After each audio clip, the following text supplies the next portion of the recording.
YouTube has now been started. How's it going, Rog? How's it going today? Mefret, Volo, Biggs, welcome in one and all. It is a Wednesday morning here. First day I'm not teaching on my Monday, Wednesday, Friday schedule recently, and so excited to be able to spend some time with you all, hang out for a while. Mr. Fritz is down at my feet right now. He's convinced if he stays down there long enough, I will give him more treats. We must dissuade him of this belief as best we can. He's been acting as if he deserves more and more and more treats the more time I spend in this room. Earlier this morning, I put the green screen up. He gets treats when the green screen goes up, so he's less concerned about that than previously. But it doesn't matter. He gets his green screen treats and then whips his tail about, indicating he is annoyed, so I get even more treats. What a guy, what a guy. Hello, Slivers. To be fair, he does deserve more treats. I don't want him hanging out with you anymore, Slivers. Son, you're not allowed to hang out with Slivers anymore. Tell the cat he deserves more nice things than what I give him. Absolutely not. He has more than enough nice things. Them's the facts. Friends, I got stories for you. Friends, I got pictures for you. Friends, I got, I believe, the conclusion of a CK3 playthrough for you. I've been saying that for about 3 or 4 days now, but today I think it actually is true. We're getting some really interesting and fun and emotion-stirring events in our CK3 playthrough as we prepare ourselves to go wrest the imperial throne of the Byzantines away from a cruel and terrible and unworthy emperor and replace him with me, Resorty. That'll go better, no idea, but hopefully so. Sabo, how you doing? Welcome back, welcome, welcome, welcome.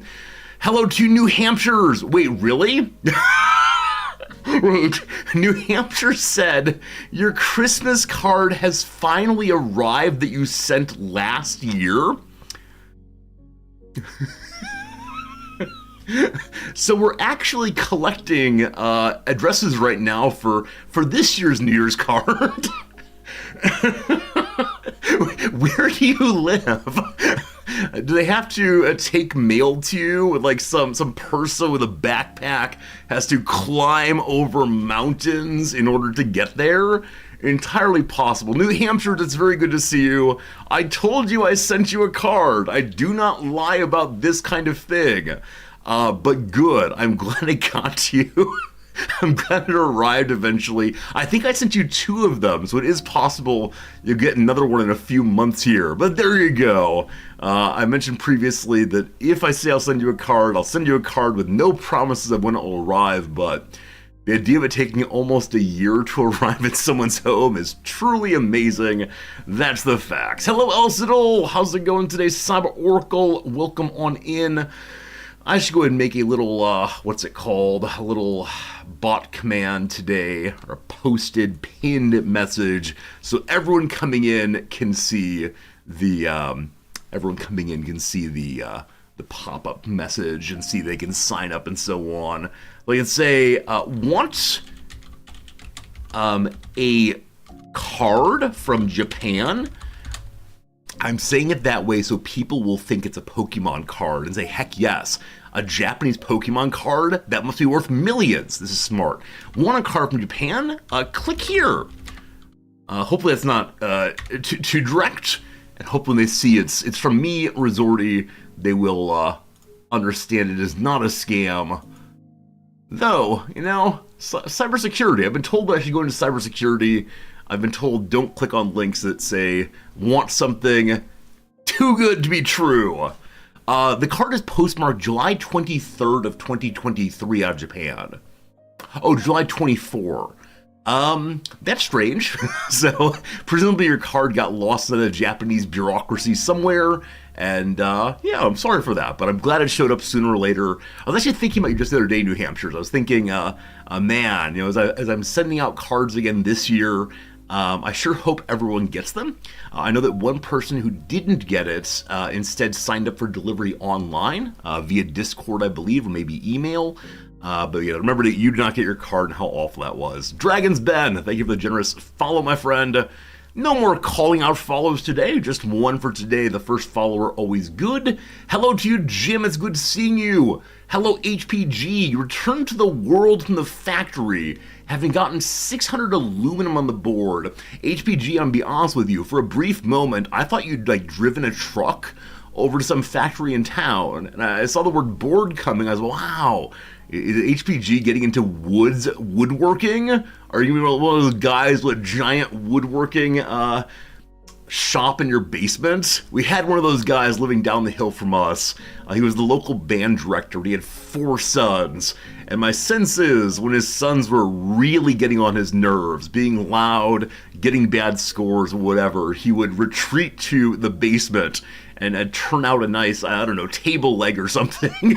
But he was always on the lookout for good pieces of wood. We would talk and he would say things like, hey, Resorty, if you ever see a tree down somewhere that's not obviously someone's property, give me a call, especially if it looks like, this kind of wood or whatever sort. And he'd say, Resorty, if you're ever at a garage sale and they got a pile of wood inside their garage, you give me a call. I'm going to go ask them for that wood. He absolutely loved the idea of acquiring all the world's wood. And I'm gonna get that. It's good to have hobbies for sure. Dee, good seeing ya. Jim, I don't know if I said hi yet, but hello, Jim. Hello, everybody. Good being here for sure. Like I said, more CK3 today. Other than that, I got some stories to share with you. Yesterday, I got my once a week or so, that's not true, every other week or so, sports massage on the right shoulder. It is feeling good again. I wish this were not an issue. I wish I could find a way to have it dealt with permanently. This might require surgery, I don't know. I don't talk to my doctor about it, of course, because that will cause further problems. But yes, massage is working pretty well so far. Except yesterday I discovered something very, very, very, very important that I probably should have learned, I don't know how long ago, a very long time ago. And so I actually have not prepared this bit. It's not a bit, it's a real story, I promise. Let's see here. So, massage table might get us this, does it? Let's see here. Sure. I don't know. Any of these will probably work fine. So he has one of these. It's not a massage table. It's bulkier in some ways than just this thing. Anyway, it has one of those face pieces, right? You take your face and you put it down into this hole. And he has this little cloth on it. And the little cloth is always set at the very top of the little face hole area. As God is my witness, I thought that little towel, that little rag, was meant so I didn't get my forehead grease onto his fine leather table.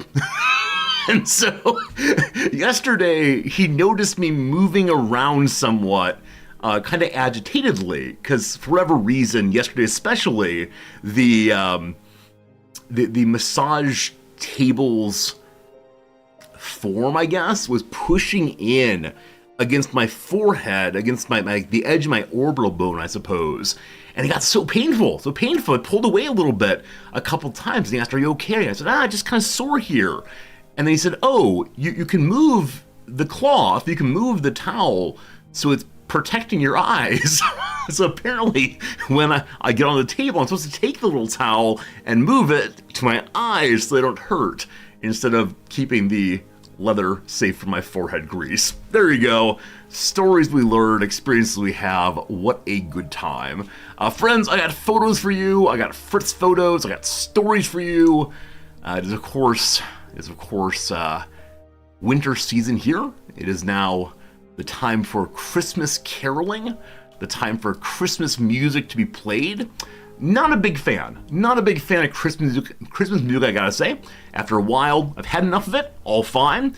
Noms, though, loves it. Absolutely loves Christmas music, as I'm sure many other people do too. And Noms has particular songs she really likes and particular ones she really dislikes. Next time she's here, please ask her about this, because like everything else in our lives, she has very strong opinions about different pieces of Christmas music, and I look forward to I look forward to producing that rant from her with only a question or two.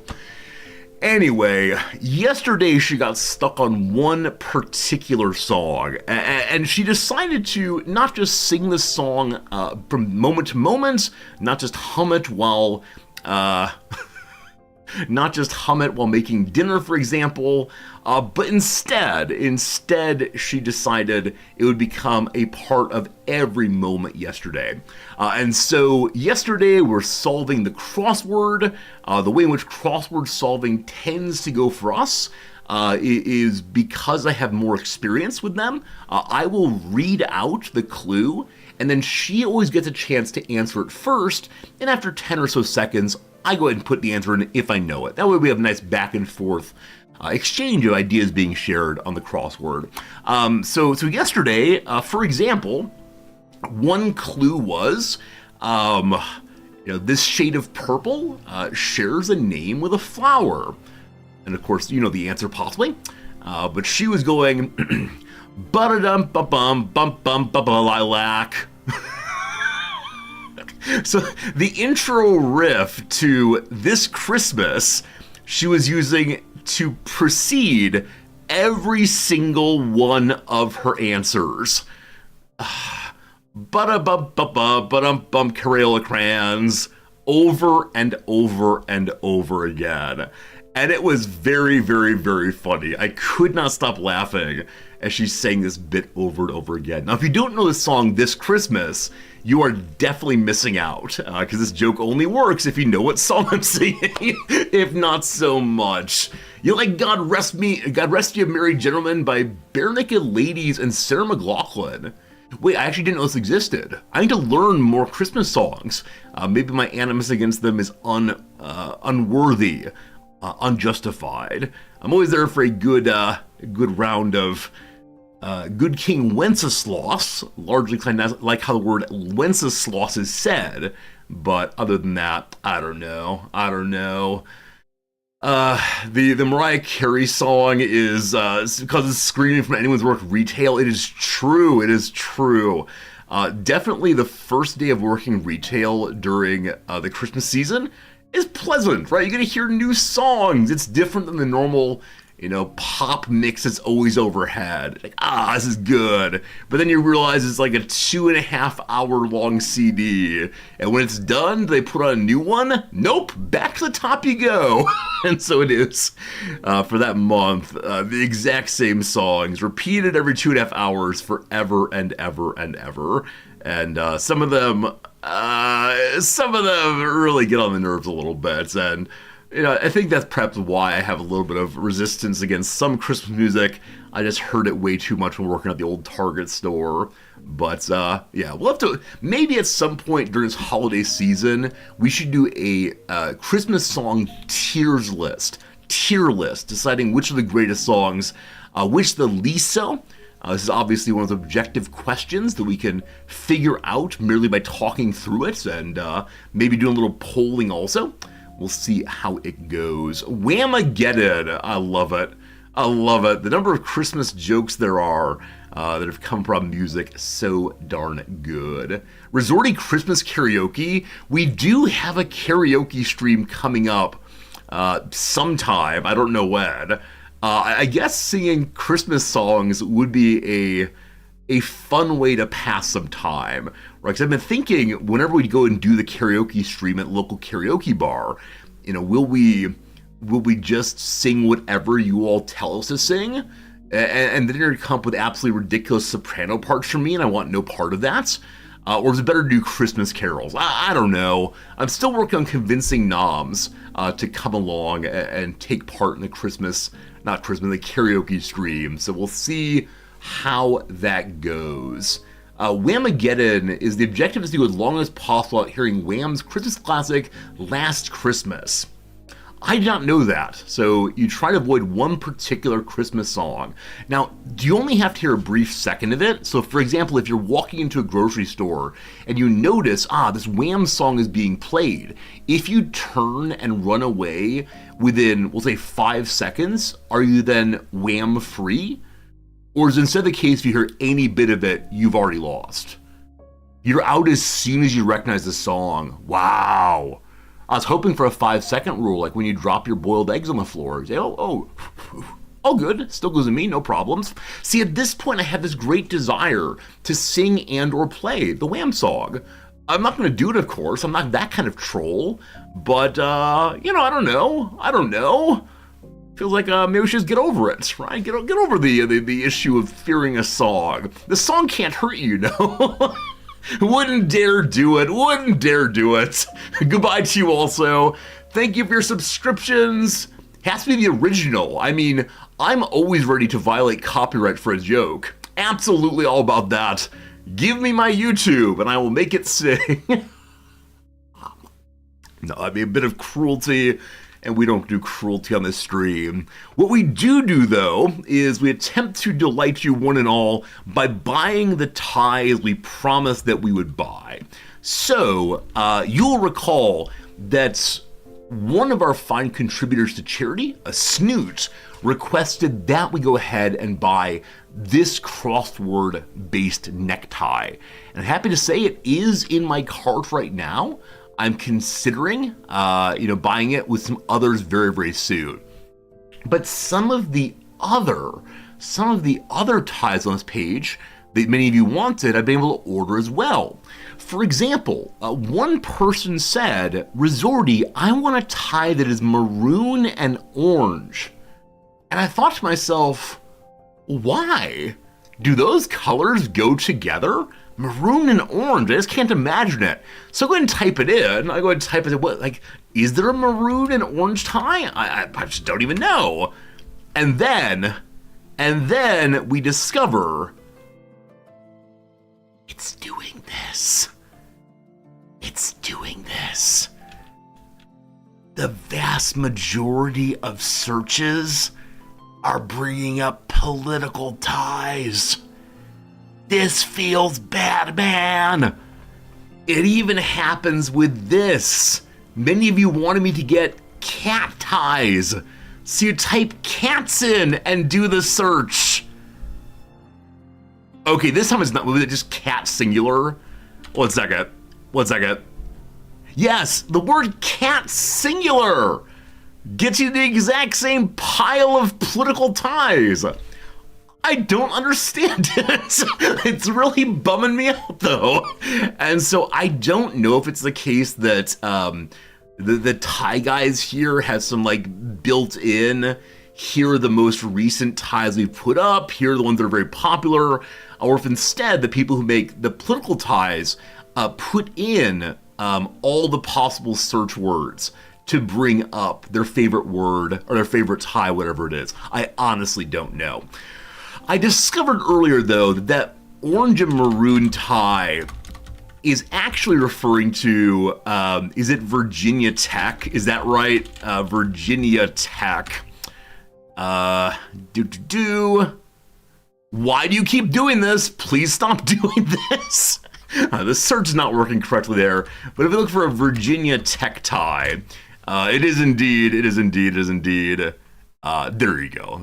The maroon and orange together, as I'm guessing whatever viewer generously gave us the money for that tie was indeed wanting me to rep a school on stream, and I'm there for it, absolutely. And so one of those is on the way. I've ordered some cat ones. We ordered a panda one. Many of the things you requested. Have not yet found a good leg lamp from Christmas Story tie yet. There are some, right? So we do leg lamp Christmas Story, and then we do tie. Our friend Fernandez has found us a really nice one. Right? Found us. I don't see it now. It was $115 though, definitely excessive. So they're a lot like this. Right? They're a lot like this here that have the tie showing very, very nicely down below camera level. And I don't know if that's worth getting, because it looks like it's just gonna be a red tie with snowflakes on it. And that's fine, I suppose. But what's the point in buying the novelty tie if the novelty is kept from you? I don't know. I did find one other one. Is it this one? This product has been removed. Someone's been violating copyright. To wear on my head? I don't do that anymore. I don't do that anymore. Anyway, I found one. Here it is. Over on Zazzle.com. So this one here does have the lamps all throughout and the word fragile on it. The lamps are very small indeed. It's gonna be a little harder to tell what they are, but I think this tie will probably meet the bill, meet the remit, so to speak. And yeah, so I'll get more of these on the way soon. We're gonna see a collection of new ties. Most people who requested some new tie did not say that they wanted to see a particular color. Most of them wanted a novelty item instead. The vast majority of whom said, Resorty, please give us a cat tie. 3 of the 6 people said cat tie needed, so we're working on those for sure. Hey, Filth Dog, thanks for that resub, Filth Dog. Enjoy your tie as we discuss ties. If I wear this on stream, will anyone be able to tell what the pattern is? Probably not, but with that said, I'm okay with setting up a tie command. Or perhaps when people say like, hey Resorty, what's on your tie? I'll then say, oh, it's the leg from etc. Again, the promise was that I would buy a tie with the thing on it, not that it would be recognizable. That makes me realize, could I possibly put all of the requests on just one tie? I have found the solution to all of my problems. If it's the one big tie from the charity stream, only gotta buy one. Add a tie close-up cam? I mean, I know different streamers even will use their one webcam in different scenes to indicate different parts of themselves often. So if they want to indicate, like, I see you, right, they might have the camera zoom right in on their eyes. Or I'm making a cheesy expression, they have it zoom in on their little grin and so on. So maybe I should have one that zooms on into my tie right there and see how it goes. Is there a silkscreen place to make a tie with your own art on it? I mean, there is Zazzle.com, right? The site we're on right now, I believe you're allowed to make basically anything you want to. Ego onegaishimasu. Cat, please let me stay here, thank you. Yeah, I think you can create, right? Create and find your blank product. Friends, the first ad break is coming right now. It's 3 minutes. I appreciate being here. Hope you're enjoying yourself, etc. If we do like a necktie, right? This thing right here, we can then load any image onto it you want to, regardless of whether you own the copyright to it or no.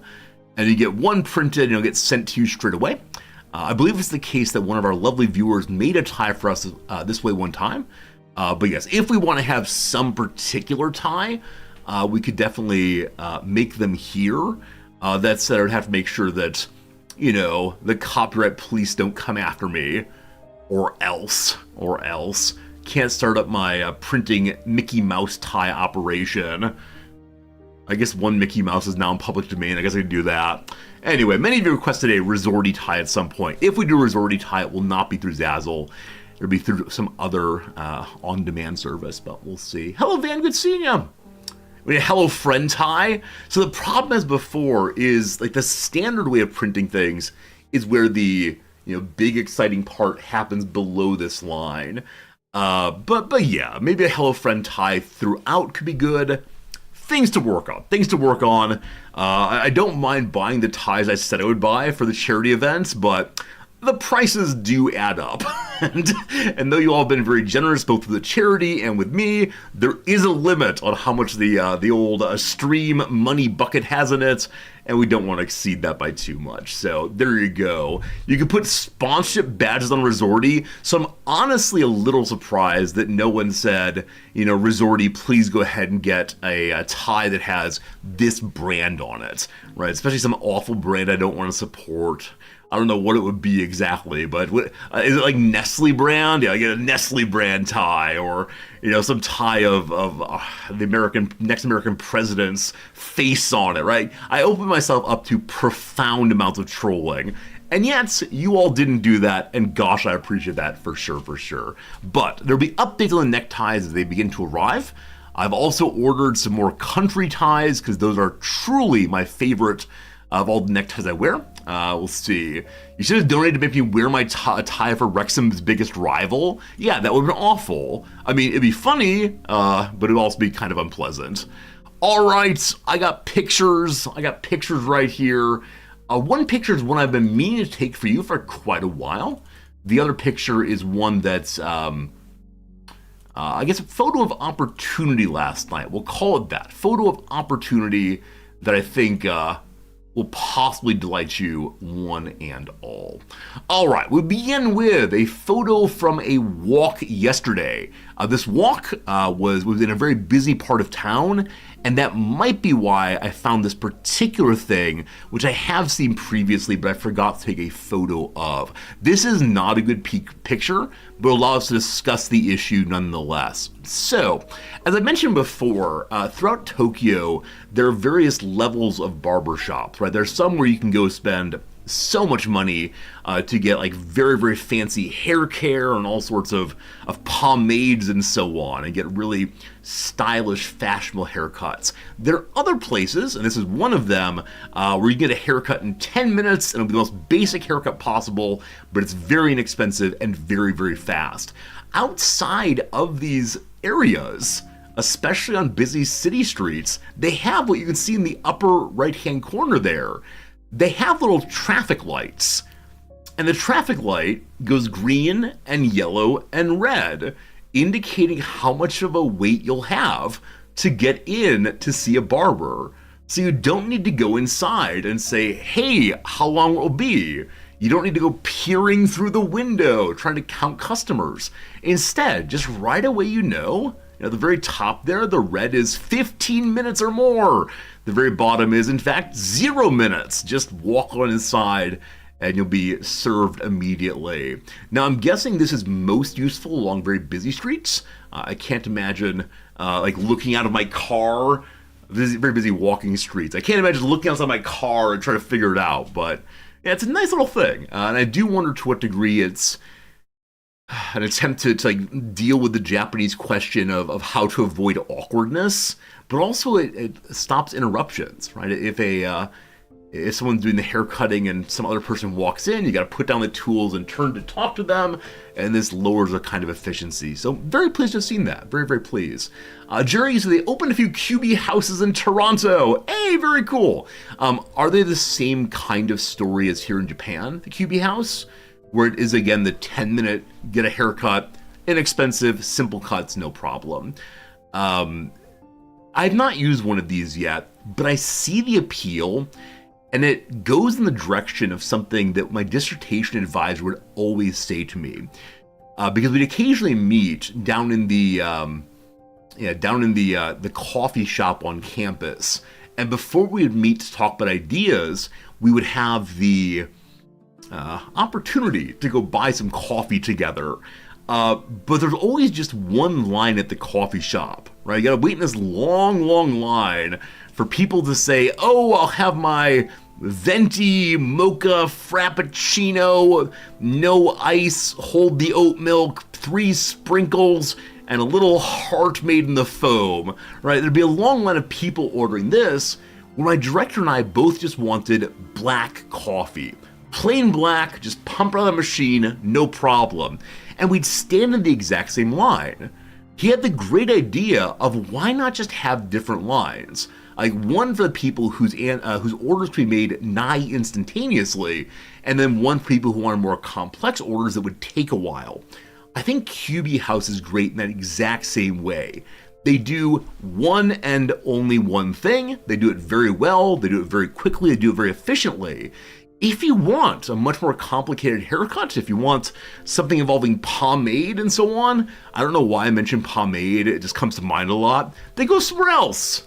So yeah, I think it's fascinating to me that some places really are willing to lean into the it's less expensive and it is what it is, and other places want to combine the cheaper haircuts and the more expensive styling too. I think it'll work poorly here at Starbucks. People get in the fast line and drop a complicated order. Yeah, I don't know. Like, I always want to go in the direction not of people will ruin, but if we correct people, if we talk with people about the plan, maybe it would go better. I know this doesn't work though, because back when I was but a cashier years ago, we had the 5 items or fewer line. And regularly people would show up and say, I have a whole cart full, but you're not doing anything. And I'd say, well, my job here is to be ready for the person who wants to go through quickly. Well, there's no one like that around. Just do my cart. I'm like, okay, here I go. Beep, beep, beep, beep, beep. And yeah, it is possible entirely that people would say, I'm going to take advantage of this nice thing we all have. And I realize it does advantage me, right? As someone who wants a very simple order, I just want to get through the line as fast as possible. But for my sake, it feels a much more effective, much more efficient, much more quick-moving thing. When I'm emperor of the world, I will surely make all coffee shops have 2 lines. 2 lines, definitely. Human beings in general are stupid and selfish. Do we have to do this again? Do we have to do this again? Oh, yesterday's opening made me feel so terrible. Yesterday's opening about what I want, education can't be true. And now today it's human beings are awful. I don't know. I think we can be pretty great if given the opportunity to. I think some of us try very hard to be good. Some of us try very hard to put aside our stupidity and our selfishness, but Yep. That's how it goes. Jerry Fodor, it's good seeing you. Maybe a solution at the 10 item or fewer line is if they have more than 10 items, they automatically make a 10% donation. Yeah, I mean, there probably are ways to disincentivize that kind of behavior. I'm such a fan of nudges. Many of you know that there's been a movement recently called behavioral economics that tries to understand why people make the choices that they do, and are there various ways to, set up situations so that people make better choices consistently. And the really easy example is apparently the order of food that's presented at a buffet determines a lot about people's eating habits. So if you organize a buffet in such a way that fruits and vegetables come up first, then people will be more likely to load up on fruits and vegetables. If instead you have it set up where bread is first, people will take more bread, etc., etc., etc. And this is a really cool nudge, right? It's not any sort of, if you don't eat healthfully, you get sued, or it's not saying in any measure you don't have the free choice to take what you want to, but instead it's the case that you can just encourage people to do the right thing, kind of a creepy, subconscious way. I think it's fascinating. I think it's fascinating that we make choices without realizing we're making choices, or make choices without realizing what's causing those choices. So I always encourage my econ students to look into behavioral econ, but inevitably what they want to do is econ that gets them a big fancy Wall Street job, and that makes me sad. So, Syriarch, thanks for the resub. Here, take my Prime, you say. Watch this. I will receive your Prime. I will say thank you. I will say I appreciate you. And it's cool having you here for another month in your 5-month streak. Streak? That's how it goes. Jerry, you're currently writing your spring syllabi, and in light of the discussion yesterday, you're considering cutting out at-home essays. Jerry, it's been rough. It's been rough. Now, presumably your students are different than my students. Presumably you have majors for one. I've got to say, being at a school with no philosophy department is a little bit challenging. And maybe you're better at detecting the simple C AI paper than I am.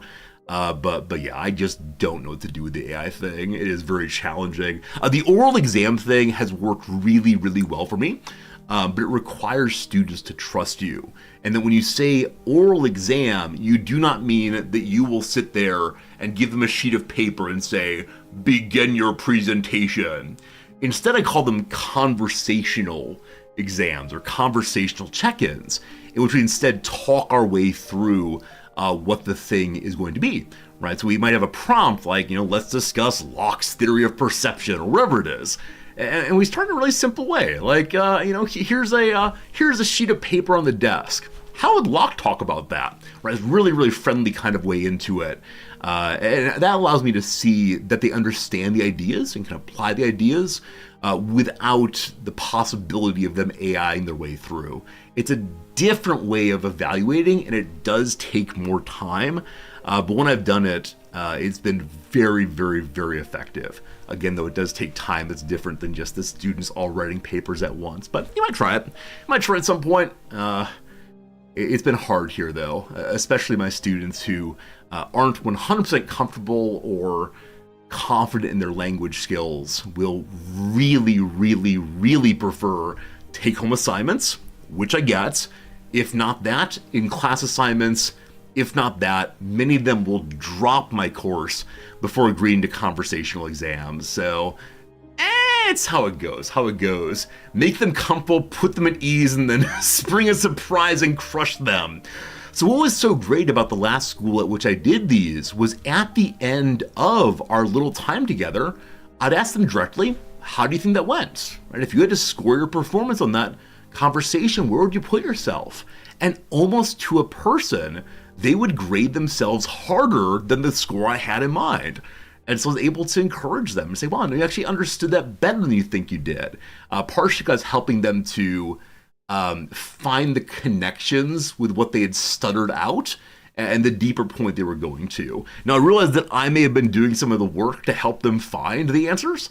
But that's fine. That's what thinking is all about, etc. So, I don't know. But I had so many students like, that conversation, I didn't have an answer to every little question you gave, and so I should fail. Like, no, man, that's a C+ or so, right? You did on average understanding what's happening here. You had the big points. That's fine. So yeah, I'd like to do more of those in the future. You got a fully, even majors got a fully AI final paper in a philosophy of AI class.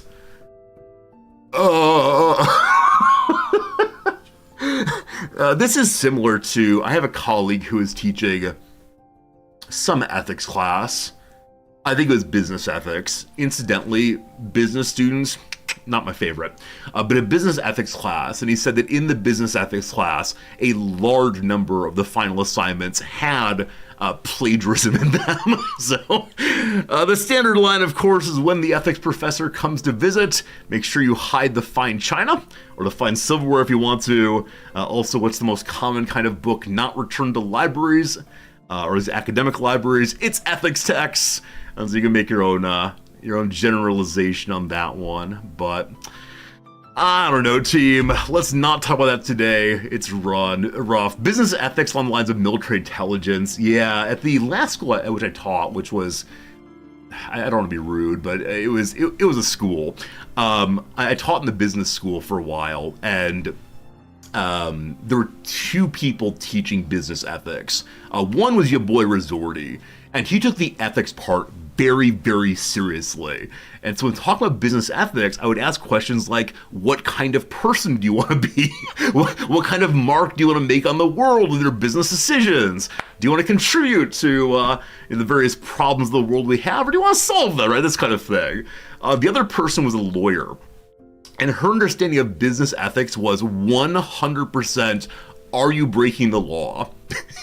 If you're breaking the law, you're immoral. If you're not breaking the law, you're moral. No need to have further conversations. And so the entirety of her course was, here are these case studies.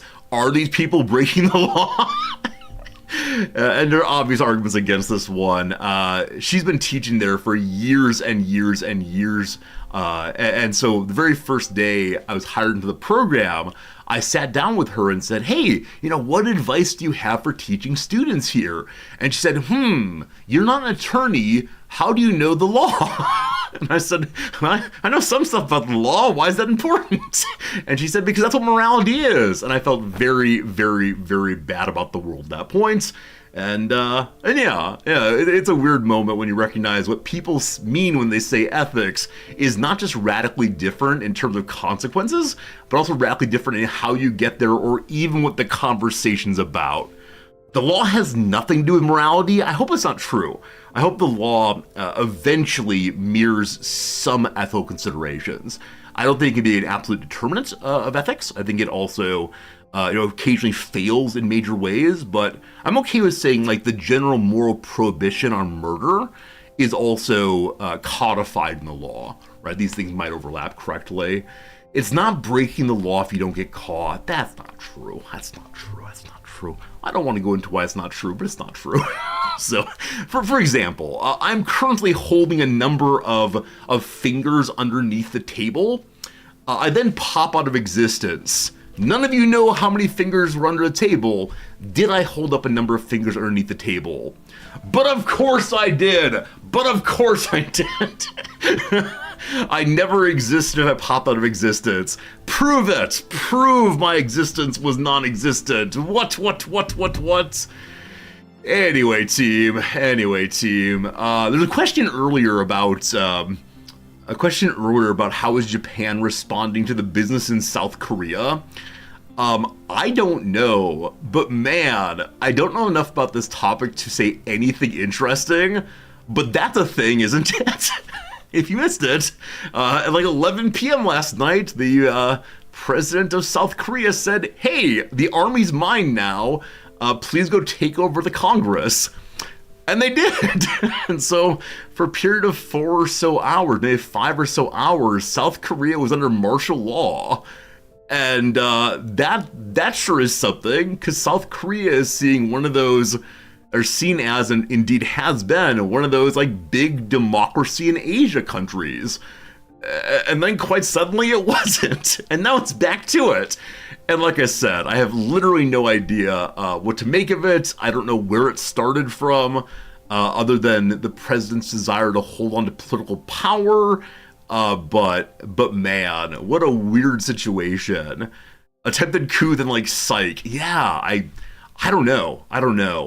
It reminds me in some measure of the coup attempt in Russia by that private military company, right? We're going to come and take the capital. Never mind. Just very, very strange. Very, very strange. So, yeah, the Japanese take on it, I do not know. I haven't talked to any of my Japanese colleagues yet. We do have some professors here in Japanese politics who are surely writing articles as fast as their little fingers can go. They're probably being interviewed on CNN right now, but yeah, we'll see. It's true, Cajun Killa. He said the opposition party is pro-North Korea. Now, in South Korea, that's the kind of thing you say to rile up the opposition, or to rile up your voters, rather, right? This person will give us over to the people we're most concerned about. But as I understand it, there's no evidence of that. He was primarily trying to coup to hold his position. But again, I just don't know enough to say anything other than, that's a thing. So... someone indicated earlier, like, if it happens in South Korea, could it happen in Japan?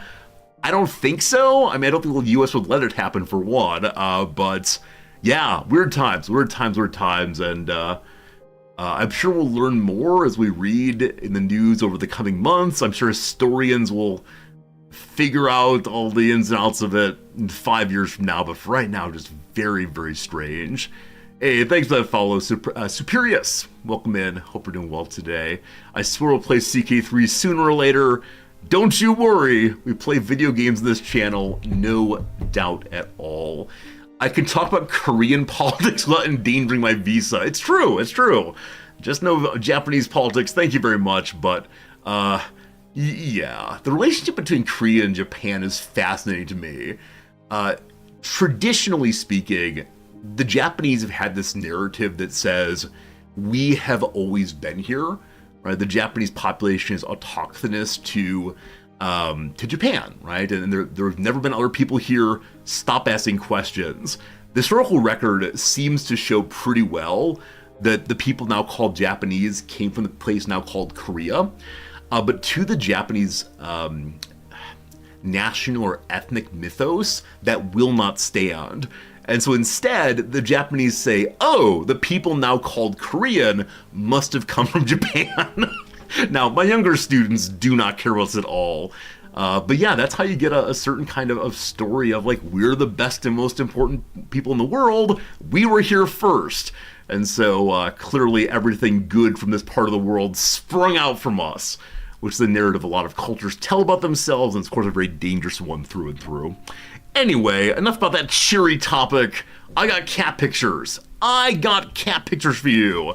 And not just the ongoing picture of the week there, but no, a picture of opportunity came about last night because my wife was engaged in her normal, positively shameful behavior towards cat Fritz. And that absolutely shameful behavior is, of course, feeding people food to cat Fritz. So last night, Nom was having an ice cream treat as part of her dessert. And Mr. Fritz, of course, sees her eating anything and comes running over very, very quickly and sits and wants the thing. And so he was desperate for a little bit of her ice cream. He was sitting with his eyes wide looking at it. And she, of course, did her standard thing of giving into it. And she said, wouldn't it be fun to make him an ice cream cone also? And so she did. She pulled off a little bit of the cone itself, dipped it into the ice cream, and held it out for him there, hoping that he would take a big old lick of the same. For whatever reason, though, he was just not down with the idea of licking from the ice cream cone, and so he went ahead instead and rubbed his hand in it, and instead licked off of his hand. She really doesn't care. Cyber it's an issue. I've given up on trying to get her not to feed the cat human food. Instead, I just take pictures for your collective amusement. But yes, he's a good boy. Someday he'll be a healthy boy. Probably not while Nom's around. Are adult cats lactose intolerant? Probably so. Is Nom's lactose intolerant? Probably so. Does that lead to any change of behavior? Probably not. So I have this thing where when food makes me unwell, I just stop eating or drinking that food.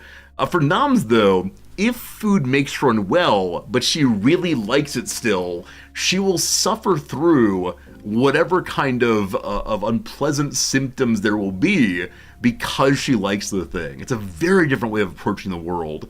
I guess mine is more conservative or protective of my own health and experience after the fact. For her, it's all about the actual experience of loading up on the tasties. You're totally Noms this way. You have lactose supplements. I guess I could buy some lactose supplements. What's it called? Like Lactate or something? In the exact same way, though, like Noms really dislikes taking medicine. Traditionally conservative Japanese households believe that taking medicine weakens your body's attempt to fight off whatever.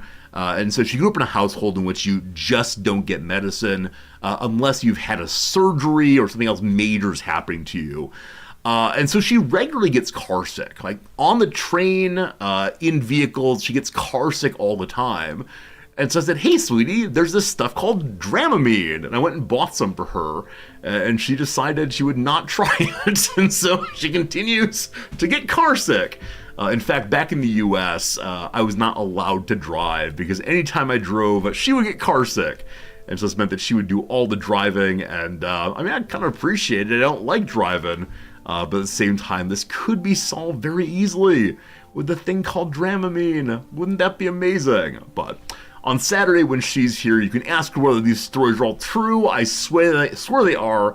After all, I do have photographic evidence here of Noms at least having an ice cream cone in hand, but she's also eating it, I promise.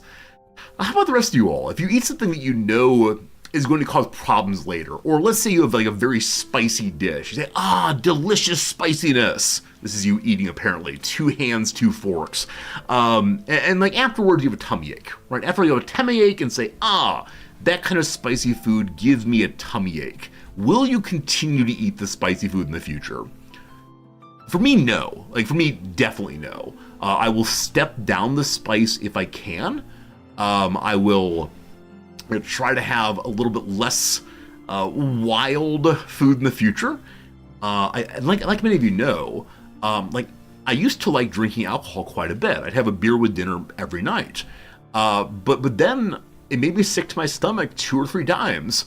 And I said, okay, I'm never drinking alcohol again, right?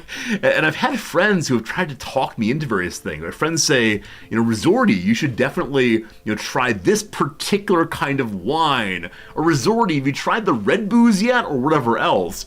And for me, what's the point? What's the point in hunting for the perfect way to avoid this kind of illness? You'll definitely cut back on spicy foods. For many years, you had bad intestinal issues. You would still eat the food if it were excellent, though. Slight lactose intolerance. You also binge the Haagen-Dazs. Cyber for you did make a really big change because you felt so bad. Yeah, I get that. Diabetic non-functional gallbladder, but you still have to eat the food that, I get that. You gotta eat something, right? I was reading some memoir about like dieting culture and about unhappiness with one's body and self-acceptance and so on.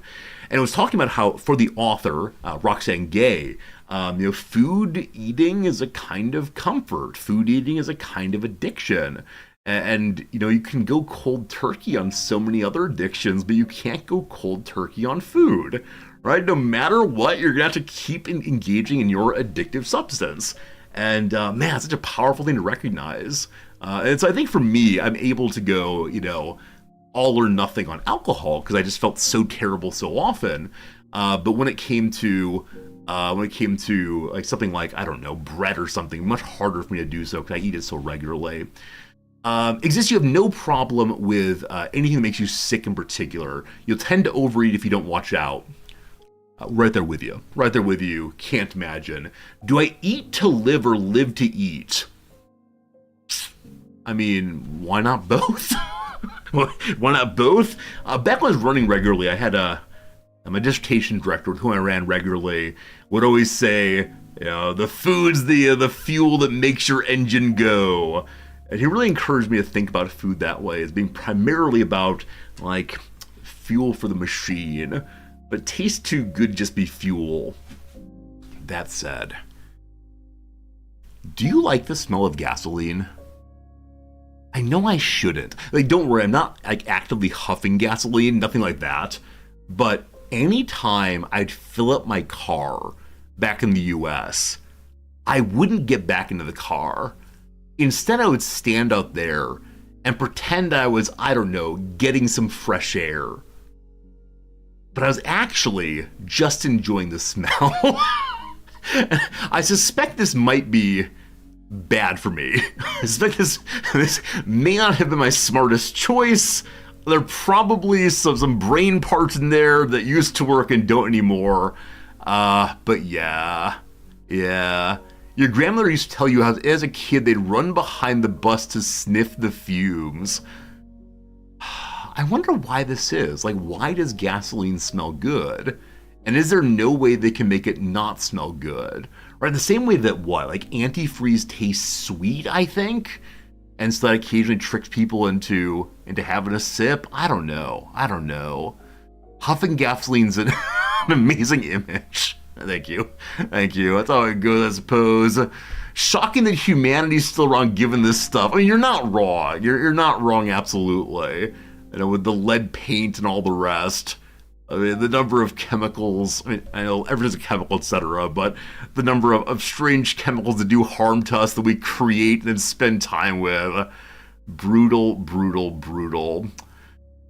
There's a Copeland quote from Generation X where Boomer father tells his Gen X son, "You smell that? It's the smell of the future." Yeah.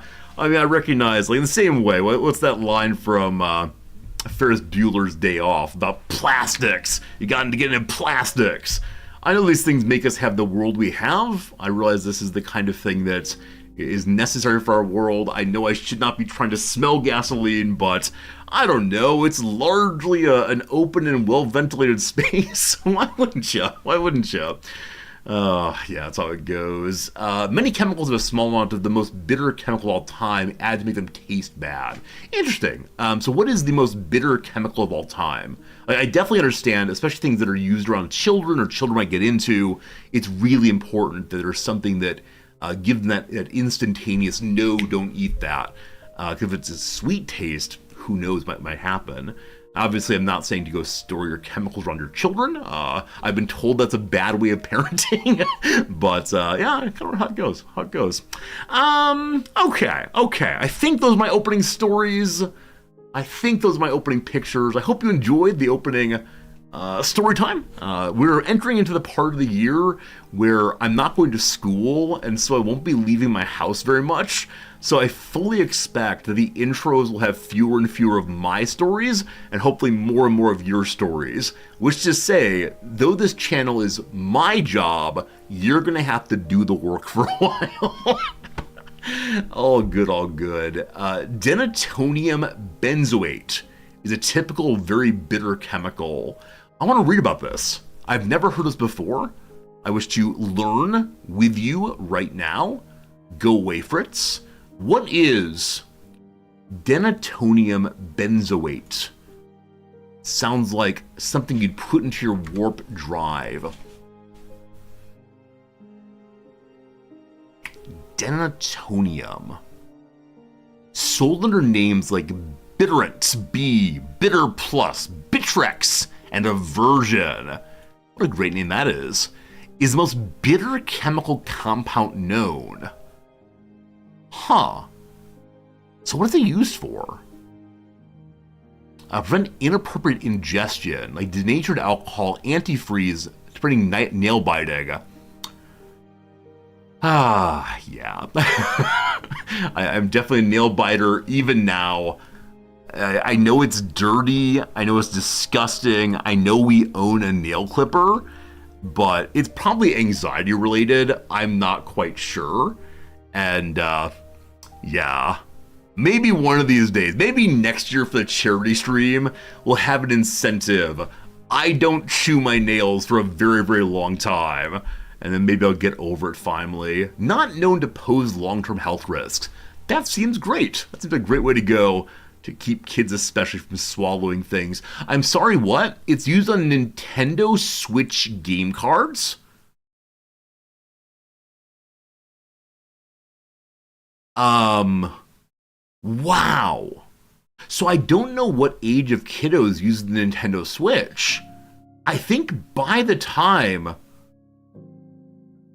I guess we had an NES first. And I don't think I can get a whole NES cartridge in my mouth. That said, next year for a charity incentive, I sure will try. I don't know. And then I guess we had Game Boy cartridges.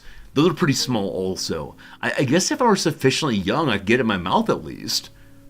But, I mean, I wonder if there were actual examples of children trying to eat these, or if it was preventative instead. I mean, how big are these actually?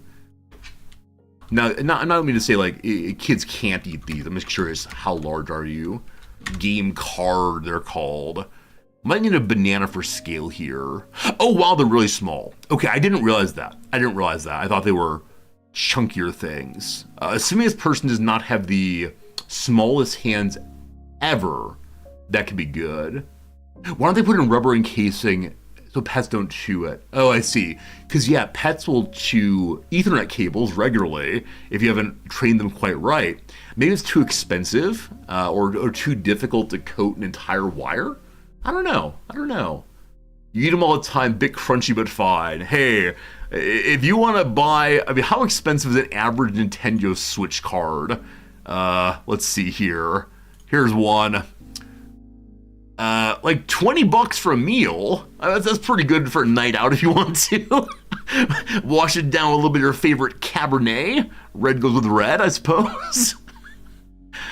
Yeah, they're like 1 inch by 0.8 inches. Yeah, I had no idea. I really thought they were the size of, what's it called?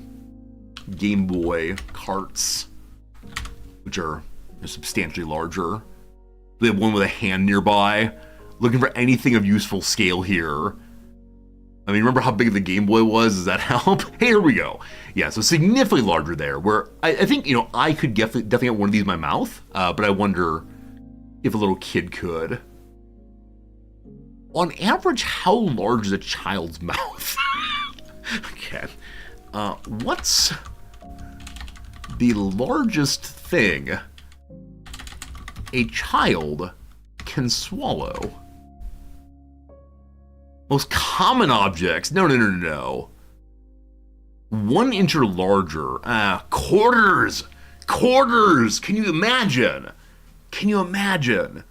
When I was but a boy, I put dimes into my mother's French horn. I liked the sound it made. I definitely got in some trouble on that one. Oh well, oh well, oh well. Wait, why are you all saying the internet tracks things I'm saying? I'm just curious about the world. I wasn't meaning to go for like any weird jokes. I'm just curious. I'm not saying I want people to like choke their children, suffocate their children. I'm just curious. Like I've not been around children in such a long time. I know they're small, but I remember how small. Will it fit in my mouth a new stream segment? We're not doing that. We're not doing that. Though I think it's interesting to think about relative sizes, of course. You will not be seeing me jam things into my mouth here. Well, that's enough opening chit-chat time. We're having a good time, and then we weren't. So let's go ahead and play a game. Let's go find the little games. Number 1, it's time for graphs. Yesterday was a graph of testosterone levels falling in the US. Maybe today we'll get a happy graph. Maybe we'll get like an increase in education over the years. Wouldn't that be great? Wouldn't that be great? I'd like that. All right, here we go. I put a dime in my mother's French horn. Is that a Midwestern expression? No, literally. Literally, my mother had a French horn.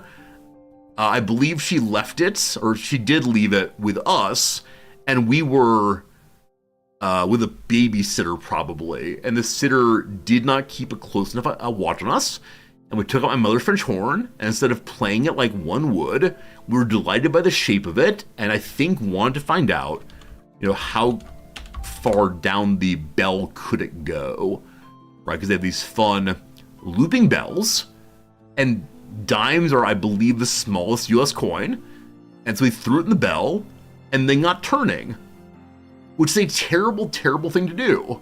Like, I'm not meaning to defend young Resorty here, but no, that's exactly what we did. So, my strongest apologies, but these things happen. You have a picture of a Switch game cart next to a banana for scale. Oh boy, I tend not to pull up individual people's messages during stream, but if you make something like this for me, I will go look at it immediately. Hello, Rizcord. Well, there you go, team. Banana for scale. How many Switch cartridges could you fit into a banana? That'd be our next bit of experience here. I have a really great desire to zoom in on this picture here, this piece of paper at the top, and start reading things I shouldn't read. I'm not going to do that. Don't you worry. I imagine it, but I will not do it. Fascinating stuff. What's good, Wizards? Good seeing ya. Carcinogen, thank you for doing that. Did I think Grubzilla instead? I'm sorry. Your names are both purple. Carcinogen, thank you for doing that. I appreciate you adding to the stream in that way. Oh, speaking of things in the stream, I actually have one more topic. You probably already saw this, and if not, get ready to be very unhappy. Friends, Oxford has declared their word of the year. Oxford University Press, that big old fancy place full of fancy people thinking about words, have decided the 2024 year of the word is brain rot. I give you brain rot. The supposed deterioration of a person's mental or intellectual state, especially viewed as a result of overconsumption of material, now particularly online content, considered to be trivial or unchallenging. Also, something characterized as likely to lead to such deterioration. There you go. Brain rot. Brain rot. It's 2 words. It's a phrase, clearly. It's clearly a phrase. But yeah, I've heard my students use this one. When I talk to them about, do you enjoy reading long form? What's your preferred way of getting ideas into yourself? They often say, I look at a lot of TikTok. If you can put it into a 12-second TikTok video, that's great. And then some other student will say, no, TikTok is brain rot because it encourages a purely consumptive, attitude towards very, very simple things, as opposed to being challenged or having to think hard or taking notes, etc. So there you go. Brain rot, the word of the day. After over 37,000 votes, worldwide public discussion, and analysis of our language data, we've named brain rot as our word of the year 2024. Our expert noticed that brain rot gained new prominence this year as a term used to capture concerns about the impact of consuming excessive amounts of low-quality online content, especially on social media. The term increased in usage frequency by 230% between 2023 and 2024. I remembered this and I was going to bring it up to be so proud of myself. OED is there first. The first recorded use of brain rot was found in 1854's Thoreau's Walden, though it has a new significance in the digital age. Thoreau was desperately concerned that people didn't challenge themselves enough, and it led to a kind of fuzziness of the mind, which he thought was a problem both for living a full life, for engaging with nature, and for being a good citizen ultimately. But there you go. A little bit more here. Hello to you, Casper Grothwall, the president of Oxford Languages. I see that many of you are very unhappy. Some of you are viscerally angry. This is the person to whom you should direct your complaints. Dear Casper Grothwall, you think you know things about words? Let me tell you, I know things about words. What else we got here about brain rots? All right. Yeah, so they see it's picking up a tremendous amount of utility in September. I wonder what caused the increase here. I mean, it's not that huge compared to like from 0 to 100% usage, but yeah, a lot more usage there than previously. I wonder if someone used it in a popular context, in an interview, or otherwise. Probably US elections. Do you think it was used as a derogative phrase? Anyone who votes for candidate X must be suffering brain rot? Was instead, watching this kind of argument gives me brain rot? Because like I said, my students were not using it in political terms, right? My students were using it instead in terms of their engagement with TikTok especially. So I don't know. Let's see here. New prominence, Walden used it. While England endeavors to cure the potato rot, will not any endeavor to cure the brain rot, which prevails so much more widely and fatally. Man, Thoreau's amazing. Man, Thoreau hates basically everything, but why will someone not cure the brain rot? Absolutely fantastic. In 2024, brain rot is both the cause and effect of social media platform usage, as well as subsequent negative impact that consuming this type of content is perceived to have on an individual or society. It's been used more specifically and consistently in reference to online culture. Often used in a humorous or self-deprecating manner by online communities, it's strongly associated with certain types of content, including, any of you who have children or work with children, I apologize in advance, including creator Alexei Gerasimov's viral Skibbity Toilets video series featuring humanoid toilets and user-generated Only in Ohio memes. I don't know that at all. Only in Ohio memes, which reference bizarre incidents in the state. Wait. Until this moment, I thought that the state we pointed to for strange things happen there was Florida. Like the Florida man stories. We recall these, right? Only in Ohio is used now. Interesting. Brain rot language like skibbity, meaning something nonsensical, and Ohio, meaning something embarrassing or weird, reflects a growing trend of words written in viral online culture before spreading offline into the real world. Ohio means embarrassing. Skibbity means nonsensical. Friends, should I start using these words?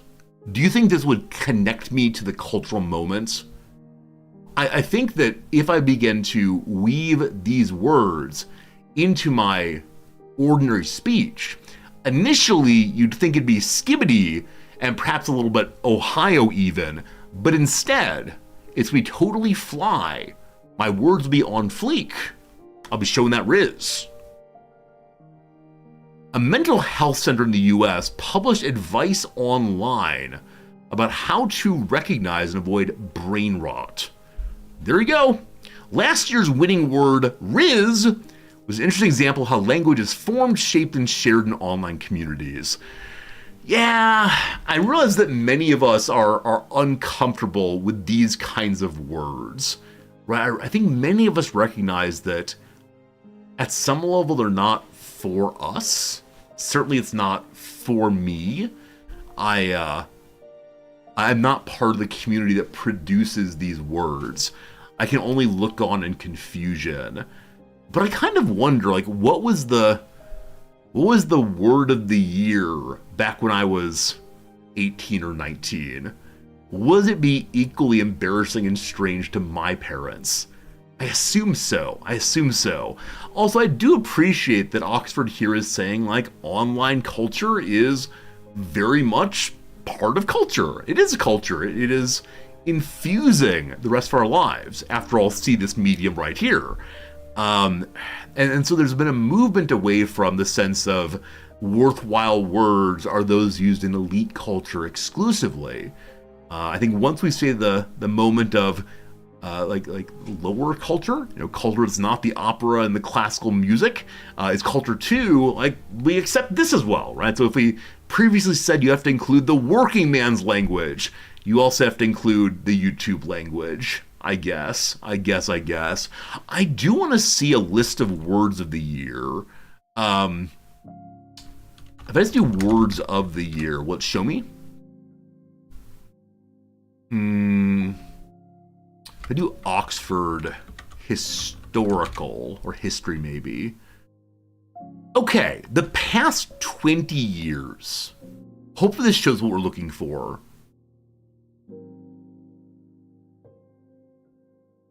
2005, the word was podcast. 2005, I was in my junior year of undergrad, I believe. Does this have a list here as opposed to...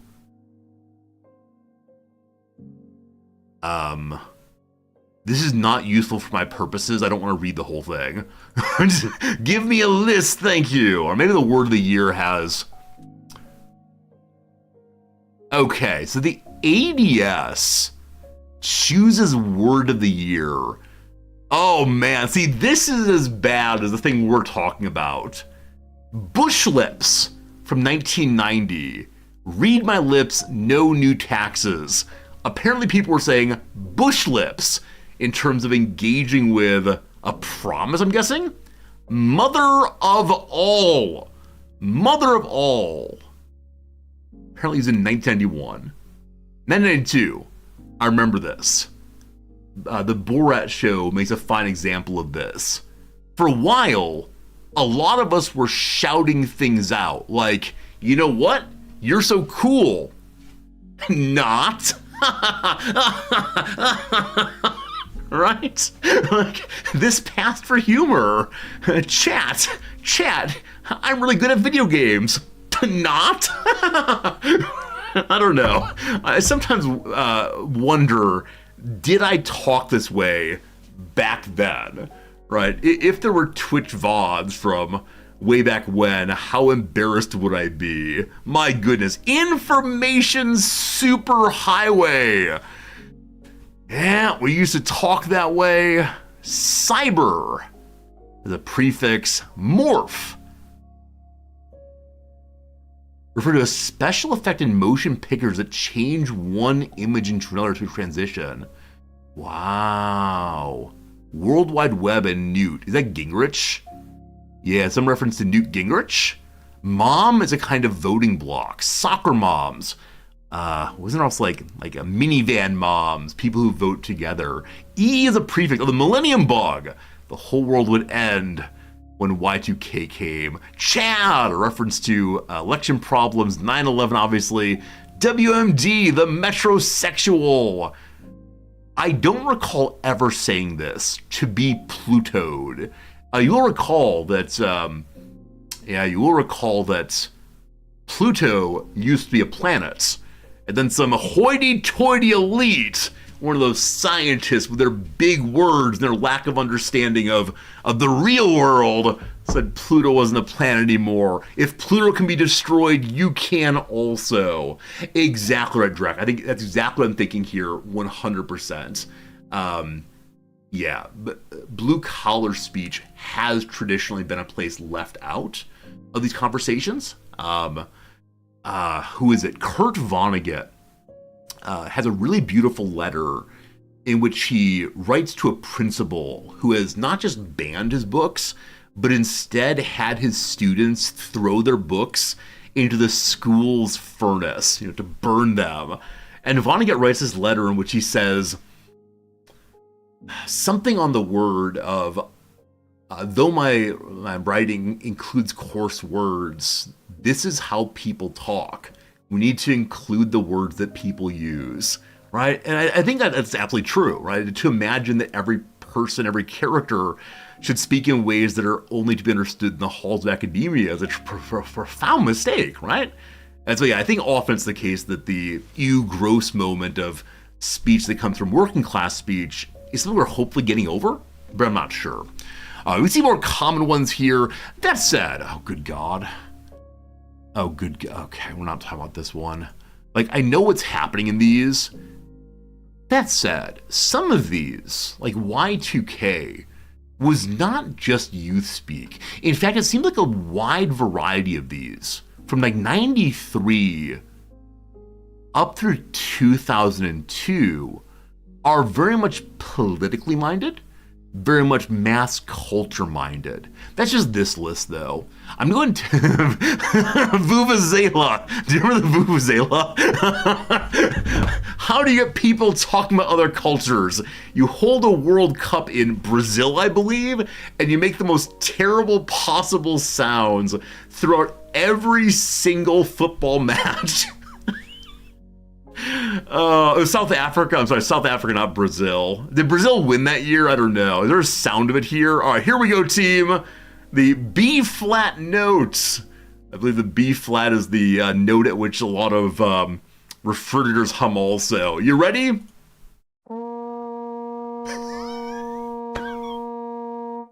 One more time. Can you imagine hundreds, nay thousands, of those horns going simultaneously throughout many, many, many football matches? For a year, it was craziness, of course. I would take Oxford just being an interesting case because they did include youth culture recently. So where does that go? Did I see Muffin Top a moment ago? Oof. Is Oxford youthish here? I mean, so UK versus US is interesting. So podcast carbon neutral locavore, a person who eats things grown or made near them. Hypermiling, I do not know. Hypermilling? Driving or flying a vehicle with techniques to maximize fuel efficiency. Were people really discussing that in 2008? I don't recall it. Unfriend, refudiate. Selfies, vape, an emoji as the first word of the year, post-truth, youthquake. I don't recall youthquake at all. What is youthquake? A noticeable shift in society or culture in response to the tastes of younger members of a culture. I mean, definitely. Interesting. Goblin mode. So it seems in the last 3 years here, Oxford has tried to go very hard in the direction of youth culture. Now, I guess Toxic in 2018 may have been the same, but Goblin Mode, Riz, and Brain Rot. There you go, team. Obviously, we used a lot of words. Obviously, some of those words are more interesting than others. Obviously, this year's word is brain rot. So make sure you're engaging with Twitch streamers. Make sure you engage with Twitch streamers who challenge you, who encourage you to think in new ways, who use words occasionally you don't know.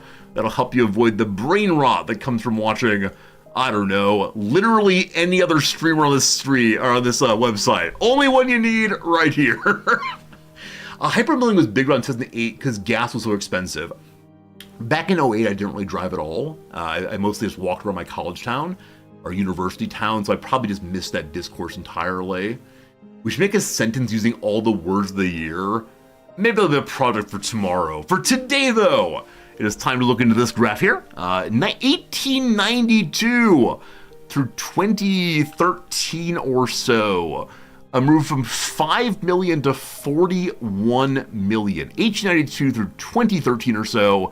Number one, the number of words published annually in the OED. I wouldn't be surprised. Generally wouldn't be surprised to see a tremendous increase. That said, 41 million words is a tremendous number of words. What, the average person uses, 2,000 words in a day or something? I believe competence in the language requires 200,000 words. Or maybe expertise in the language. I can't imagine that many words, but possible. I mean, what's interesting here is certainly, when they started way back then, the OED was just having people send slips of paper in, noticing interesting words in their own reading, and trying to get together all the words that they ran into themselves, mostly in elite culture. And so I can easily imagine with the increase of technology being used to find words, with the tremendous number of people who have availability of lots of different ways to write, that youth culture or working class culture or queer culture, etc., are not just things people speak, but instead they write online. There could be a huge explosion in the 90s especially. Possibly. Number two, the population of Afghanistan. I have no idea. That said, from 5 to 41 seems pretty crazy. And I don't know of any huge migration that would cause that. That said, I don't know a lot of things. Number of active chess grandmasters worldwide. 5 million to 41 million active chess grandmasters. Are there even that many people who know how to play chess? And by know I mean competently as opposed to just stumbling along. I think that might be a little bit too high for chess grandmasters. If not, where do I sign up? Friends, the second ad break is coming right now. Been live for an hour and 30 minutes of opening blah, blah, blah. And so I thank you for being here. I thank you for spending time with us. If you're enjoying what you see, consider throwing a follow, maybe a subscription, and you'll get to see more of this kind of exciting content, as well as allegedly some CK3 a little later today. We appreciate it. So I'm gonna say no, it's way too many grandmasters, obviously. A global annual tea consumption in 8-ounce cups. I have no idea. I suspect it's the case that as population has gone up, tea consumption has gone up also. But by that much, I can't imagine. Now, coffee has become a hip drink, especially the coffees that are made with sugary stuff, in the US at least. But I don't know of any kind of giant tea burst, tea bubble, we'll call it that, unless, I don't know, unless it comes just from the population of India going crazy. I mean, China goes crazy also, and China's a tea country as well. Interesting, but probably not. Last one, the annual visitors to, here's some French, the Louvre Museum in Paris. Sorry, Paris, also good. Gosh, I don't know. Travel has become easier and cheaper between 1892 and 2013. I don't know why there would be a downtick in the 70s and 80s, but that's probably my own ignorance. I could imagine this being possible. I know a lot of people go to the French Art Museum to see Mona Lisa, I believe. I think that's there. And there's like absolute gigantic crowds of people constantly piling in. I think I'm going with the words published for the reasons articulated earlier. That said, I'd be very sad actually if it's OED words, because that then means that there's some element of the graph game that is based on what's been in the news recently. And if that's so, I'm kind of bummed. I want my games and my news to be independent. Let's see though, is it the OED? It is not, you fool! The number of words published annually in the OED has fluctuated over time. I mean, this is fluctuating over time. I wish I knew the number of words. Like I said though, 41 million, maybe more words than there actually are in the world. Because travel's become cheaper, let's do Paris! You fool! The museum shows seasonal spikes and dips. All right, with tourism increasing in the summer. One last try. I'm going tea consumption. Oh, who's a big loser today? My first big loser in quite a while. What'd y'all say? What'd y'all say? All right, some of you said it is indeed Afghanistan. Afghanistan does have 40 million people. I have no idea. I have no idea what it is. You fool through and through. I mean, this is a big old increase. This is a big old increase. I mean, I guess now that we're knowing it's this one, there was a war in Afghanistan between, what, Russia and somebody, I believe? And so I could explain this. That said, I don't know how to think about this kind of growth. Do we call it exponential? Is that the line we say here? I just don't know what an ordinary human population growth chart looks like in general. 3 to 10% over demographic transitions is standard. Okay. I mean, I know that as time goes by, infant mortality improves in lots of places because of medicine, etc. Wow, it's a big jump. Absolutely big jump. That's crazy. Huh. Quick drink there. I'm curious about the change in the population of, I don't know, any some other non-immigration state. I'm relatively sure that Afghanistan is not a popular place to go for immigration. Latvia? I'm assuming Latvia based on name alone. I'm assuming the USA has weird jumps because of immigration, but Latvia population over time. 0.1% annual change. Okay, so Latvia's blue. This is only since 1960 or so. It goes down. Is that because Latvia is having fewer children? Like many other European states? I'm gonna try one more, just kind of randomly chosen state that I think, like Georgia maybe? Do people migrate to Georgia? This is pure immigration. Sorry, pure, not immigration, pure ignorance. So Georgia's population, is this the state or the nation? Now, this is USA facts. I'm gonna put the word nation in. Yeah, since the 60s, 1% annual change. Now, given the power of compound interest, that surely goes up, but yeah, I'm just really surprised. France went from 20 million in 1700 to 68 million. So 20 million to 68 million is a little over trebling, right? Hey, Zelion! Zelion, enjoy your tie! Thanks for the resubscription. Also, Zelion, I'm not sure if you saw my message over on Discord. I think it was on Discord. Somewhere. Is it okay if we play Kenshi, the game that you are forcing us to play? Is it okay if we play it in January sometime? Because the rest of the year is kind of full right now. But if it's the case that Afghanistan followed the same path as France, trebling since 1700. I like saying the word trebling very much. Like, it's some weird academic form of tripling. I don't know why we use it, but every time I say it, I think of the treble clef in music. It's just fun. Of course, order's best. All right, Zelion, very cool. Thank you. Huh. Interesting. So, again, it's only 3 times since 92 of 1800 that it'd be 15 million. But big increases. Fascinating. I know nothing about Afghanistan whatsoever. We could probably read the Wikipedia page and learn something, but that would be a task left to the reader if you want to, or I guess the listener.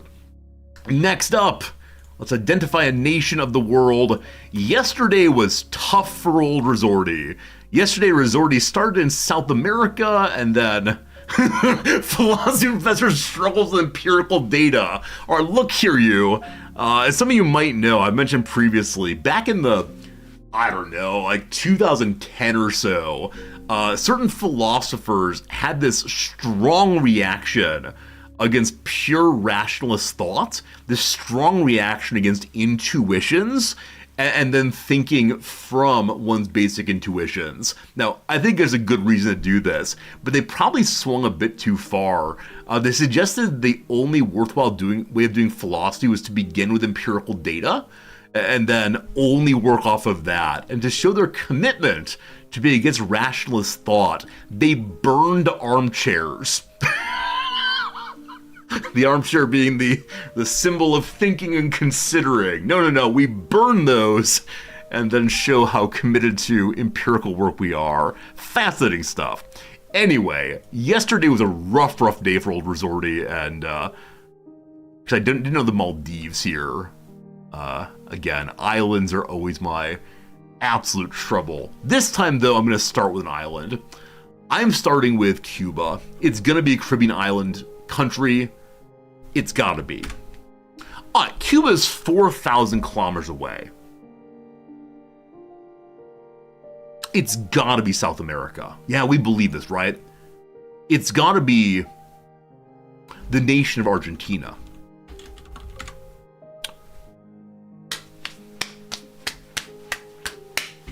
How do you like them apples? Try Uruguay? Try Bolivia? Nope, we're good, thank you. Absolutely fine. No need for your backseating today, chat.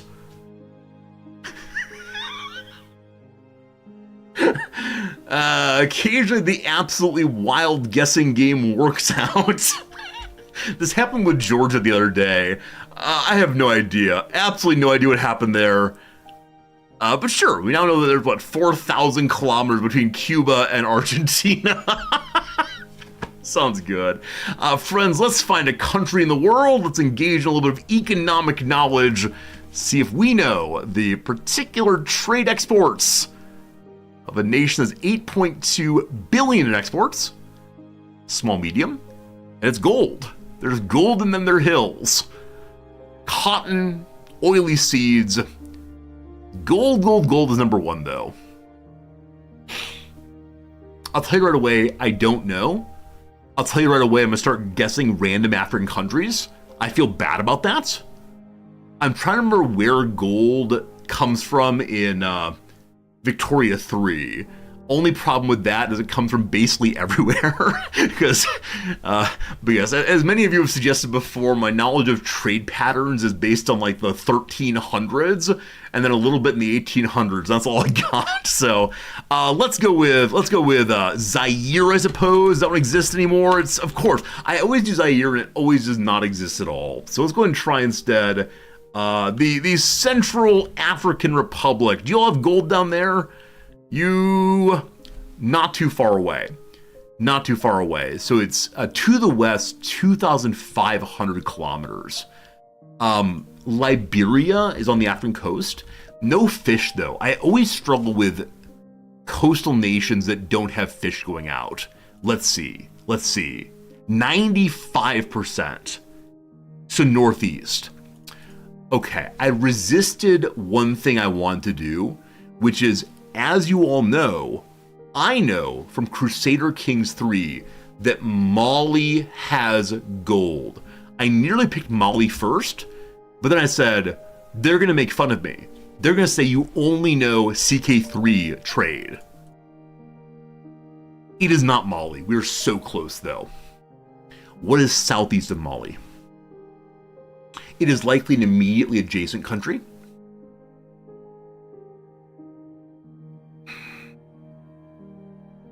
This is much easier for me when I can see the countries. On the global game, I can see what's happening. This is a place we have talked about before. I'm not going to get it, though. I'm going to guess Uganda, which is probably very far away from here. I'm ready to be embarrassed. But is it Uganda? It is not. So that's to the far east. Ethiopia is far east also. Congo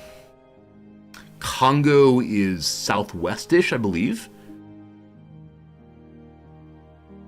I'm going to go to chat in 1 second here because I'm not going to get it, unfortunately. It's one we've talked about many times before. It is one that I've learned previously by putting together states, but not sure. What are you saying? Burkina Faso? Chad. I like Chad. I think Chad's in that area. Let's see if Chad is right. Hello, Chad. Chat says Chad. Unfortunately not. So last guess for now, we're saying Burkina Faso. New Hampshire's, who we haven't seen in a while. New Hampshire's, who has received their New Year's card from last year only today. How crazy is that? I sent out the New Year's cards last year all by December 27th or 28th, and New Hampshire's only got it today. If this is wrong, New Hampshire's, I'm gonna ban you, and I want you to rip up my card I gave you. All right, let's do Burkina Faso and see what we got here. Fingers crossed. Hey, a winner is you. Good job. You get to keep the cards. Speaking of cards, we are indeed doing our New Year's card giveaway right now. If you're interested in receiving a New Year's card from Little Resorty, over to you, either by the mail, the email, the Discord, the private message, however you want it. Consider clicking on in to that link in chat right now. I'll send it to you later this month. It'll be lovely. It'll have the animal of the year on it. A little handwritten message from me. My little hand will hurt so much to get more and more of them, but please do sign up. It's an absolute joy to see your locations on the world, or to see your email addresses, I suppose, and to be able to send you a gift of appreciation for another very, very, very good year. Okay, we have 2 video games. Then we have the Redactyl. Then we're going to play CK3. Today we're going to win big. The card that you received had and noms on it also. Yeah, if you put a special request into your box on the, what's it called? On the response page on the form, I will try to meet your special request. So last year someone said, like, hey, would you say hi to my wife? Someone said, hey, would you put a sticker on it? I try to do what I can. I can't do it all, but if you do request that Nom signs it also, I'll find time in her very, very busy schedule and put a little stack on her desk and say, sweetie, when you have a minute, would you sign these? And she'll get it done, because she gets all the tasks done always. Let's find the game. Yesterday, I somehow discovered that this game was Watch Dogs, based entirely on this bit of clothing. It was great. It included $10,000. Oh boy. I mean, what do you think I'm made out of over here? I'm made out of followers and smiles we got. Friends, this one includes a very cranky skeleton who is wielding one of his friend's legs as a weapon. Probably leaving a tomb. I could imagine this is like an Indiana Jones figure running away from a tomb. So maybe Tomb Raider, maybe that Nathan Drake game I can never remember the name of, maybe Indiana Jones. I'm gonna say Indiana Jones is fleeing away from skeleton with bone. Indiana Jones and the Fate of Atlantis is a game I really enjoyed. It's a point and click one. Indiana Jones and his desktop adventures. Well, that's wrong. So no one is running away. Instead, someone is standing and ready to fight. This person is wearing armor that I would suggest is Hellenic. So either Roman or Greek, I don't know which one. They might be casting a spell, possibly. Maybe it's a paladin. What's it called? Refusing evil, rejecting evil, driving away evil. I don't know. What's some Roman game I know? Heroes of Rome. I need more, so I'm putting Caesar in, because that's surely a Roman game. Surely it's Caesar 3. Oh, it's not. Okay. So along with the Roman fellow and the skeleton buddy, there is a burst of flame, possibly a whip, and Cerberus Ipse, or maybe a dragon, or I don't know. So I'm imagining now, along with the Roman fellow. I was gonna say along with the Roman fellow, maybe there's an Amazonian with a whip down here. But no, I believe the Roman fellow either has a whip themselves or is throwing something, I'm not sure. I can imagine some kind of like caster in the middle blasting out the fire. It's made some kind of team game. Maybe it's one in which there's, hey, Dispicaw, thank you for the generous subscription. I appreciate that. Glad you're enjoying the figuring out of the video game. We'll get a team, don't you worry. So I can imagine some kind of party game in which there's fighters and wizards and so on, but I have no idea. I have absolutely no idea. That Gauntlet game had multiple people. How about good old Gauntlet here? Is it good old Gauntlet here? It is not good old Gauntlet here. Yes, indeed. In the middle is a caster of some sort. Looking ethereal, that caster. Well, see the person's face now. A mane of blonde. A chiseled jaw. What an absolute Chad. Is that right to say these days? Is he still described as Chad? Or is that way of talking merely skibbity? Is it Ohio that I'm speaking this way? The word Ohio, of course, in Japanese means good morning. And so, yeah, I've got no idea. I'm gonna say this is Hercules. Not sure he is. Are you Hercules? Did you find yourself a wizard? Disney's Hercules game. Well, that's not gonna be it. I don't know. Is it Might and Magic? I see Might and Magic right here before your eyes. It is Might and Magic 6, The Mandate of Heaven. That sounds like China. Blood and Honor. Unfortunately not. We get now a whip. Oh, is this one of those Castlevania games? I think often a whip is used in those Castlevania games. I don't see, like, spooky vampire guy. But is it Simon Belmont? Is that his name? Which of these seems most wizard-related? Portrait of Ruin. Lament of Innocence. Really, Circle of the Moon. This is a circle. What do you say? Okay, we're in the right franchise and saga. It is a Castlevania game. A+, yes. I see a D. Is there a Castlevania game with a D in it? Is like Dracula's Revenge, Dracula's Curse. Ooh-wee. Ooh-wee. All right. It all came together with the whip. So towards the top here is also a pirate felt, looks like. A pirate with a, what's the word for it? A scimitar? That kind of thing. Okay. This was your first thought? Wait, you saw just the skeleton and said it's Castlevania 3? That's amazing. Very well done. Very impressed with you all. Also, proud of myself. That's good. That's good. One more little game, and then we go ahead and play.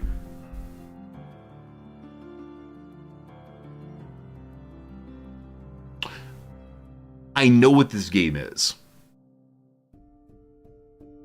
I've seen this game before.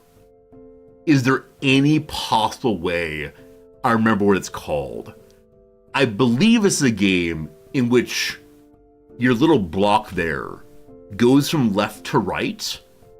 I'm not sure if you control the little block's movement or if the stage moves.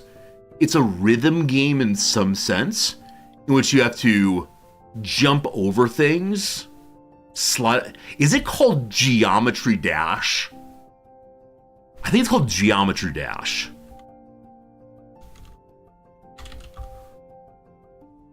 I'm ready to be absolutely wrong and thus a fool, but I feel pretty good about this one. You fool! All right. Well, we had faith in ourselves. This was a slight mistake. Never believe in yourself, kids. It leads to moments like this one. Metacritic score of 80%. There's still a box there. There was some shape-related game we played a very long time ago. There was someone's name, like somebody is alone, I think. And in it you controlled like the little block creatures. It was a surprisingly emotive and effective game, despite having very, very simple graphics. So if I do is alone, will that help us? Alone in the Dark, no. Man, I've forgotten what it's called, actually. No, none of these are right. So not someone was alone. Well, we've hit the point now where I have no more guesses. So we're gonna say Blocky McGee, Block Party, Blockbusters. Yes, reminding me of my good times renting video games for 99 cents. It's Blockbuster. It's not. Oh, man. I really feel like I've seen this. It is one of those, the level is hard to get through. Precise movement is needed. One of those kinds of games. Which feels sort of like what Mario Maker. If you ever want to feel very bad about your reaction speed, go watch people who play the Mario Maker game on Twitch. They're able to play through these levels in which one needs to be constantly reacting, constantly moving for minutes on end, while also being entertained to chat. As many of you know, even in very slow strategy games, I spend the majority of the stream paused to think. It's amazing to see. I have no idea. It's an explosion of confetti. It's chaff. Clearly this is some airplane game.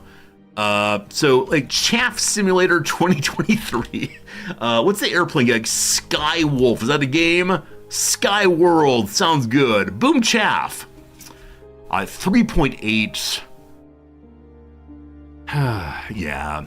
This is what I'm gonna say, obviously, when we get to it, and it's just not happening. It's blocks. We're calling it Tetris. Clearly it's Tetris. We have 3 guesses remaining.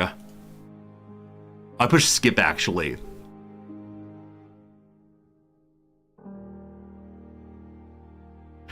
Is this the game I was thinking of earlier? Is it called, like, John is Alone or something? John something. John Cena.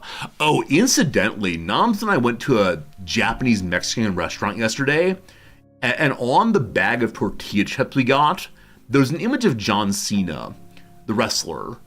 I don't know why John Cena is advertising for a random Japanese Mexican restaurant. I think he may not be, and they've stolen his image, but that's something. Is it Simon? Okay, my last guess, then we go to you all. It's the Amazing Cultivation Simulator. If you don't know what this game is a RimWorld-like game that came out of China. It is ridiculous. We never streamed it, but a few of you who love RimWorld said, oh, Resorty, play this one. It's not translated into English yet. You'll figure out the characters. All right, what is the game called, team? 3, 2, 1. It is called Thomas Was Alone. Thomas Was Alone. When I put the alone word in, did it show up and I missed it? Thomas Was Alone. This is a surprisingly effective game. As I said, it's really, really, really simple in graphics and execution, etc. And it's probably pretty inexpensive. It's really, really good, though. Really, really good, though. There you go, team. I was not so far away. I just never found the name. Who got it first? Who got it first? Hey, people agreed it was Geometry Dash initially. Thomas Was Alone for Shadow Avatar. Shadow Avatar, well done on getting that one. Now, did you get it independently of my nonsense? Or was it instead based on what I said? Someone Is Alone, I think, was a great game. I mean, I want to say, I want to compliment myself for half remembering things. Oh, Blue Link, you said it alone? You said it first? I'm sorry. Blue Link, thank you. It's hard for me to notice these things sometimes. All the good chat I appreciate. I want to say I deserve a C on the A to F grade scale. Half credit. Half credits, which means 70%, not 50%. All right, team, we've gotten through all the games but one. Been live for 2 hours time. Yesterday's big puzzle was colorectal cancer. That was terrible. Hopefully today's redacted is a little bit more fun. Let's go and throw you all into Jack. Thank you for getting the 30-second slow mode. You have the opportunity to guess one and only one word every 30 seconds. We're going to unlock a puzzle together, a Wikipedia page together, bit by bit, one by one over the next few minutes, and then we'll play CK3. Guess any word you want to, see how it fits into the puzzle. We'll scroll on a little bit so you can see what's going on. Are, to have, had, and, blank and blank. Blank, is Sonny and Cher? I don't know. Anyway, we'll start with philosophy. We'll start with potato. We strike out twice today. Put your guesses in chat. Here we go. Wittgenstein. Wittgenstein today is a 0. Embryo. Embryo. Nope. Sushi. No sushi yet. History, a big word. There are 12 histories. Well done. System. Always used a 0, unfortunately. Person to age 2. Ankylizing. We do only one word, so ankylizing it is. Something involving like spine problems, I believe. No luck on that one. Known. 9 knowns. Mongolia. None of those. First. There are 4 firsts. Knife. That's not a knife. Nor are there any knives here. Sum. There are no sums. Dynasty. Absolutely ready. Absolutely ready for CK3. Dynasty has 9 answers there. Good job, Angry. King, none of those. Animal, 1 of those. Time, 7 of those. City, 2 of those. King we did a minute ago. Man, there is 1 man in this thing. Man, oh man. Love is none. Rule, there's 2. Europe, there are 3. Potatoes, plural. Plurals are already done in this form of the game. Music, there's 0 of those. Henry VIII, there's 0 of those. Faith, none of those. Also China, none of those. Oh, sorry, 12 Chinas. 12 Chinas. Is it the place? Is it the dish? Who knows? The word Hun. Sorry, Hun, there are no Huns. Chin, there's no chins. Capital, 3 capitals. Continent, none of those. Noble, none of those. Bill, none of those. Rome, none of those. French, none of those. Queen, none of those. I love this part. How long till we get one? Roman, no Romans. Hong, no Hongs. He, 90 he's. Thank you for saving us from our endless same word over and over again. How about Korea? 1 Korea? How about Emperor? 18 emperors. Well done. India, there's 1 India there. Mao, none of those. Ming, 2 of those. Qin, or Chin, can't remember, 0 of those. Rule, done earlier. XIA, Jia, not sure how to say that, there are none of those. Shenzhen, none of those. We gotten stuck on the China thing, team. Stuck on the China thing. Wei, none of those. Leader, none of those. Black, none of those. Friend, none of those. I believe we did China already. We did.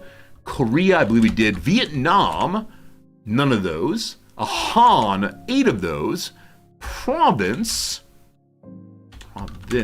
3 of those. Hunan, 1 of those. Japan, I wanted that too. There are 3 Japans.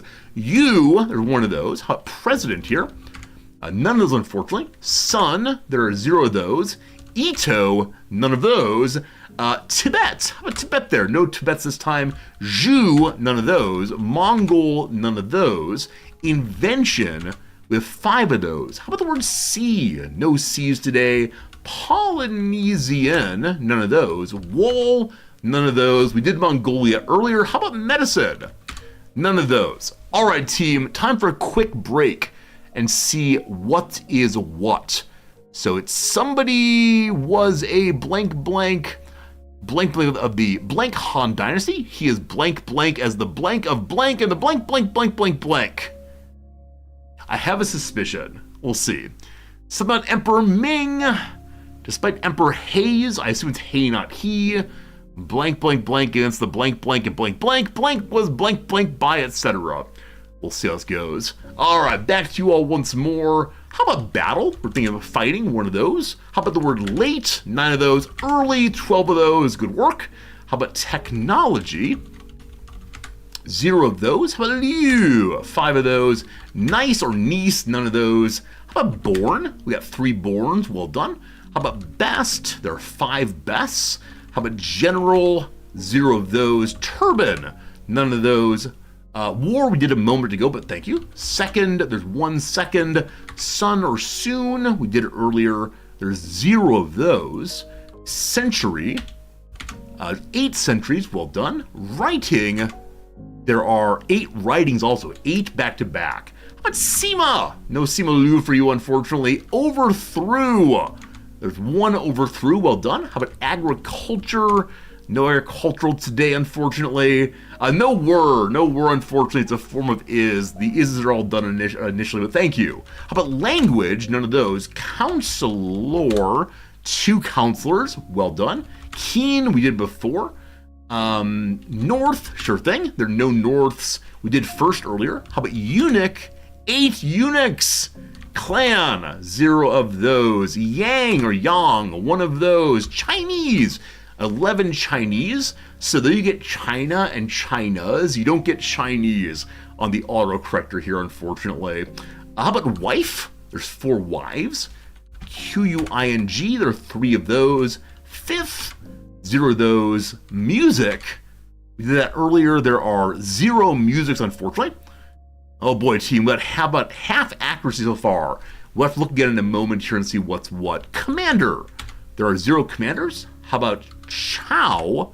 0 of those. X-I-N, I think we did before, but none of those, unfortunately. Ping! How about pings? None of those. Wall!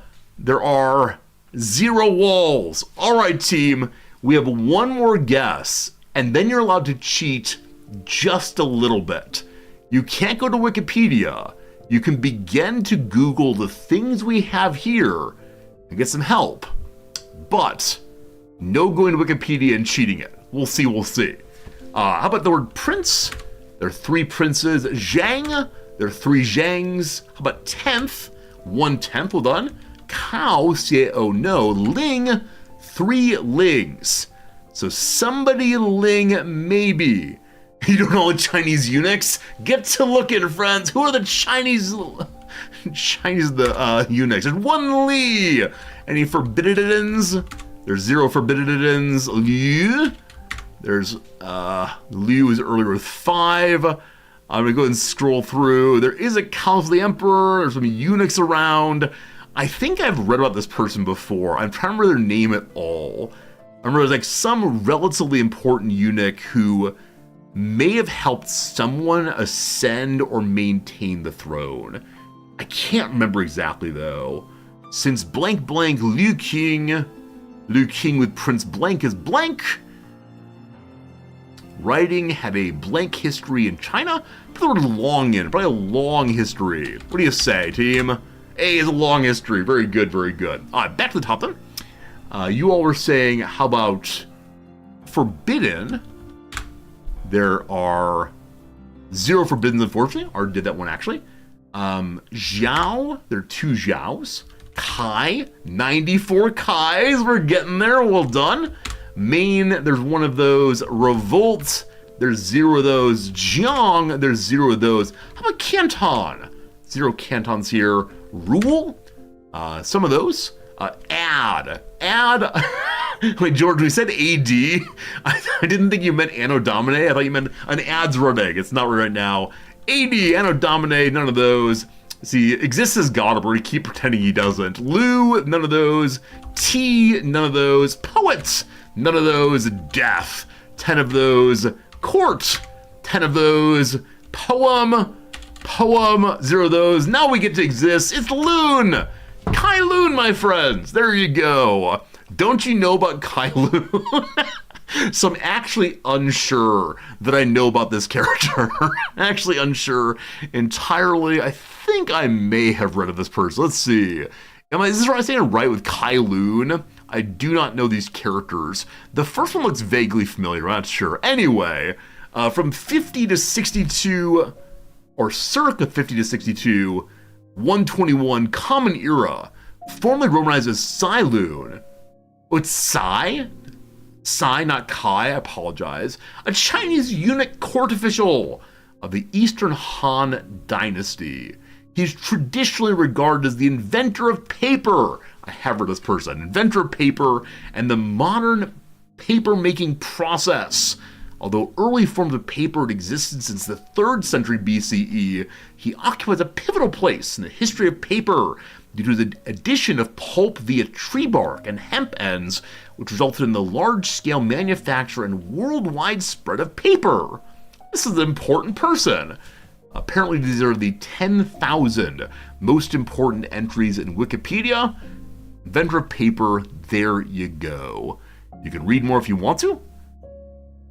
To assist Lady Dao in securing her adopted son as designated heir, he interrogated Consort Song and her sister, who then killed themselves. Alright, we see here that this fellow is a political counselor, also an important eunuch, also in charge of production of instruments and weapons at the palace workshops. Well done, team. In particular, well done to exist. Who knows the China? I'm very grateful that we have a wide enough people in our community that someone always knows the topic halfway decently. It's never the same person, but somebody knows it. So when we get things involving like botany, we got a botanist ready to go. Absolutely love it. I forgot we've not yet done the word of the day. I know this is a video game stream. I know we're sitting in the CK3 directory. We're just building up the excitement. We're readying ourselves for the conclusion of our playthrough. I think I'm going to say that we will not, is this true? Yeah, we will not end today's stream until either our character is the Emperor of the Byzantine Empire or our family's been destroyed. Might be a long one, we'll see. The word of the day is eschew. Eschew. Eschew. To eschew something is to avoid it, especially because you do not think it's right, proper, or practical. Their teacher was known as a Luddite because he eschewed the use of smartphones and tablets in the classroom.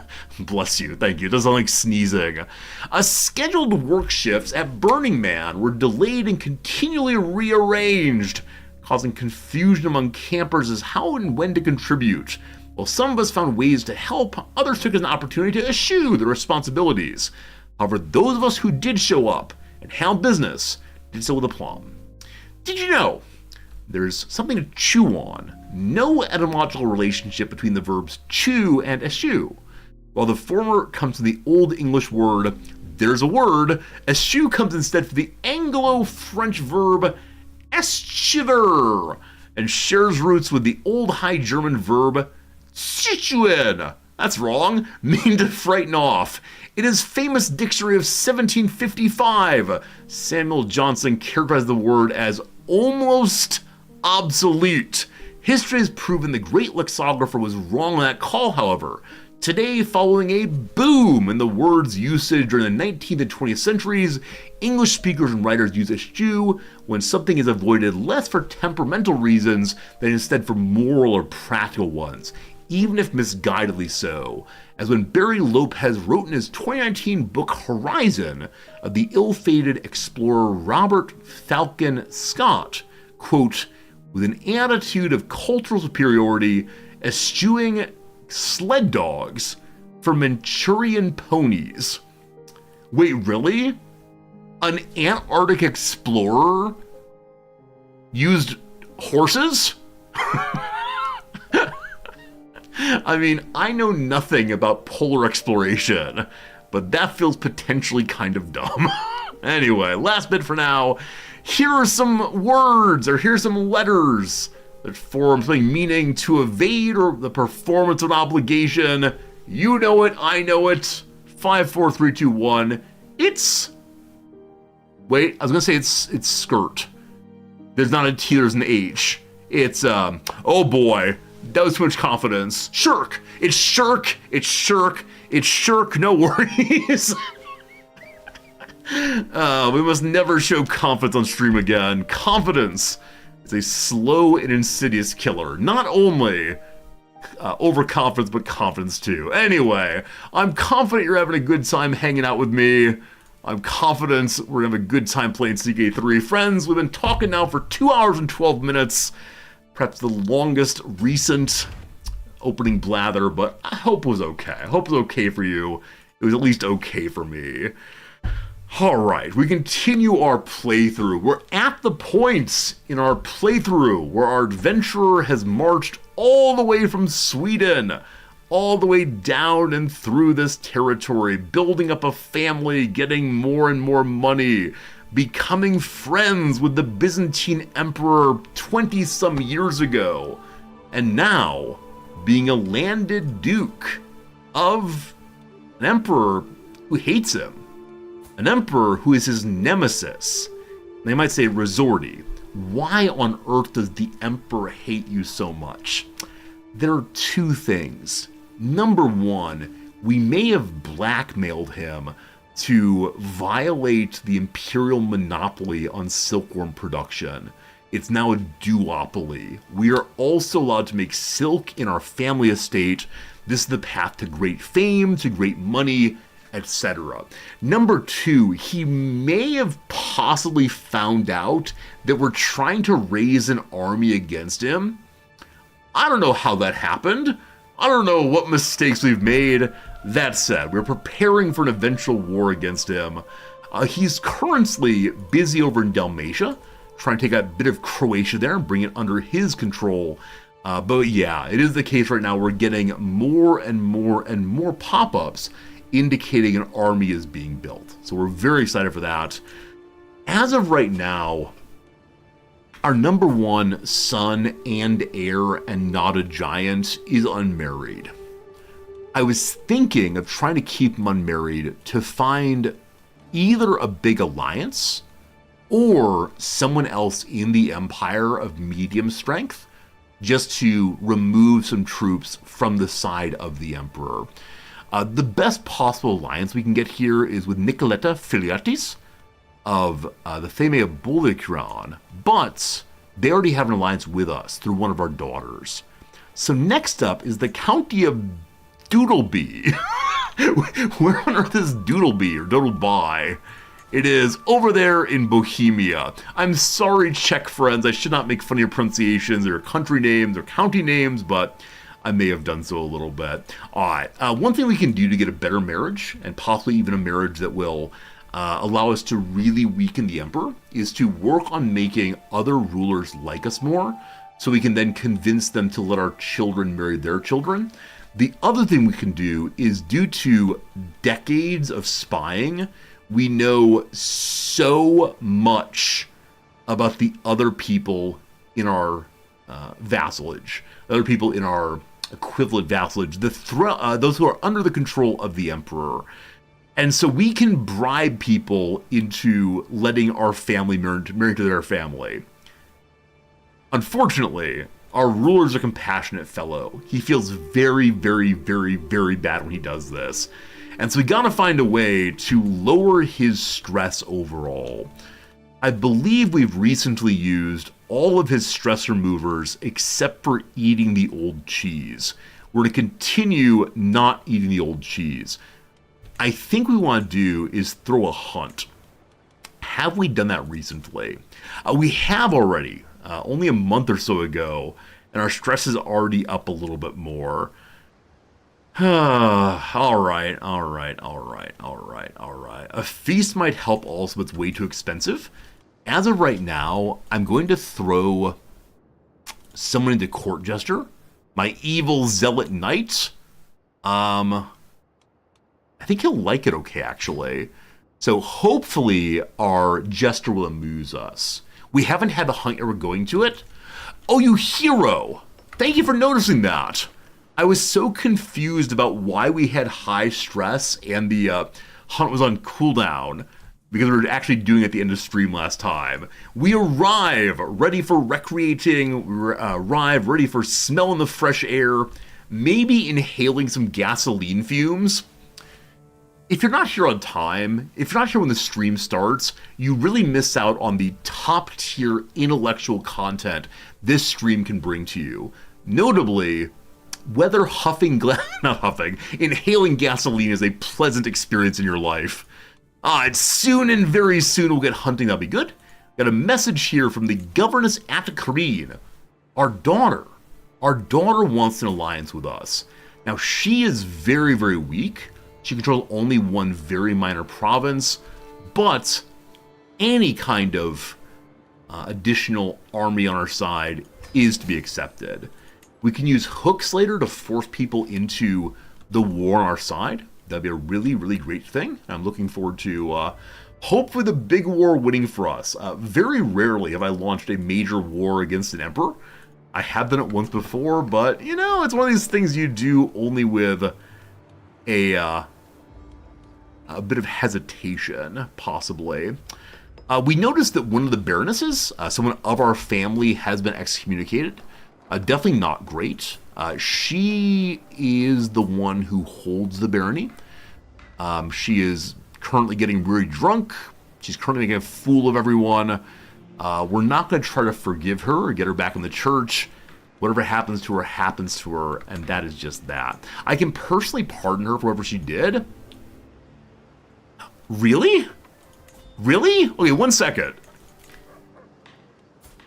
Do we do this? So, the Emperor is offering us a job on the council. This council position, Marshal, would give us more military capabilities. But I think being on the council also makes it possible for the Basilius to arrest you instantaneously, because you're then in his court. To my vile vassal, I've come to the inexorable conclusion you're truly the best candidate I have for the open council position.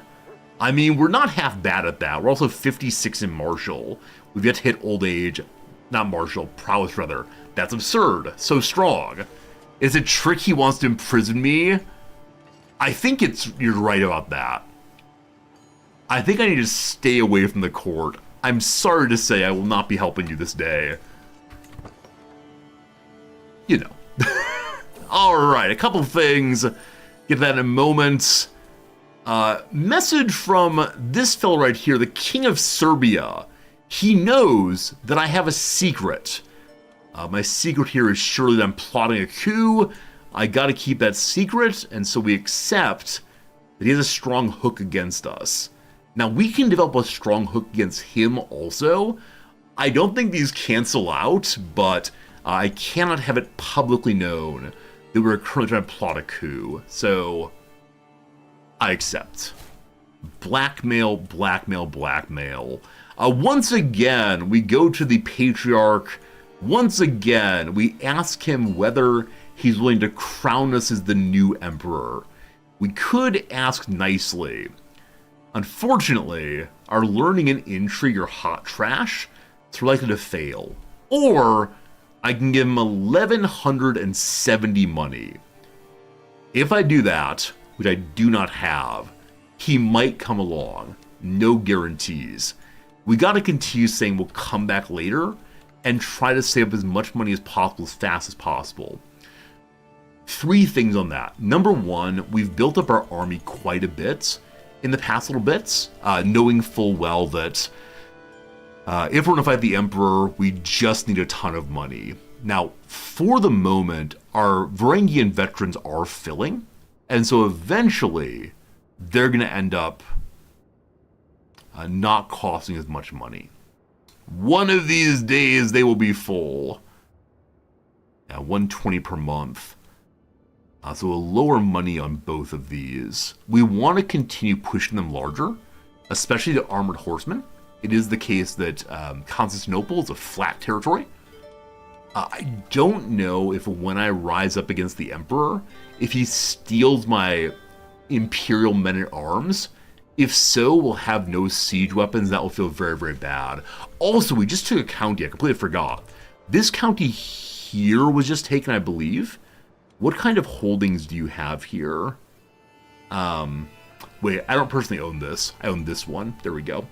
What do we have here? Pretty much nothing that really strengthens any particular kind of men-at-arms other than spearmen or skirmishers. Here there are some. So what do we have? Spearmen or skirmishers here as heavy infantry, archers, spearmen, or skirmishers. Which do we prefer? 1823-12 or 1220-1016? Let's go take our light footmen. Dumping the location here. A little bit stronger, but better than nothing, I suppose. Can we use the papal credit card? That's a good question. We have quite a bit of piety right now. It's not papal, right? It's the patriarchal plastic, we're calling it. He has 845 money. I am not wealthy currently. So, unfortunately, I asked him for money fairly recently. We can ask again at the last day of next year. So, hopefully the rebellion does not come until then. We've not created a formal faction yet. I'm not sure when we will. But I think we're going to get money from the Ecumenical Patriarch and then give it right back to him. This is Solvi. Solvi is my nephew, a beautiful fellow. He's talking with my daughter, Asta. Asta is furious that this fellow is being attacked by those who are against the Lord. She yells out to those who would attack him, Asta la vista. All right, she can be a zealot or make her brave or instead a calm person. Well, bravery is delightful. She can be a zealot, no problem. She's honorable zealot through and through. She's married matrilineally to Constantinos here of a fairly major family. This person's currently third in line to be the emperor. We're fourth in line when last we looked. Once again, we stamp for the Ecumenical Patriarch. I don't know if you can only ask once, and so succeeding is essential. For right now, I'll keep saying I'll come back later until the end of next year. We've built some shooting ranges in Vrosta. I don't recall why I did that, but I did that. And for right now, I'm thinking I'm going to build nothing else except for the estate here, more mulberries. Hey, good eye, good eye. So now that our soldiers are totally full or nearly full, we're pulling in 41 money each and every month. Once again, with the won't you help me out in a moment. Also, I just remembered my steward has been improving development, which will help with taxes in the long run. But in the short run, having him directly bring in more money will help so much. That's so great. Is our personal scheme slot open? We're currently swinging a prince. This prince is the leader of a very, very strong territory at 10,000 there. I'm considering marrying my heir off to this family exclusively to have access to his army. The other thing we've considered doing is trying to marry our family into one of the royal families outside of the empire and having, for example, Hungary or Ruthenia come down and help us fight the emperor. This feels like an excellent strategic move, but at the moment it's not super important for us to do. Also, there's a lot of alsos today. It's like when I was writing my very first letter to my very first crush. I had so many postscripts and postscripts and postscripts. Like I thought that kind of, that kind of cleverness would endear me to her. But as in the words of CK3, she turned away, not interested in the seduction attempt. If only I would have written a rhyming poem involving her name. First ever crush was named Audrey. How do we rhyme Audrey? My dearest Audrey, you make me see the possibility of love. You, my angel, have come from above. I like you primarily because you have nerdy glasses. To you right now, I'm making some passes. I'm better than you at studying English. You, my darling. English. English. Oh, I'm done. We're good. I have a bad passion for philately. I like the stamps. So you can do my laundry. You also have very, very good seduction there. So she's actually someone that I'm so curious what happened to her. Because like I said, she was very, very good. I learned her in English. She was so much better than me in math.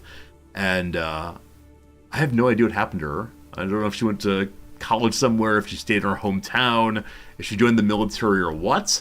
She's someone who I'm curious enough that at times I said, oh, I should try to Facebook stalk her. But I recognize that I knew her when I was 13 or so. And so now she's in her 40s. There's no connection or no like interesting connection between the person she is now and the person I knew. She's an absolute stranger, so what's the point? In conclusion, don't stalk people, kids. Here we are. We've found a stag. Let's go hunt the same.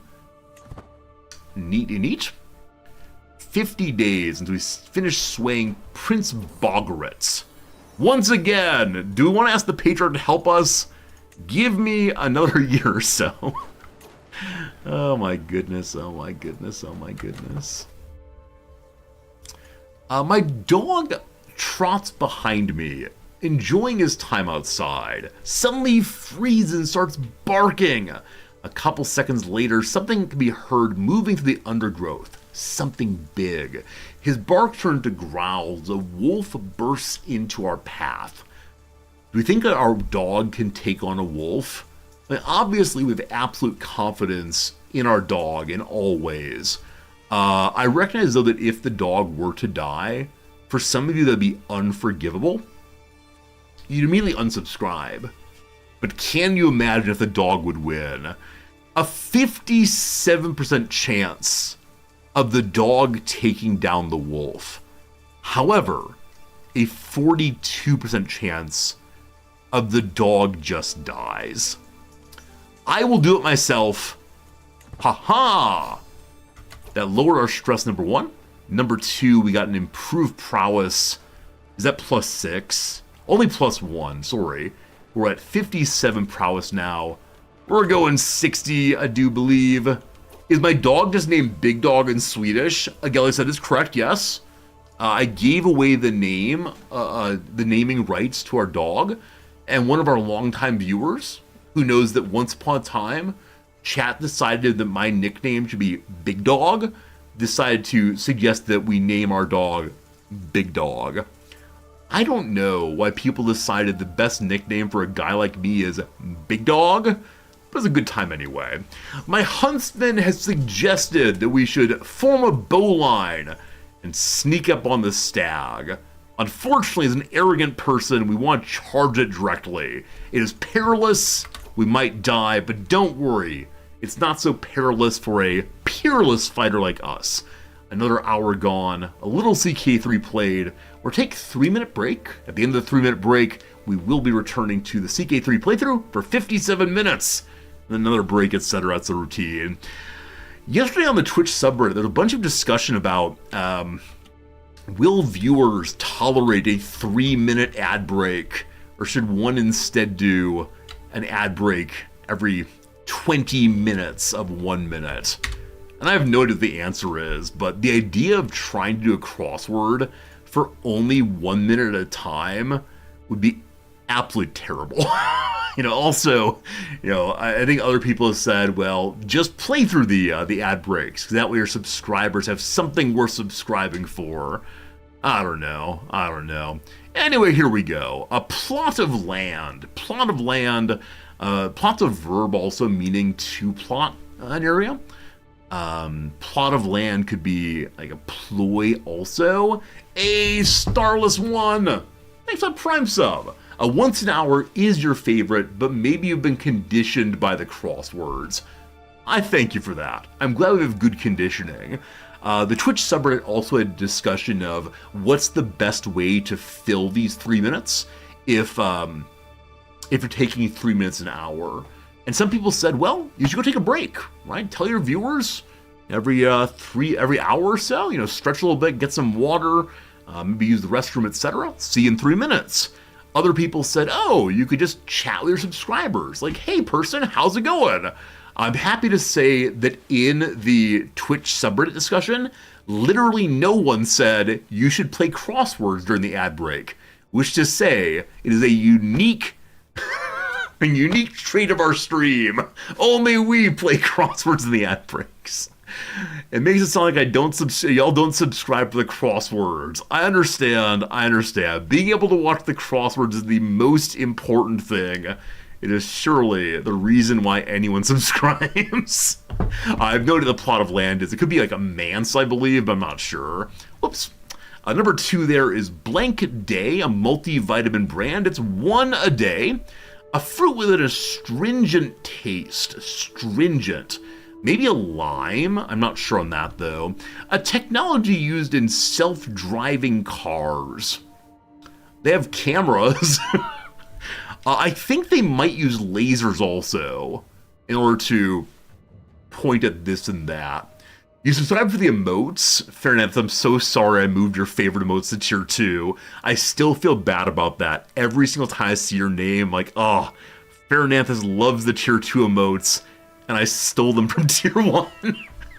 Making sure everyone has their favorite tier 1 emotes is very challenging. That said, some of the tier 1 emotes get almost no usage. We can discuss that later and see what emotes to get rid of, because there is a new emote many of you have asked for.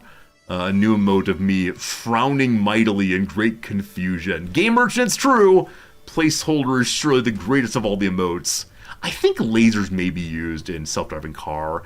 A person to pay back, or else suffer payback. Maybe a usurer? Maybe a mafia boss?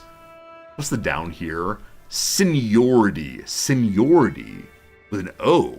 Seniority. Like old age, possibly. A feature of some candles. Well, they have wicks. Do you all know about courting candles, they're called? Never mind. The crossword has not caught my attention, which is this topic has. Welcome to me using the ad break for other purposes. I think they're called courting candles. Yeah. We had one of these in my family. It was mostly just an interesting thing. Okay. I don't know if this is true, but this is roughly the story I heard. In the 1600s to the 1800s, courting candles were used by the man of the home to set boundaries for his daughter. When the daughter's suitor came a-calling, the father lit the candle in a sitting room where the couple conversed. When the candles burnt to the metal at the top of the candle holder, let's say right here, it was time for the suitor to promptly leave. However, the father could change the height of the candle based on how comfortable he felt with the suitor. Also, the father could immediately snuff out the candle or add a second candle, depending on what he deemed necessary. The courting candle serves a quiet yet firm reminder to the suitor to end his date. Again, no idea if this is true, but this kind of would be like swirly, spirally inside. Allows you to move the candle up and down so it burns longer or shorter. Apparently was used for controlling dates from going on too long and getting into, you know, the handsy stuff. Roar, good evening, my friend. Welcome back. Good to see you. There we go. God knows the daughter of the suitor were incapable of changing the height of the candle. Whoa, whoa, whoa. People this time didn't look for loopholes. The law was to be respected. And as God is in the world, the Father is in the house. We love it. We love it. Okay, is our sway almost done? 30 days, half the sway. Well, Lord Petar, the Silent, has been silent no more. He's denounced me because of my rivalry with the Basilius. So this person's family and their 3-person army is not with me. Alright, he is allied though to someone in Upper Bosnia. Sheep! Sheep, I say! Gotta keep working to get more people. Oh no! Stress goes up again. I paused to quaff from my water skin, savoring some cool relief from the sweat and havoc of the chase. I secure up my side and hear a low whistling noise. An arrow slams into the grass at my feet, burying itself deeply in the ground. I and those closest spin around, but there's no one there. Only the rustling of the wind. Huh. Was that intentional? Was someone hunting the most dangerous game? We could say, oi, be more careful, a bit of stress. Number 2, this must belong to someone. An intrigue challenge. We're not intriguing in any measure. They're a compassionate fellow, so we're not going to look for it. Or assassins, run away. No, just be careful, no problem. That reminds me, though, I said this before the ad break and then didn't do it. Because we are challenging the Emperor, we need to make 2 major modifications right now. Number 1, we have to have bodyguards. I was trying to save money, but bodyguards really, really matter. Number 2, where's the page for it? The secrets page. Number 2, we need to change our intrigue stance. So, as of right now,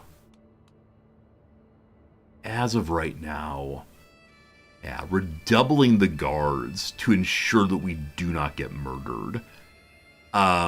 We could withdraw from view entirely, leading to more stress and everyone hates us, or to go to redoubling the guards, more stress creation, but we gotta stay alive until we change the Emperor.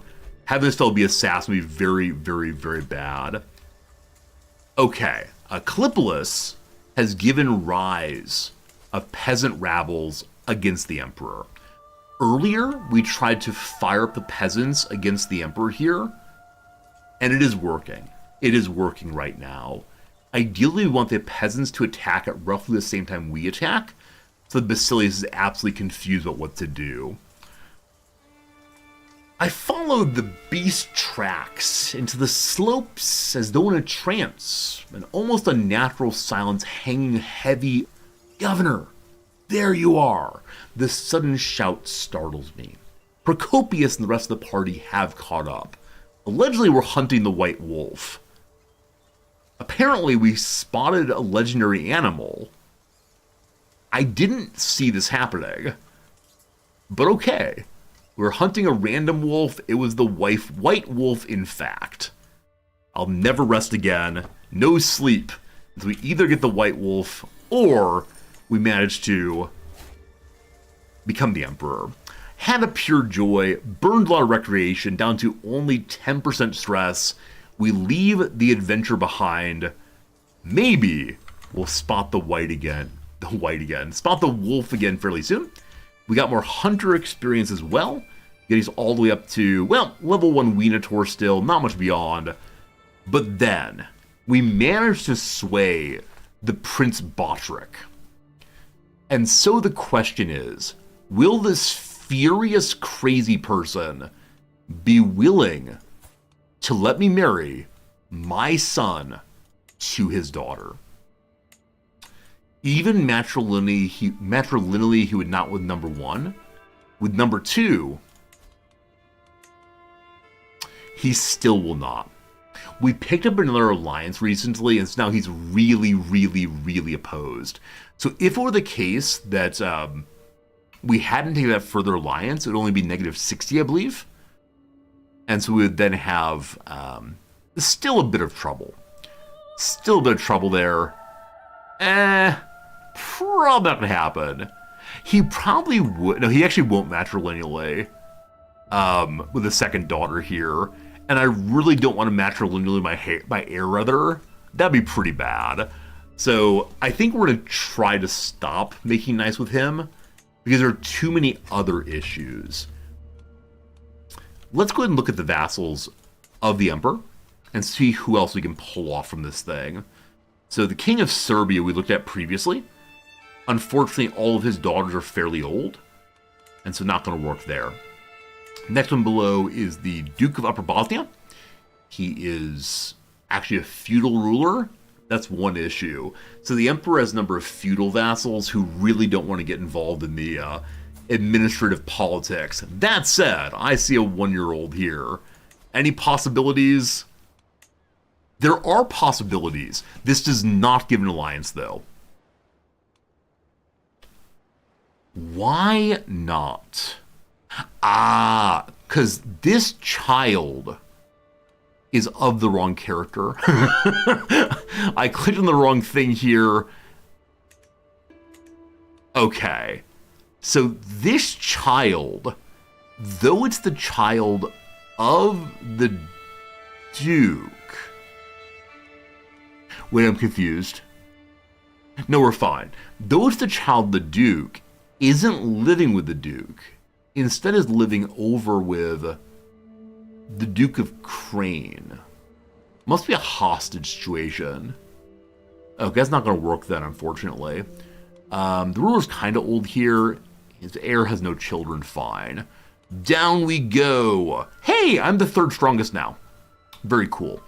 We already have an alliance with the fourth strongest. Philopolis has hated us. Once upon a time, we wanted to be the Duke of Philopolis, so we may have treated the Strategos there very, very poorly. It's possible we didn't do well on that. That said, he hates the Basilius more than he hates me.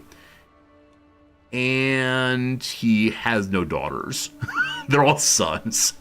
Alright. I might just go for normal marriage. It may not be worth doing all this work here, so let me check Strongest Alliance briefly. And yeah, it is the same as previously, so let's look for a normal marriage for a person like us. I don't know. What stats do we care about? I've heard people like the high fertility stat. I've heard people like genius. Occasionally I get confused, though. How is genius spelled? I know it starts with a G. And genius. Gia. I think the name Gia is G-I-A. Genius. Oh, the first stat here must be genius. Cool. Fine. Alright, there's an ugly Greek giant not too far away. She actually does have the big fertility one. She is ugly, but that's okay. Maybe that's okay there. A 38-year-old, a 13-year-old. Go ahead and show me the ages for right now. Hello, children. Yeah, so the nearest giant is in fact this ugly Greek lady. It does not give us a big alliance, but you know what? For the possibility of fertility, which rhymes, I think we want to marry her. Hello, beautiful! Get some giantism back in the line, please. Very, very good. Her sister may be a giant and also a not ugly. No, that's clearly not a giant. You gotta work on identifying giants by picture. Like, if you're gonna play CK3, the most important skill I can offer to you is not understanding the economy. Doesn't really matter if you keep your vassals happy. All that matters is looking at a parent. Can you immediately say which child's a giant? Only the one on the left. The one on the right's chin is too small. Alright, happy marriage, everybody! Oh, different message than previously. This message here is not about the patriarch, but something else for now. It's the anti-Helen of Troy. Didn't someone suggest the Helen as a standard unit of beauty? If a Helen of beauty is causing 1,000 ships to be launched to save you, then a kilo Helen means you get 1,000 by 1,000 ships to be sent your way. If you're merely a micro Helen, how many ships are coming? Alright. You thought of Farquhar from Shrek? Yes, indeed. The chins there are very Farquhardian. Alright. I'm in my study. My chancellor comes in with a missive. It's from the House Al-Anin. Holy moly. Who are you? I think you're definitely from the northeast of us. An alliance against the Basilius, conditional upon the cession of the Theme of Mesopotamia. So I will give this person one of the Empire's holdings if they support me in the war. Now, you might recall, the aim of the playthrough is not to be a good emperor. It is merely to be an emperor. So we could go ahead and give things away. I recognize I actually don't know where Mesopotamia is. It was in this area right here. Alright, so I could say, how about a compromise? Do you want the Torma of Melitane, or I will not sell the Empire? Where is Mesopotamia? It's right here, actually. So it's on the southern border of the Empire, right there. Are you rightfully part of the Empire? You're not. So we could give up some de facto land. Give up non-de jure land for the sake of having a very big ally. I wish I had a clearer sense of what allies I already have. It'd be fantastic if our scheme here showed, showed who we are currently having with us in our coup. Again, with the black note, we get quite a few, but you know what? Where's Melitene? Melitene to take also. Sounds Greek. How many times in this playthrough I said sounds Greek and it ends up not being Greek at all? The answer is very, very many times for sure. Where is Melitene? Okay, so Melitene is part of what's called Mesopotamia. A Torma is only a county. It's not a full duchy. So we'd be giving away just one county. Is this the give a mouse a cookie playthrough now? I suspect it might be. I'm gonna say that the people of the Empire are so mighty, so beautiful, so strong, so well equipped, so ready for battle that they'll take back the county. And if not, not my problem. All right. Atabeg Kermal agrees to the counter proposal. Description. Description. Should we take a little screenshot on that one? Dear Paradox, please fix your game. I will write a description. Appreciating your generous offer. The tribal chieftain joins your plot. Boom. Paradox can have that for free. Stock price goes up. Hey, Toms. Buenos dias to you, my friend. Or possibly Noches. Not sure which one it is. Back home again once more. I mentioned it and now I'm curious. I'm sorry. You know how this works. What is the Paradox stock price up to? In the recent day, good. How about 6 months? Oh, we're cooking with gas. How about in the year? How about 5 years? Okay, so we bought in roughly here. We look like we've roughly made our investment back again. Rough. One of these days, team, one of these days, Paradox is going to make us very, very rich.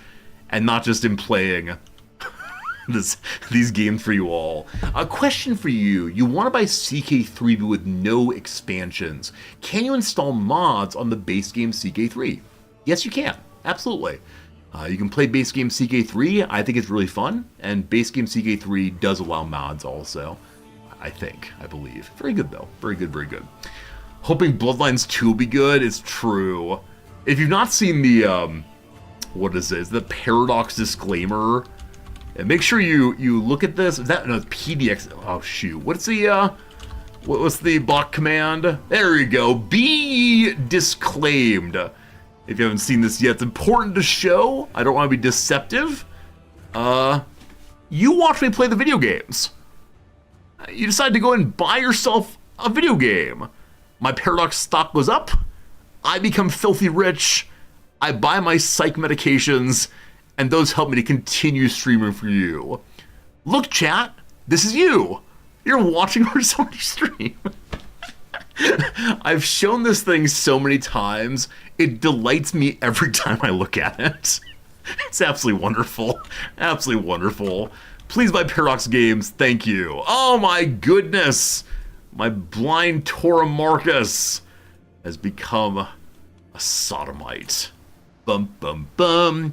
A sister here, who is currently a baron, is in line for Athens. It's your first time seeing a game merchant. I always assume the people in part of our community for a long time have seen all the jokes. But I understand people popping in and out?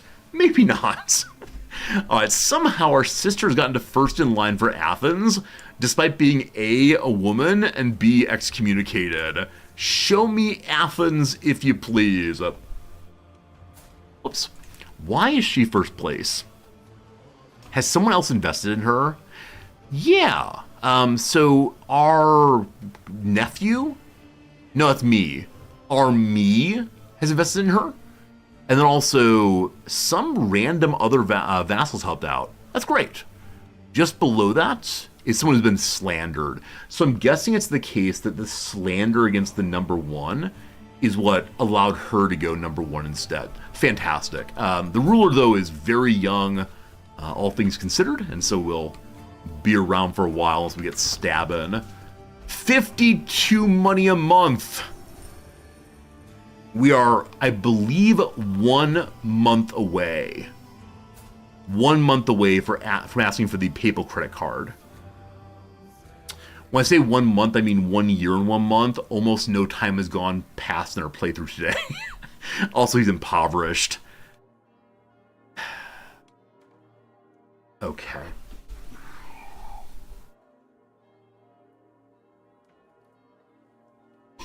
I'm considering throwing myself 1,000 money in debt. Generally speaking, it's not a good idea to take on any debt. But I'm so tired of this event popping up. However, what comes to mind for me is we give him 1,375 money, and he just says no. The outcomes here do not seem to be determined by stats at all. It just is a 2/3 chance. And if you fail, you don't get your money back. No refunds, unfortunately. One moment here. I didn't see a use a hook against him in that event. We could try to develop a hook against the Patriarch. He is our friend, though, correct? Plus 60 friend. I know there's a best friend button. Only money if it succeeds. Maybe Keeper's Fang. You're right, Keeper's Fang. You're absolutely right. Right, because the number of money spent comes after the percentage, not before the percentage.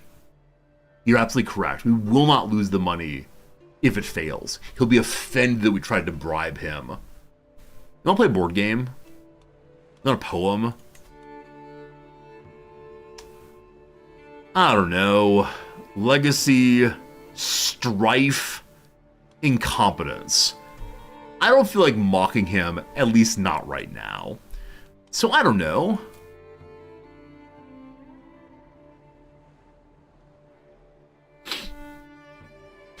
When you see me looking away, I promise not losing my mind. I'm trying to come up with rhymes for the Patriarch's name.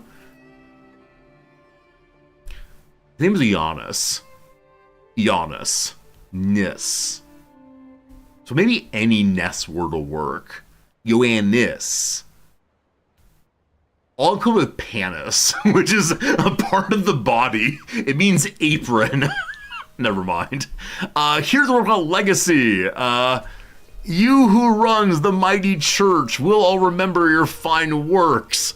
That rhymes. Though you claim to be ecumenical, the knowledge about you should be primarily medical. Because your body is so fit and strong, they'll remember you all the day long. If it's all the same, I will not mention your hard-to-rhyme name. Boom! Legacy! Boom, legacy indeed. Our Mulberry Cops are copes we done in, yeah, about a half year or so. Incidentally, can we bribe the Patriarch? No, we're good, thanks. My sister is now losing Athens again.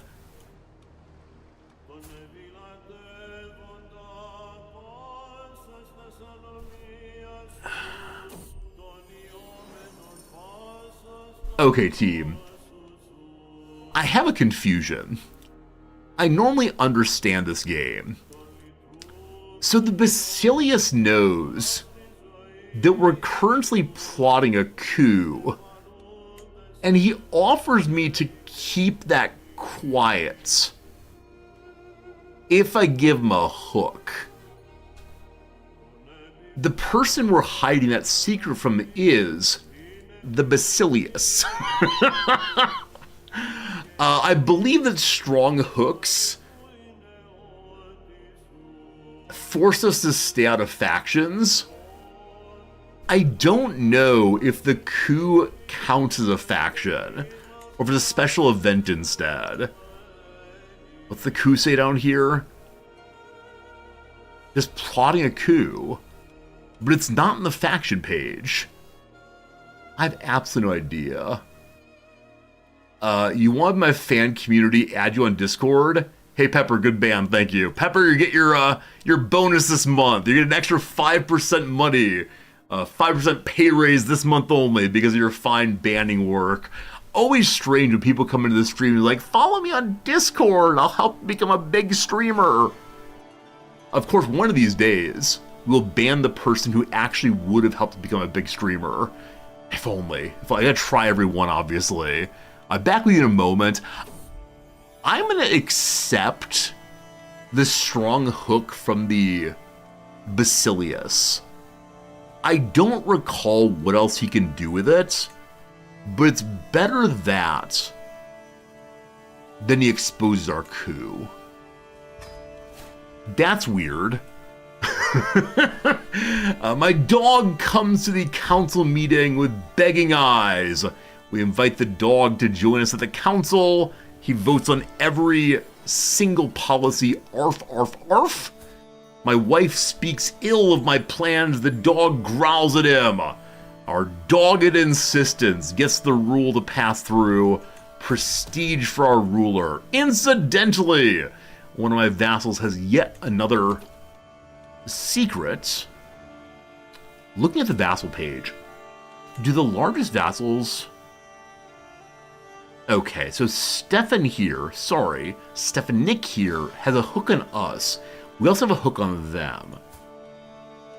If I blackmail you, we get stressed out. He will want to keep his murder secret. So it's time for some stress. I do not know how all these hooks are going to work together. It's going to be very, very strange, I guarantee. Just not sure. Okay, I need to lower stress again. I believe everything on cooldown still. Other than eating the cheese. Oh no! I thought about petting our dog. Even thinking the thought was more than enough to make the dog be delighted, to be full of cheer. In its old age, though, that bit of excitement was too bad for the old heart there. The dog cannot raise its head. I sit with him long tonight. Big dog is no more. We have an item to put upon the wall. I'll miss you, puppy dog. Or we spend money to taxidermy him. It's okay, good boy. There'll never be another one of you again. But surely there will be a big dog too. Maybe in celebration of our dog, Big Dog, for the remainder of today, I'll say I'm not resorty. I'm instead Big Dog. You may refer to me as Mr. Dog. You want to... Mr. Big is fine also. Alright. We keep getting the pop-up of you can station a man-at-arms regiment. This is actually not true. That's not true at all. I mean, instead of Big Dog, maybe I can say, you the man now, dog. Will that work? Will that work? A very old website, a very strange website. We are under halfway to bribing the Patriarch. It's getting closer, though. It's getting closer. Snoop? I don't dare pretend to that amount of Riz. That's a well-used Riz there. Shame! Shame! Someone disbelieves the church. We're once again thinking about the church. All the church. Maybe someday. Alright, keep saving the money. If I look at my stance right now, I don't want to be murdered. Would it be better to try to keep my secrets? Does anything do that? Yeah. Less secrecy. No. Less secrecy for all opposing schemes means people against us are more likely to be found out. Yeah. So I think there's nothing to protect my secrets in particular. We're just trying not to get murdered right now. Excellent. Once again, the coronation. I'll be back real soon. Again, I wish that were a decision. That'd be great for sure. The Basilius has taken Dalmatia into his ever-loving embrace. Soon enough, the rest of Dalmatia is coming too, but not quite yet. 751 keeps coming in. Once again, we go in. I think it's probably once a month or so. I understand it's the next step in the event, but goodness gracious. Murder! We know that one Strategos, our friend, killed another Strategos. Wow. Is Wales ruling France? 1 second. The Strategos of Thessaly is currently attacking the Basilius. I need you not to win, because I'm the one working on becoming the Emperor right now. Alright, he has 60,000 troops! Oh no! Oh no! Oh no! He's got everybody with him. He's doing the thing I want to do. Oh no! I do wonder if our claim, such as it is, in the event line continues to the next Emperor. If so, happiness, if not sadness. We'll have to work on our plot once more. Also, I said a moment ago, I am so bad at looking at the rest of the world. Our playthrough has been us zoomed in basically like this for the past 4 streams. Those of you who play games like these, do you remember to scroll out occasionally and just see what else is happening in the world? Because there might be really cool stuff happening in India, but we don't care. We can't see that far. But yes, let's take a quick little look through Europe, see who's winning today. There is no Italy. Yes, indeed, Wales Ascendant. Wales Ascendant, my friends. How did this happen? What is going on with the Kingdom of France and the Kingdom of Wales being buddies? Okay, Bouchard the Insane was put into place by a faction who wanted the Duke Henri off the throne. His child is the King of France, or sorry, King of Wales. How did that happen?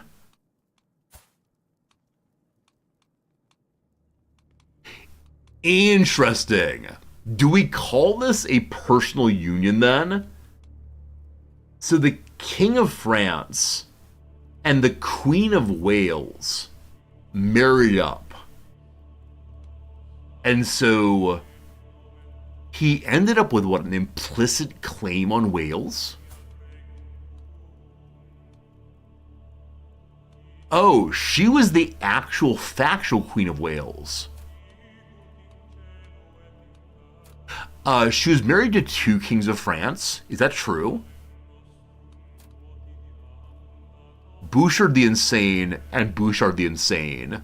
My sense is that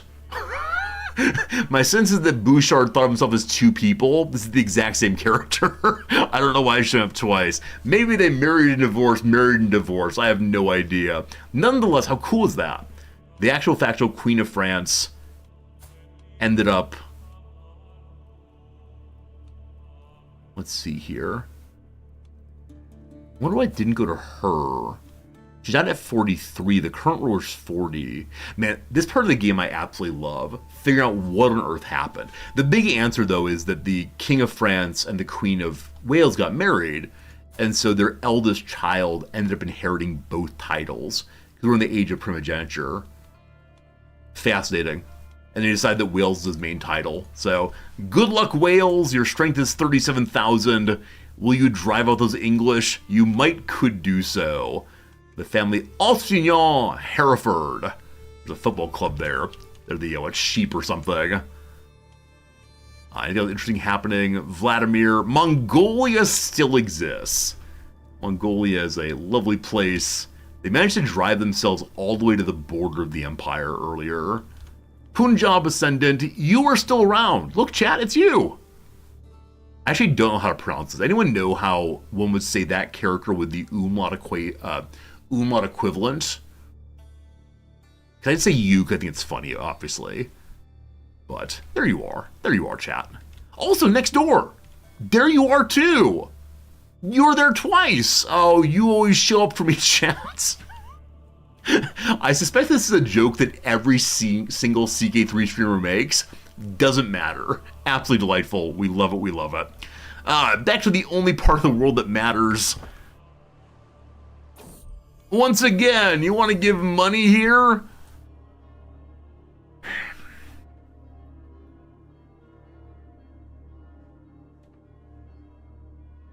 I'm going to do this now.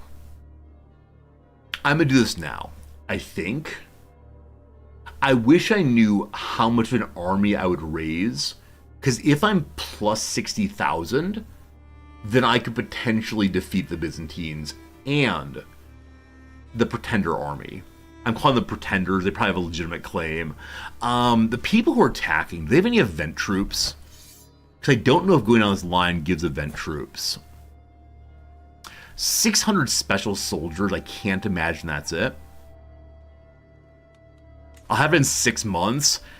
What I can't decide on, though, Salty, is will the current emperor fall in the next 6 months? The answer is probably yes, but okay. We'll do it the honest way. We won't throw ourselves in debt over this one. It'll be 12 months, not 6 months. Math. That said, luckily we have our basic mulberries going. And so because of that, we're now pulling in 0.1 more money a month. All right. I want to continue improving this thing all the way for big money and the possibility of making silk regalia for ourselves once we eventually have enough silk to make one piece of clothing. Unfortunate. We're pulling a little more money now, thank goodness. Oh no! Our friend has died. Started as Akakios the Clueless of Cappadocia has died at age 61. Welcome to Stressville once again. This is a real question, feel free to answer it. Does anyone know what the compassionate trait loses stress with? Is it freeing people from prison? Is it forgiving people their sins? I just don't recall, unfortunately. And so freeing people is one. In that case, I need to get people into prison. So I could offer to work with the Emperor in hopes of getting some prisoners. Now, this army is quite small. They are grouping up. There'll be a little over 9,000 strength with 4 knights. We have 9 knights. Our army quality is substantially higher than this army. There are other folks down here, but they're running away. So we could raise our army, go fight these groups, probably win, maybe capture people, disengage. Only issue is, does the Basilius run forward and take them from us? We're in the war regardless, so I'm going to try for this. We may end up with a bunch of dead people. We may lose all of our horsemen. We're moving our marshal over to war footing. Good luck, buddy. Raising the army costs a lot more money. We're only at level 1 stress 10%. Never mind. I need to get the Patriarch on our side. Alright, the Basilius' army is marching north. Why? The leader of this thing is where again? Okay, he is trying to get to Thessaly. Their army's on the way, and if he can take that, he might manage to get war score in his favor. This is Master in a Cretenios. He has a claim on Avalonos. Is that French? No, it is Epirus. This is Greek. Well, whatever. Whatever. 2 more months and over 1,000. Lovely. I should probably stop finding secrets. Oh, wait. Do we have selling hooks?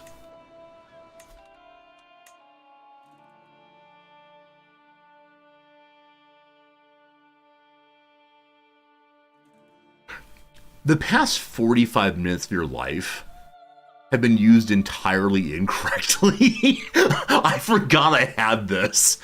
Friends, we have about 1 billion hooks. Oh, we could have had all of the money a very long time ago, but someone forgot he had taken this perk earlier. Oh, no. Now, being compassionate, this might cause some major problems. Alright, hello, Lady Alexios. You have almost no military strength. How much is your hook worth? Cannot believe I did this. Demand payments. So give me 44 money. It does not cause stress. Yeah. I believe we can burn all the hooks on our children here. Kids, open your piggy banks.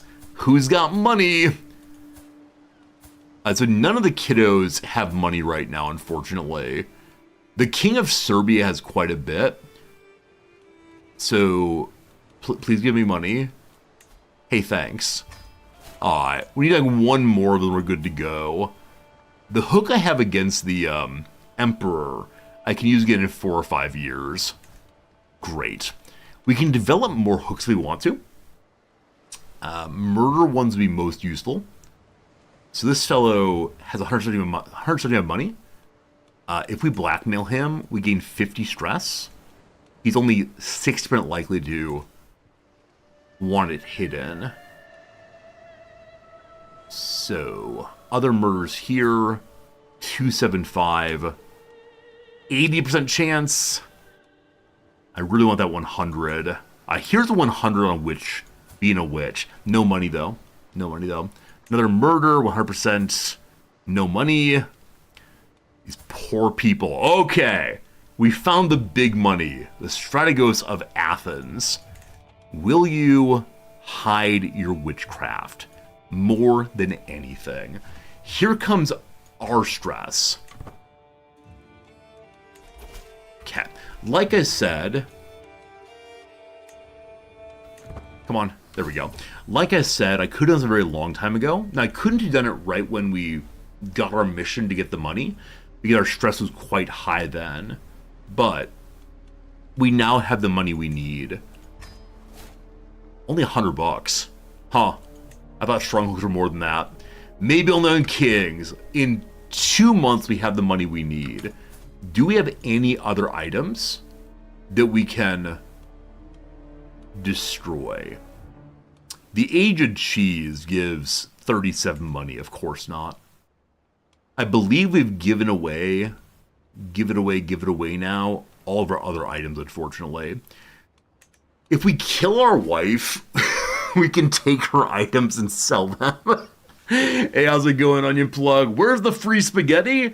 Spaghetti happens on our Saturday stream when we're building a factory in Satisfactory. That's the spaghetti. Here is no spaghetti, only Maybe in Italy, who knows? But good seeing you. Thank you for the bit also, Onion Plug. Super kind. All right. The Basilius wants me to be spy master. We gotta stay away from the capital. We must. All right. It is the case. One second. It is the case that one of our allies, who is currently attacking Dalmatia, wants to borrow our army. If we decline, he'll be unhappy, but he won't break the alliance. I'm sorry, but no. The Patriarch 1355. One more month. How's the war going? Thus far, no strike has been carried out by either the Emperor or his 58,000 armies opposed. So either someone has left. No, as right now, he's the same number of allies. So someone is having attrition problems. We don't know who right now, but it's causing the attacker number to go down about 2,000 so far. I really don't want to use any more secrets right now. Hunt is up in 5 months. Feast is up now. Cost too much. Here we go. We're 30 money short. I do not care. We go to the Patriarch and say, hey, friend. Hey, buddy. Hey, guy. Are you interested in supporting me as the Emperor? He says yes. If we depose the Basilius, only that one apparently, he will crown me King of Kings and Lord of Lords forever and ever. Alleluia. I'm curious right now, what is the next step in our ongoing plot? Is this something that fires on the Emperor? Challenge a rival to fight. We love that, but no, I don't see a go ahead and launch the coup. So I'm guessing it is event-based. We'll have to wait a little while longer. I don't know if making friends helps us gain more compassion. Sorry, with compassion help us burn stress. Our eldest friend now is in their 50s. Our eldest friend is 70. This will cause a problem in a while. Hello, air guy. You want to be friends? You want to be friends, boss? Where's the be friends button? Yeah, personal. There it is. Chance of being friends. Excellent. Maybe we'll lose some stress by being an altogether nice guy. All I want to be is a nice guy. Hey, our child Asta, our daughter there, has gotten better education. We love that. How are the kids doing? Our wife... What did I just do? The chain of thought there was, our daughter got a better education. Unfortunately, our daughter is a giant, but we have no giant son. How old's our wife, and will she be pregnant again? We clicked the wife. She immediately announced their pregnancy. Oh my goodness. Do I have the power to impregnate people with my mind? 2 days ago, we asked, do we need a quote bot? And now every single time I say anything, I say, that could go in the quote bots. Maybe we do need a quote bot after all. Taking off her headset just in case. Watch out. Watch out. Paternity suits in my future. Oh my goodness. Oh my goodness. What a bit of silliness that. Alright, diplomacy perk, let's go, let's go. So we're going down to Patriarch simply so that we're able to get higher fertility. However, on the way down, 2 things. Number 1, more friendship, more skill points, love that. Number 2, we can request armies from our friends now. That is good. CK3 strategy not taken out of context. I think a lot of the games I play, I say things that I would not say under normal conditions. The Basilius just has army beaten like the Dickens.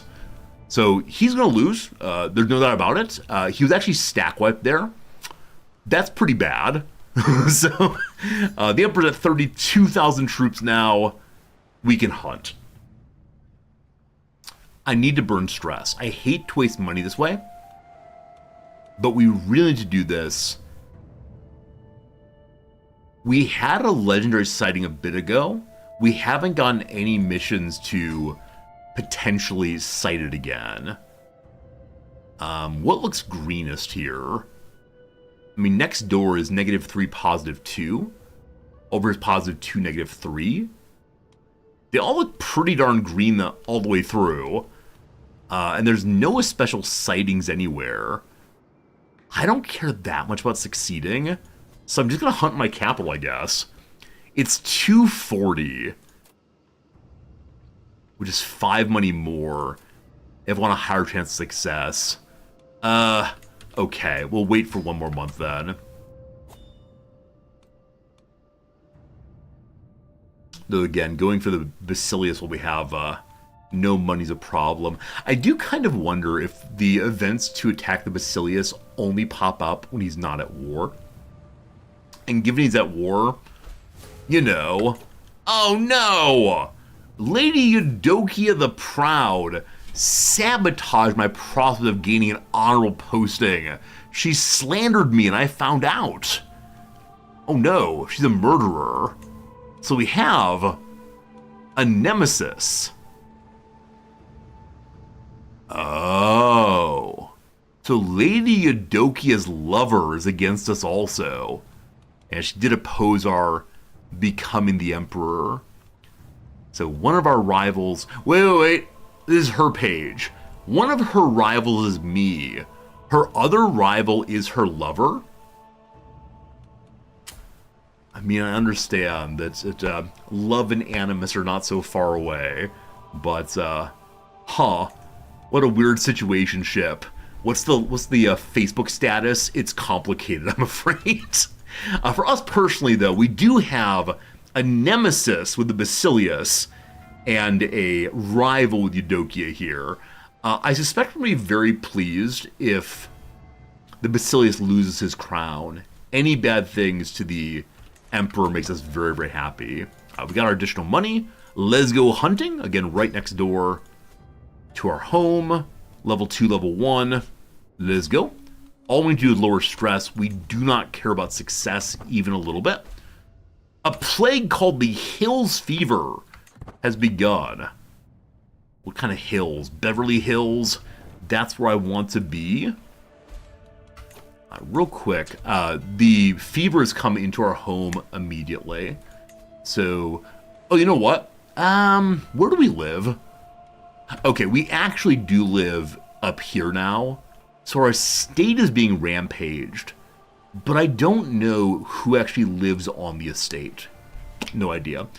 Anyway, I'm going to move my physician over to stopping plagues. We also have built recently a bath. And that bath will... Oh, did I not actually? We talked about building a bath. So in 1 month's time, we can begin building the bath to have a better chance of not dying. But it's coming our way. We are here. It is there. How bad is this plague? Oh gosh, it's apocalyptic.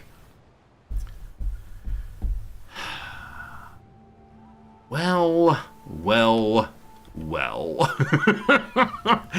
It is currently only a couple counties away. Shervin in the north is 66% chance to get it.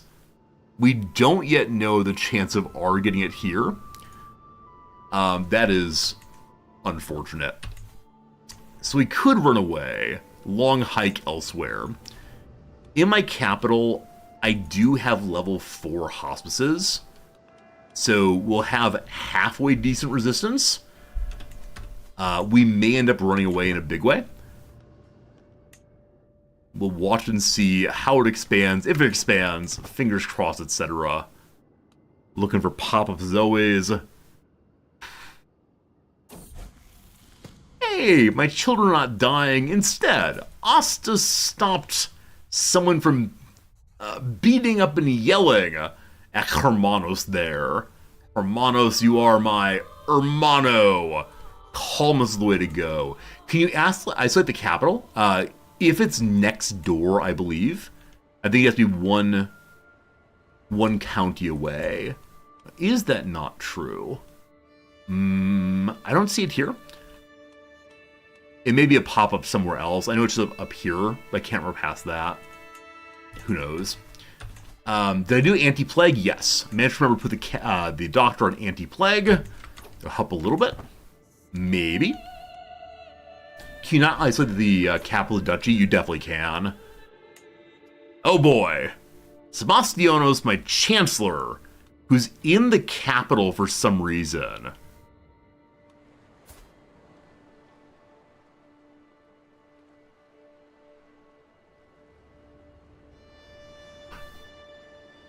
Do all of my counselors live on the estate?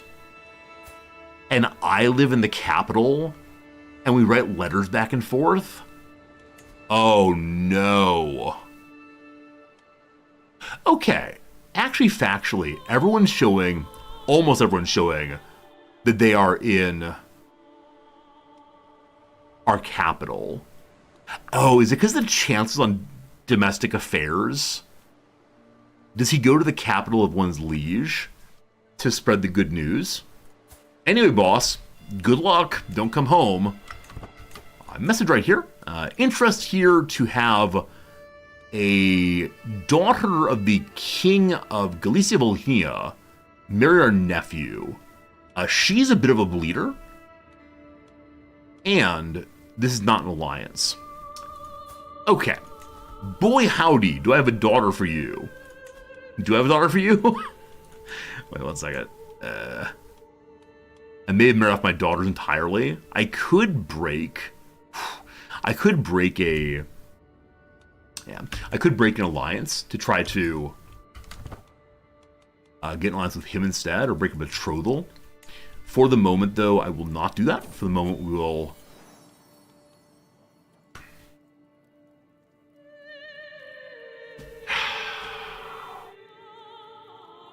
I was going to say, possibly we'll get ourselves a daughter to marry off.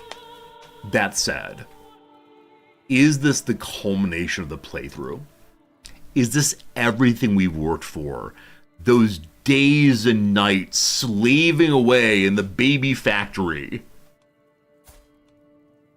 What is wrong with you? What is wrong with you, giant lady? Her first child, a giant woman. Her second child, a giant woman. Her third child, finally a son, not a giant.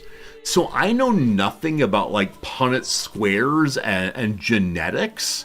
Is it possible that like the gene bit for giantism is locked into being female? Is it like an X chromosome thing, and when the Y happens, giantism falls off? I got no idea. Hey, Top Games, what's my favorite start date? I like starting early. I like playing Vikings early, definitely. X-linked recessive, thank you. That seems good. I love the early start date. That's it, I love every start date. I've played so much CK3 and really enjoyed basically every start, every playthrough. Have I ever had a non-fun playthrough of CK3? Nothing comes to mind, so it must not have been that bad. Anyway, another hour's passed. Time for a 3-minute ad break. We'll do a little crossword puzzle. We'll return to the other side. Hope you're enjoying yourself. If you're not, why are you here? That said, if you're really enjoying yourself, you might consider throwing a little follow this way. Considering coming back again tomorrow, it'd be good. It'd be good for sure. All right, we asked the other day of ChatGPT how the genetics of acromegaly worked, and the ChatGPT said it was too complicated. Do your own homework. Fair enough, fair enough, fair enough. There's the ad break going. All right, so We barely got started on this one, and I got distracted by something. Feature of some candles, a scent possibly? Maybe. A partial stake holder. Stake, S-T-A-K. The stake is held by the cow. A Minions vehicle. So it's probably something involving Gru from the, whatever that movie's called. It's not Evil Genius. What's the movie called? With the Minions and the Gru and so on. Anyway, like a wetsuit. Waterproof. Tight. Skin tight. No idea. It's called Despicable Me. Thank you. Despicable Me is what it's called. Oh, incidentally, the word vehicle could actually mean a movie in which characters appear. So HPG, you did not help me, except accidentally maybe. So it might indeed be Despicable Me. Good, thank you. I definitely didn't think it was the movie's name, but I forgot vehicle could mean that. I imagine them all loading up like in a clown car. It's all good. People getting hitched in secret. Oh, you don't apologize, APG. I asked the question in a serious way. I was not meaning in any sense, don't tell me. You are legit, you are good. That's funny, actually. Elopers get hitched in secret. A character whom the Times once called the Grand Dame of instructional typing software. Did any of you use this? I did not. It's Mavis Beacon. Teaches typing. I can see her in my mind's eye, despite the fact I never used her. I don't know who she was / is. Was she a character made up like a Carmen Sandiego? Or was she a real person who was passionate about teaching typing to the world's people? A Tony winner, Salonga. It's Leah, I believe. Glacial Ridges. I have no idea what they're called. Absolutely not. Greek consonant. Well, there are quite a few of those. Yeah, no idea. It's a Tau, actually. I cheated slightly, I believe, because Vexed is at C, I think. We'll see. Unwelcome sound from a tire. How about hiss? Large chamber ensemble. An octet, maybe? Sure. Mooncraft abbreviation. I can never remember. It's like LSD or something. They go up and down on graphs. I mean, trends, lines. Do lines go up and down? Maybe. Brownie batter adds in. Eggs, maybe? We'll see. A word with change or cucumber. A C change. A C cucumber. So if it's C change, C cucumber, at C is absolutely incorrect, means Tau is incorrect also. A shame. C is definitely right there, though. Full Metal Jacket actor Matthew. I've seen the movie, primarily for the drill instructor speeches, but I can't remember what it is at all. Matthew McConaughey. All right. We're going to Vietnam. A language suffix, like Chinese, Japanese, possibly. Signature line. Could be like a catchphrase, possibly. The thing one says regularly. I cannot imagine what it is to be an actor who is known for one particular phrase or sentence in a movie, and then people come up to you for the rest of your life saying, say it, say the thing, or I won't be pleased, say the thing, I'll tell people you're a jerk, say the thing. It must be very entertaining for a little while to know full well that people like the line you're using. You're recognized. But man, for some people, it must be terrible. Like if you're a major actor and there are lots of roles you're known for, maybe it's better to get a variety of lines, but I can't imagine. Thank you so much, Trooper, for the generous subscription. Hope you're having a good day, Trooper. Thank you for hanging out with us. Thank you for joining the crossword. Say the line, Bart. Say it. Exactly right. Friends and New Son. A new opportunity for us to make an alliance. Holmger is a fine name. He's not going to inherit anything, so welcome, Holmger, for right now. I say he's not going to inherit anything, not because he is going to die of typhus, though he might. We'll see. Things I was thinking of. We're hunting right now to burn stress. We want that to continue. We have a new son. We want to see what kind of alliance we can get to bring more people to us. Strongest alliance currently is someone we already have an alliance with, I believe. Yep.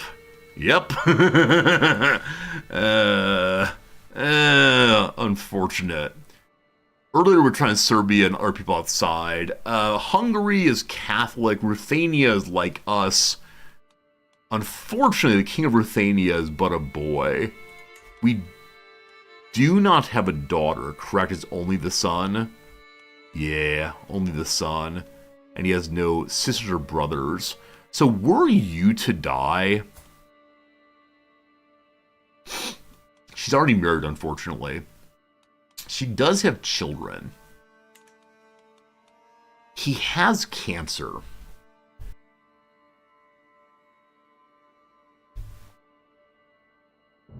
While childhood cancer is a terrible thing, occasionally, in order to ease one's suffering, one must do harm. I have an idea.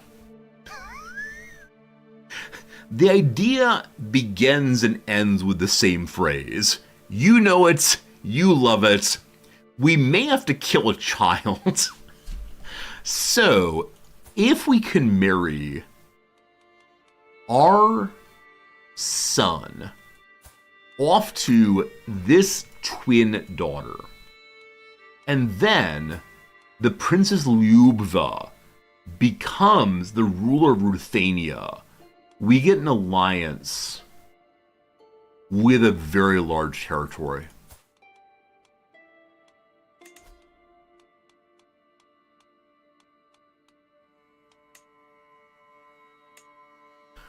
Definitely want to accept. What's the issue? We have so many alliances. Oh, goodness. We could break alliances to fix this one, because some of our alliances are with our family and do not give us substantial strength. Well, our sister does. She probably would answer the call anyway. Oh, speaking of the call, in 6 years we can ask for more money. Not right now, though. I suspect she would come help us fight against the Emperor, because she does like us quite a bit. What are the other alliances we don't care about? Our niece? 6,000? We like that.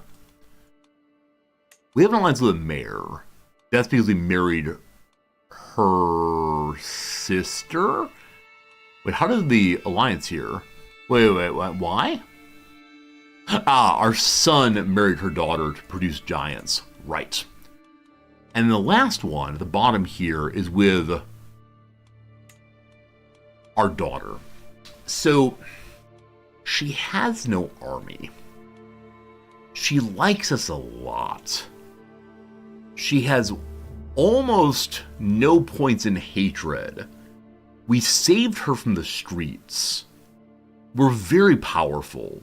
We're her father, we're her friend. I'm going to break our alliance.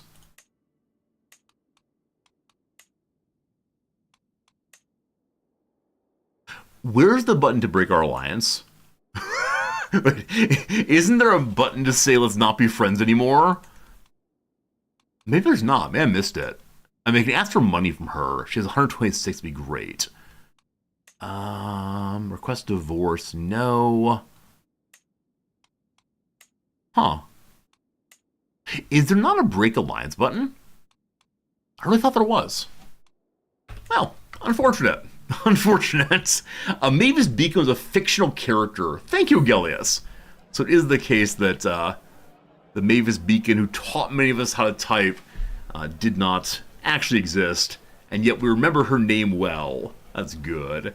Alright, we brought our son over for some chit-chat, some food, we had a drink or two, and by the end of the night, we're embracing one another, saying over and over again, I love you, man, I love you. What a pleasant man he is. More possible friendship points, more good. He's a very bad potential governor. We could go ahead and teach him how to governate. It'll likely work out. We should do that. There may be an automatic alliance based on close relationships. So, Salty, I know our daughter asked us for the alliance, right? It wasn't a case of the alliance suddenly occurred when she reached adulthood, for example. She definitely asked. That's what I'm confused by. All right, so our Chancellor has died of typhus because he was hanging out in the capital. The Hills fever got him.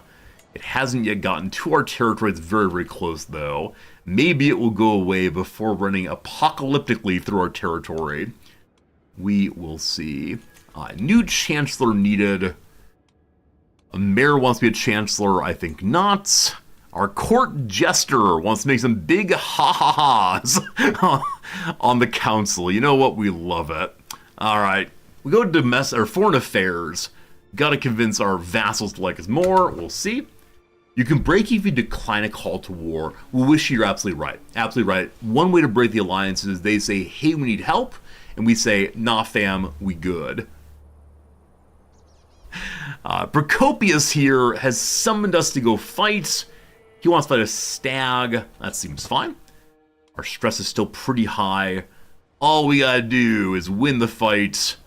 My fellow vassal Rarje here is down on the ground picking some irises. We can order him the horse. We can instead bring my healer over to get some medicine or accuse him of being a witch. Let's go and get our medicine herbs filled up once more. It is the case that the people attacking the capital have been in the plague quite a bit. These people go cough, cough, cough. You can see the flies or crows or bits of smoke or maybe, I don't know, parts of their leprous skin flaking off. There's something black in the sky there. It means they're all dying. So has that weakened the army against the Basilius? Not that much. They're still at 58,000 compared to the Basilius' 35,000. An event popped up. What was it? Yes, the hunt continues. My vassal went on ahead. When I catch up to him, he has killed a poor commoner. Governor, it wasn't my fault, I swear. Alright, soon enough the party will catch up. I can lie and say that he tried to protect the man. Could say let's hide the body. I could demand he answer for it, or we can kill him. Unfortunately, no bribery. Bribery, rather. We'll say he tried his best. Everyone believes me. I am the great deceiver, unfortunately. We're waiting for the hunting, but no, we corner the beast all at once. The beast will be mine. Oh, yes, it'll be mine. We've chased it across the whole mountain twice. We are not returning triumphantly. We could buy a stag, but no. We're an honest person, causing more stress. We're gonna kill this thing fair and square. After hours of riding, we have found ourselves the beast. The exhausted, panicked animal has turned to bay, struggling to stand and snorting in panic. The air resounds with blowing horns, barking dogs, the party's cry. I can shoot the beast, losing 21 stress, or I can fight it myself. We'll earn a huge stress removal. There's a 10% chance. It's a stag, right? A 10% chance the stag kills us. Our prowess is 56, and yet we might die. Friends, let's play XCOM. We charge forward, we destroy the beast, we do not die. As I plunge my blade into it, the beast catches me with a kick. I'm pulled away as it snorts its death throes. We are not just wounded, we are severely injured. Arg! Arg, I say. Is that a further scar then? One moment. We're still scarred level 1. That makes us attractive. If we get to scar fully level 1, so 0 to 1, we get a further penalty instead. So everything's good on scarification until it goes too far, then people are afraid of you. Friends, our stress is nearly 0. Mission accomplished. We kill the beast ourselves. We get ourselves a beautiful blue stag antler. Most notably, 2% renown gain. Wowie wee wow. That's awesome. Okay, so how high is our hunter experience now after that? Fully level 1. Awesome. Keeps on climbing, very good. I guess we're going to say no more babies. Though it's the case that, man, I sure would enjoy having a giant son. It's just not going to happen. We're stuck with Michael here. Michael's wife will give us a baby giant eventually. For right now, we care about renown of the family more than our own anything, frankly. I'm going to put the piety trinket away for right now. We'll equip the antler instead. More renown, more good. A number of our trinkets are soon to be destroyed, which would mean 10 or so years. We're going to repair our glass orb here. And then we're going to pass on down to our son. Yes, some piety, but more would be even better. There you go, kiddo. Do enjoy. So now that we're no longer saving up to convince the patriarch to support us, we can instead work on improving our state again. Nice. We can increase the mulberry. That gets to a little more intrigue, a little more everything. Great. My injuries are slowly getting better, and pain is no longer my constant companion. I'm still weakened, but today I'm capable of many things that were impossible just a moon ago. Now we are merely wounded, not severely wounded. Nice. I haven't seen my physician pop up, have I? Did my physician die? Physician? Huh, he didn't come attend to me after the severe injury. Why do I not? I can't ask him to attend to me, I'm not sure. I guess we're going to go ahead and strengthen our army again. So in particular, I want to strengthen the horsemen here, as we can do so. For weeks, Lady Helene of the Asen family has been flattering us. We say it's insulting that she would say nice things about me. Someone so lowly, someone not a giant, would say that we are a strong and mighty family? Of course we are. We're the giants. You're the tinies. Someone get me Barry Bonds. We have to have a Giants all-star game. Inga, one of our many, many daughters, has greater stewardship. That's great.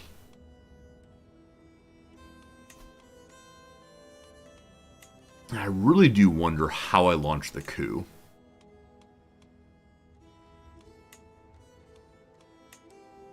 I do wonder if the hook he has against us has made it so he's unable, or we're unable to launch the coup. I thought we would win the playthrough today, but I'm just confused. Hello. The Hoppalucher family is coming as a minor family. Speaking of families, how are we doing? We are the third strongest family. Actually, the second strongest. We're stronger than the Imperial family. We are not allied to the House Angelos. I'd like to change that. Their youngest daughter has typhus.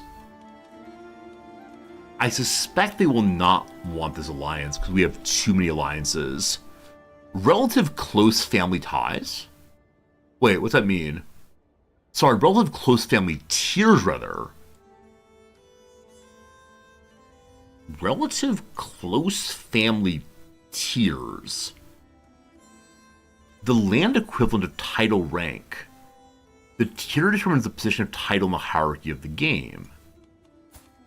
She is just the leader of a family. We are the governor of land and the leader of a family. Is it that her father was an emperor? Or is this saying her dynasty is fancier than mine is? I never quite know what family they're referring to when we're inside of the empire. There's too many families at play.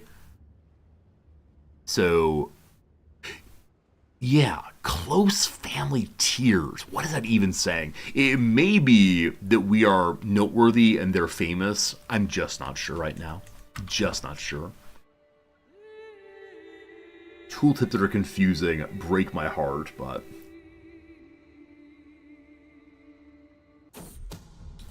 Someone is trying to kill me. Right, no great surprise there. We are no longer wounded. We are all healed up. It is time to do the things. So Spymaster is currently protecting me. We could go ahead and spy on our own court to see who's wanting to attack us. Let's not do that. The bishop is giving me all the money. While I'm here, glad to see that. We want to make sure we're on Do Not Die. Indeed we are. We want to make sure further that everyone on the council likes us. They largely do. My Spymaster is kind of so-so, and he used to be a poacher. Will also be a murderer.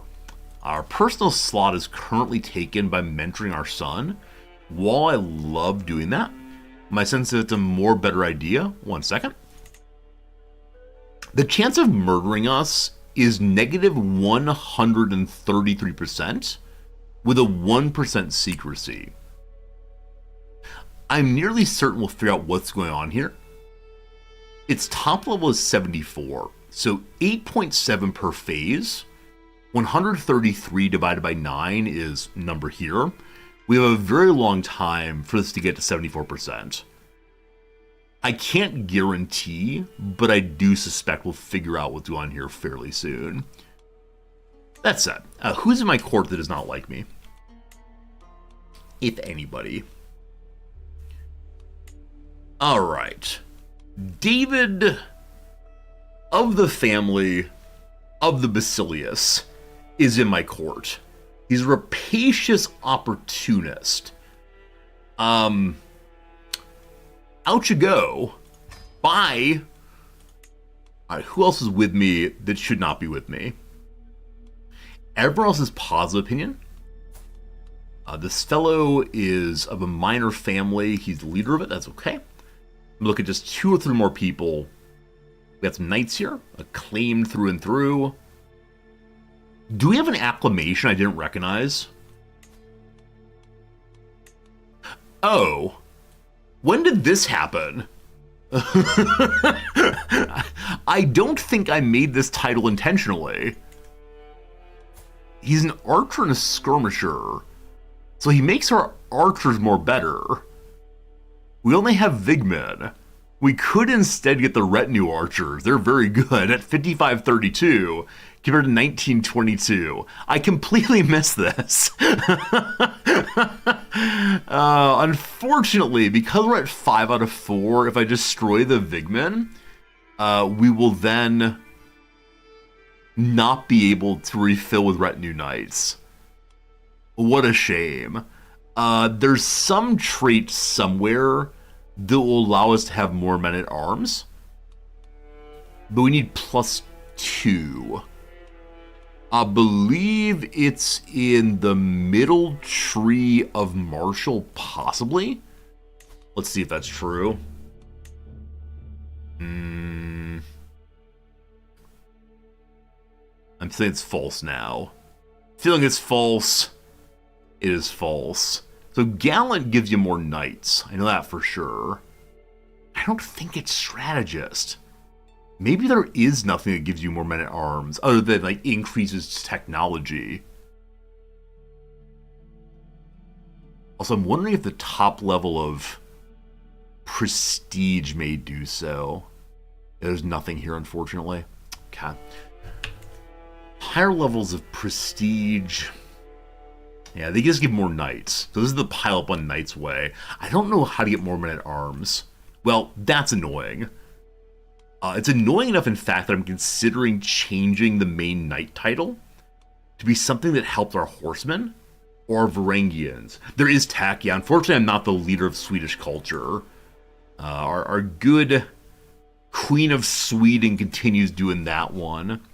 Yeah, standing armies. Standing armies, which someone nearby knows, gives us a +5 in each regiment and 1 more regiment. Diverge culture? Never. We're Swedes in the South. We love it. Oh, good call. Strymon is my territory.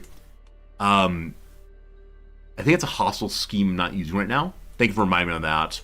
May I have my territory back? Not for 2 years, unfortunately. We're staying for now. Right, like I said, we might consider changing our acclaim title. For that, we have to retire his accolade. It really is just archer fun. So, I'm sorry, my man. You have a little glory, but off it goes. He doesn't like that, but that's okay. So, of the current characters, hello to my heir. If my heir took it, he'd be a vanguard, which is better heavy infantry, and a politic, or we can change it if we want to. So heavy infantry are the Varangians. That's pretty cool. That's pretty cool. Okay. He could be my idealist, making our vassals happy. He could be a fanatic, making zealots happy, or a contender, more better fun in grand tournaments. I might just go with him for the sake of the Vanguard. We'll see. Hey, Maple Goose. Would I let the scheme become Emperor? So I believe it's paused right now because the Emperor is being attacked by someone else. I have a desperate concern that if the someone else wins, then we'll not be able to finish our scheme. But yeah, those event pop-ups. We managed to convince the Patriarch to crown us if we become Emperor, but the pop-ups has stopped since then. So I'm not quite sure how the coup works, if we have to just launch a war on our own, or if events will continue. Hard to say. I'm confused. The person who is just below him, our bodyguard, can be a vanguard, or Pike Captain helps with spearmen. We have Bondi. They're not very good, but they are spearmen. Huntsman is delightful for possibly getting more hunt skill more often, but I think this fellow seems very strong. He gives the bonus to spearmen even if he can't make spearmen. I think you're probably going to become the leader for us. Let me go look at one more below. The Marshal and Knight. Also Vanguard Pike Captain. Fun. Fun, fun, fun. Well, in that case, let's compare the two characters. A Justin Calm Zealot. He fights for some order. He apparently was a member of a holy order and got assigned to help us out. Officially started the faction. That may be necessary. The only issue, this happened earlier, and this shouldn't happen, it's definitely a bug. The Basilius found out our secrets to take down the Basilius and blackmailed us for it, saying he wouldn't tell the Basilius that we're planning to take over the Basilius if we gave a strong hook to the Basilius. Video game. So I think I actually can't start a faction. This might be a problem also. So, things are very confusing. Well, I was wondering who should be the acclaimed knight. I see a man with an interesting condition there. It is the case, though, that he is relatively older. So I think we need to go with the non-giant. That's okay. Captain of the Greek Heavy Footmen seems like a nice name. That said, what is the name of our emperor? This matters. Niphon the Proud. Niphon the Proud. Niphon? Not sure which one. Okay, let's see. The Blade of Niphonian Justice. Now that might suggest that Niphon gets the justice, like he's carrying it out, but no, it should be carried out unto him instead. Looking pretty good.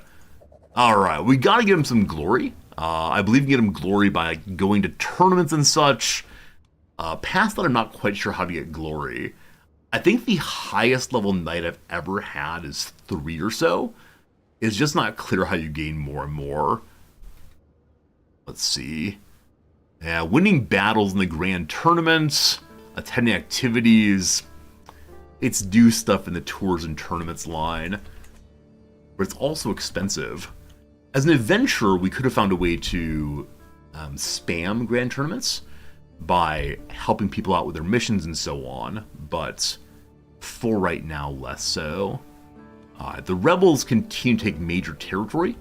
The capital has not been taken exclusively because of the plague there. Now, we do see the Basilius still has 31,000 men. Here we go, another pop-up. Here we go. Antha of the Angelos family. The strongest family that is not the Emperor's family comes in and says, I know you draw power to depose the Basilius. She is with us. We have a hook. I think we're supposed to just go ahead and start a faction. I think that's just that.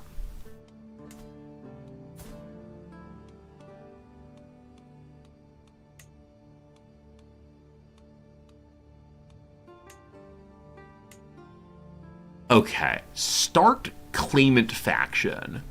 We cannot do because it has a strong hook against us.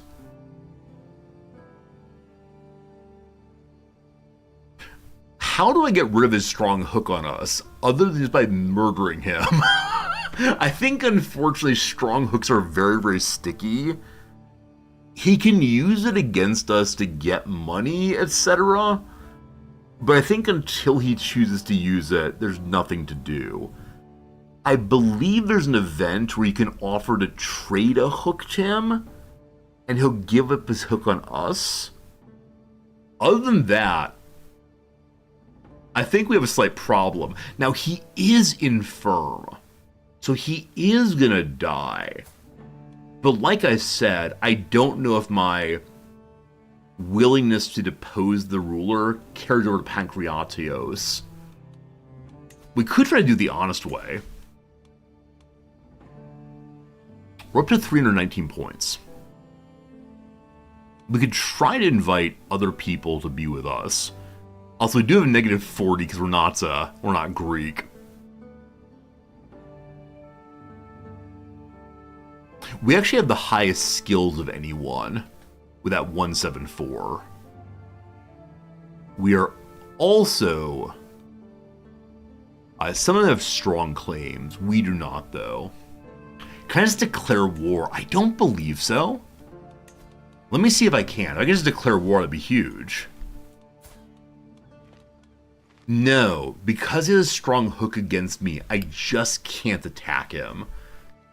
So I think we got a problem. I think we got a problem. Everything is in position except for the part where he discovered our secret. The weak claim on the empire we have does not pass down to our children unless we attack with it once. A new plague called Sultan Majid's Boils has begun in the Holy Land. Rough. Well, we'll see what happens after the Emperor is changed over. For right now, I want to continue improving the army. Got one more Varangian. Got a couple more horses. Should probably go and upgrade our capital some more also. And there's lots of little things we can upgrade for 175 money. We're very close. Mayor Nicola comes in. My liege, what a resplendent estate this is. The servants have been marveling at the market this morn. He gestures in his direction. It would be great pleasure to assist you, ensuring we get the full benefit of it. So we could give up 1,015 money to get a market square. That's the level 2 version of the building. You will recall that I've taken this kind of event before, and the upgrade hasn't happened.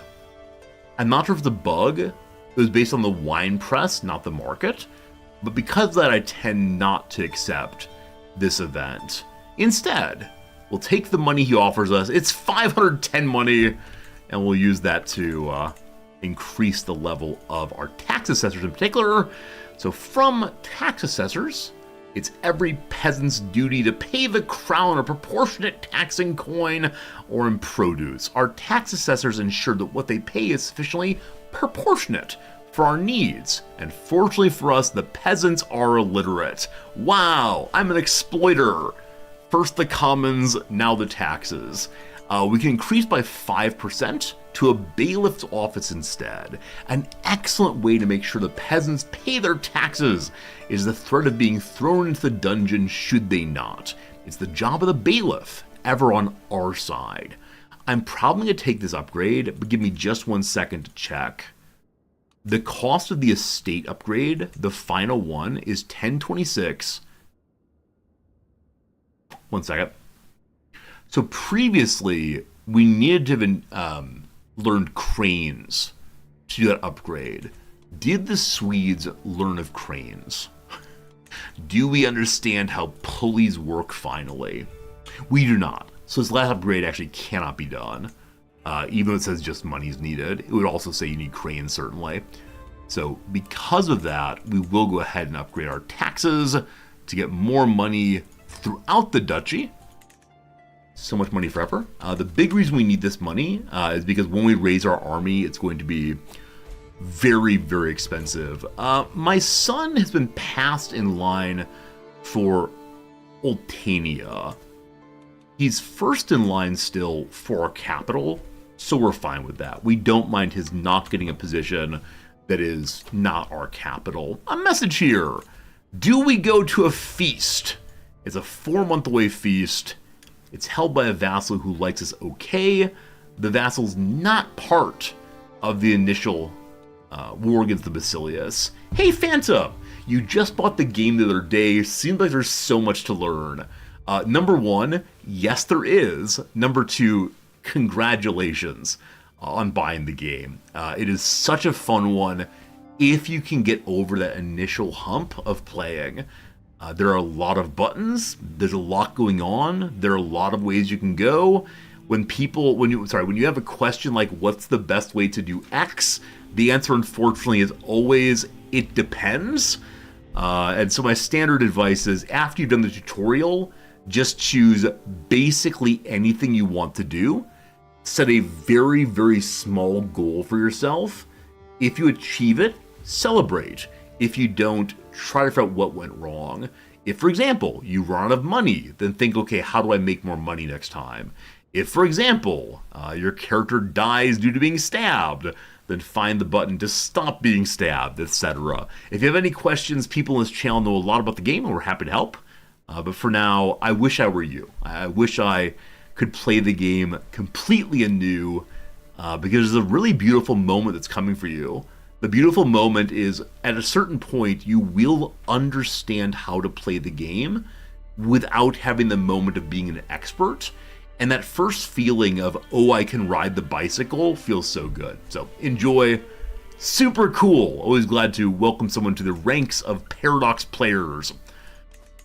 This feast would be nice for making a further friend with this guy. He's not a big sneaky, so he probably would not assassinate us. Unfortunately, his home is on the opposite side of the empire. We'd have to go through a plague to get there or take a boat. And I'm just not feeling that right now. So thank you, but indeed, no thank you. Our patriarch would give us a claim on a duchy. That'd be very, very cool. You might lose because you're overly focused on giants. What on earth are you talking about? The true playthrough is to have as many giants as possible. This is the point at which you know that you are truly an expert at the game. When you can maintain a family of giants that go fee, fi, fo, fum. I'm coming for your kingdom, you are dumb. Kind of thing. Okay, obviously the expertise in this game is playing as giants and coming up with poems at every single moment. We trained our son Michael to be a better governor. He's still not great, but gosh, we're trying. Good job, son. Keep at it. He's learned a decent amount of gubernatorial traits, despite not being a gubernator. He will get better eventually, but for now we can't do much more for him. That said, we made a new friend. We now have a whole pile of friends. Okay. We said earlier that we know it's the case that someone was scheming to kill us. They have a 1% secrecy here, so it's nigh guaranteed we'll find them. We found one person. So this is a person named Andres. Allegedly, we know him. I don't remember knowing him. I think I'd remember that combination goofy hat and eye patch. I don't right now, so shame on you. Shame on you. We accuse him publicly of trying to kill us. That gets him out of the scheme. The scheme will continue against us, but it's still negative 125% chance of happening. We're probably going to be fine. We do have a tremendous amount of guards and money into keeping ourselves alive. Hope that continues as time goes by. We're noticing that this disease, the hill fever, has come to the very edge of our territory, but has not gotten in. I want to say it's primarily the good work of our physician, who's been trying to control the plague. It's not been even a step into Iatos, and that is a wonderful, wonderful thing. We can demand money from somebody. No. We are feuding with the Emperor's family. There are 10 people in it. If we want to have a good time, we could start killing people in his family. It would lower our... would actually. So normally killing people or harming people in a feuding family makes your character happier. That said, as you know, our ruler, that's unfortunate, our ruler's a compassionate person. And so I believe that attempting to harm people, even those who deserve it, will really upset him. Okay, remember that part where I said, golly gosh, there's no disease in our territory? Wait, golly gosh, there's no disease in our territory? Where's my son? For whatever reason, he's hanging out in the capital. I don't understand this team. So when we go to people in our court, they say they're living up here. But in other moments, they suddenly appear down in the capital. Is this a question of superposition? Alright, physics friends, can we do this?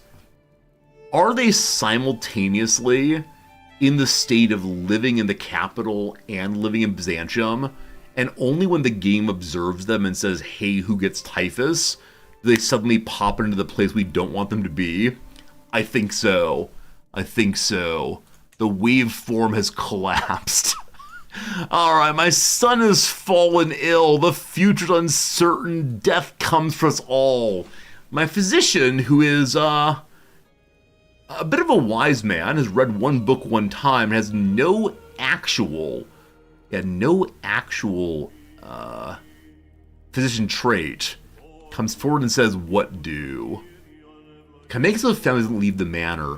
So, as of right now, our manor is in the capital.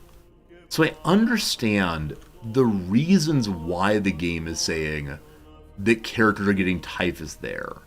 However, when I look at the characters, they all say, every single one of them says, we are at the capital.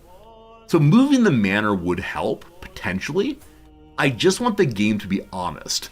I just want the game to say where these people are, or say, if they get typhus, the typhus must be where they say they are. The reason I don't want to move my capital, of course, is because your family gets plus 10 big family points if they live with the Emperor. Now, if we lose that 10 points, we drop to 195, we'd still be one of the profoundly strong families, so still in good position to do things like attack the Emperor. But I'm not sure.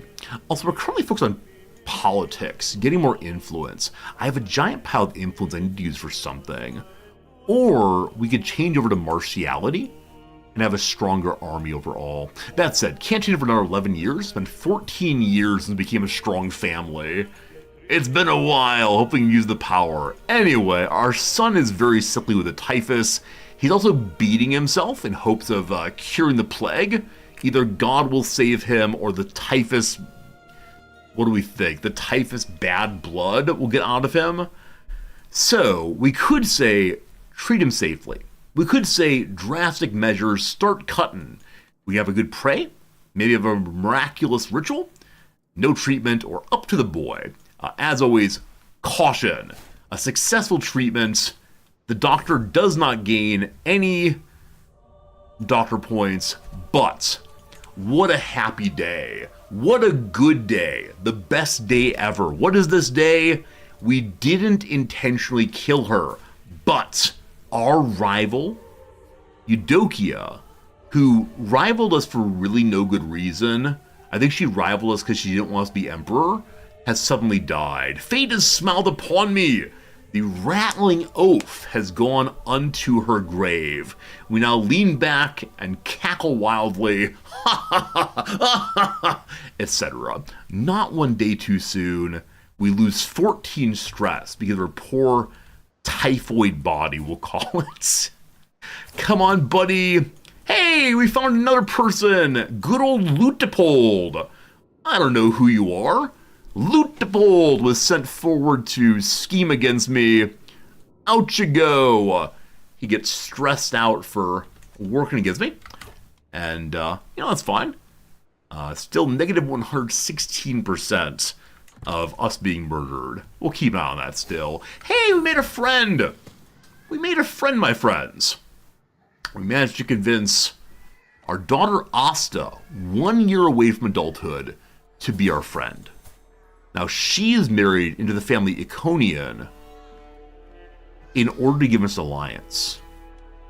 Now, I notice that the person to whom she's married was once landed, but is not anymore. So do we have a proper alliance with the family Iconian? We do not. We, in fact, do not anymore. So, something rotten happened here. Is he perhaps the inheritor of the family Iconian? He is not.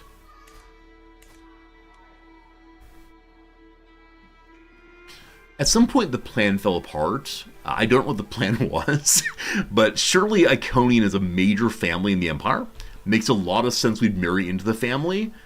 But this fellow must have lost some title or otherwise. So, we could break the betrothal. This will upset our family, but our family's fine. Like, our family's A+, yes, no concerns. It'll upset his family also.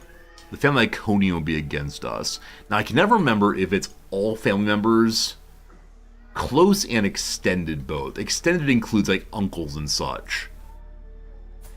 Okay. Theodosia, dear Theodosia, is largely cool with us. Negative 30 would be unfortunate, but she'd still like us. Who leads the family Iconian right now? And how much do they like me? That's the important question here. Oh. The House Iconia is no longer a major house. Well, in that case, they're all the way down here. I think a ton of them died in the plague. Because once upon a time, they were the third strongest family in the realm. In that case, daughter, I know you've been long promised to good old what's-his-name. Sometimes things change. We're gonna break the betrothal. I'm terribly sorry. Oh, we're a bad guy. Oh, that's terrible. 1 second. Lately I've been pondering the education of Asta. Should I be training her in stewardship? She's a zealot. She's humble. She's calm. How on earth did she get into stewardship then? I am her guardian. Perhaps I forgot to choose something in the game that said sure stewardship. Anyway, should I train her in warfare instead? I mean, she has a bossy pants. That could be good. It's kind of late though, right? We got 1 year to adulthood. Or is it okay to stay with stewardship? Our stewardship is 17, not half bad. We're gonna leave her where she is at age 15. We'll see. Hey, very good seeing you. Okay. Having broken up her situation with her boyfriend, having used the courting candle to drive him out sooner rather than later, we now take a look and see. So, the ruler of Siena, a grand city, would take our daughter as his wife. Now, he's 56, she's 15. I don't know how to do math. Friends, I need your help with the standard, what is it? Your age minus 18 divided in half? Is that right? Is that right? There's some standard this is how old your dating range is. I realize it's the year 1286. They've not invented this yet. All marriages are surely for political reasons. Half plus 7, thank you. Okay, 56 in half is 28 plus 7. Ooh, that's surely older than 15. Whew. Whew. Got a problem there. You're the family of Gellus, correct? No, you're not. None of these families are big enough to be all that interesting to us. While 7,000 troops would be wonderful, he's in pretty bad shape. And so, the interesting question is, could we marry him and launch our war against the Emperor before he dies? Alright, this fellow of Modena has a slightly smaller group of troops, is very sneaky snake-like. Will he cheat on my wife or my daughter? I don't know. We're going to take a quick look around. We do have a ton of alliances already, more than we should have. One of them is very weak. Our daughter is, I hate to say it, but nothing exactly special. I mean, she's a giant, right? What more do you want? Giant possibility for anybody. But I don't think we can get a useful marriage here. Your youngest son is a eunuch at age 4. Whew. Whew. Rough life for the kiddo. Are eunuchs not allowed to marry? I understand they can't produce the babies, but I guess they can't marry either. You're gonna be adorable all the way through. Up we go! Up we go! Age 8, little Boethius. Hello, little Boethius. Absolutely not allowed. What's the issue? Just too many alliances. Yeah, we gotta stop looking for big alliances. So we have to instead just find someone who's a worthy partner of our daughter. And luckily the game has a good built-in system for this. We're gonna need matrilineality. We're going to need to find an absolute genius person to support her in her old age. Cap locks is on, so we have giant there. Alright. There is a mayor from El Gem in Berber territory who would give us some troops. But no, the fine Greek fellow here. His name is Timotheos Dukas Laskarius. Does our daughter speak Greek? Absolutely. Norse and Greek continuing. Super interesting. Maybe we'll go with him. That said, I'm just curious. We invite them all over to have a duel with us. The man who duels best will be our daughter's husband. Hadmar Gross here. Wait, doesn't gross mean large in German? Is that right, team? Is this man's name Hadmar Big? And he is indeed a giant? Huh. This fellow's name may be my favorite name ever. And so I'm considering marrying him to her solely because he's very strong and also has the most descriptive name ever. It's like a dentist named Dr. Tooth. I'm all about it. The right thing to do, the good thing to do, is to find someone roughly her age. There was that fine Greek fellow down here. And, you know, where'd he go? Or is that Greek fellow? I believe it was, like, the most relevant character, which is always appropriate. Where's relevancy? There it is. Alright, back to the top. Next daughter, we're coming for you. Hello, Timotheos. You're big, you're beautiful. Checkmark on giantism, matrilineality. Let's go, let's go. It's not gross, it's gross. So, I don't know, and I'm ready to, like, admit my ignorance before God and you. Isn't the Esset in German just two S's? Now, I might be wrong. It's possible the S-set does not function as two S's. But I thought that gross with S-set is the same as gross with two S's. Yeah, I think we're good there. True! Look at this! Look at this. My vague memory of high school German is coming to save me once more. We have a lot of money. What do I do with our money? I'm just kind of hanging out. Sorry, team. Sorry. We need to go ahead and continue building up the glory that is our other buildings. We have an open slot there, you absolute fool. Probably the hospice is the way to go. When does the Black Death run through, friends? When does the Black Death come for us? There is an achievement for having a completely upgraded hospice area in your capital, I believe. Getting the Black Death and living. It's only 1286. We got time.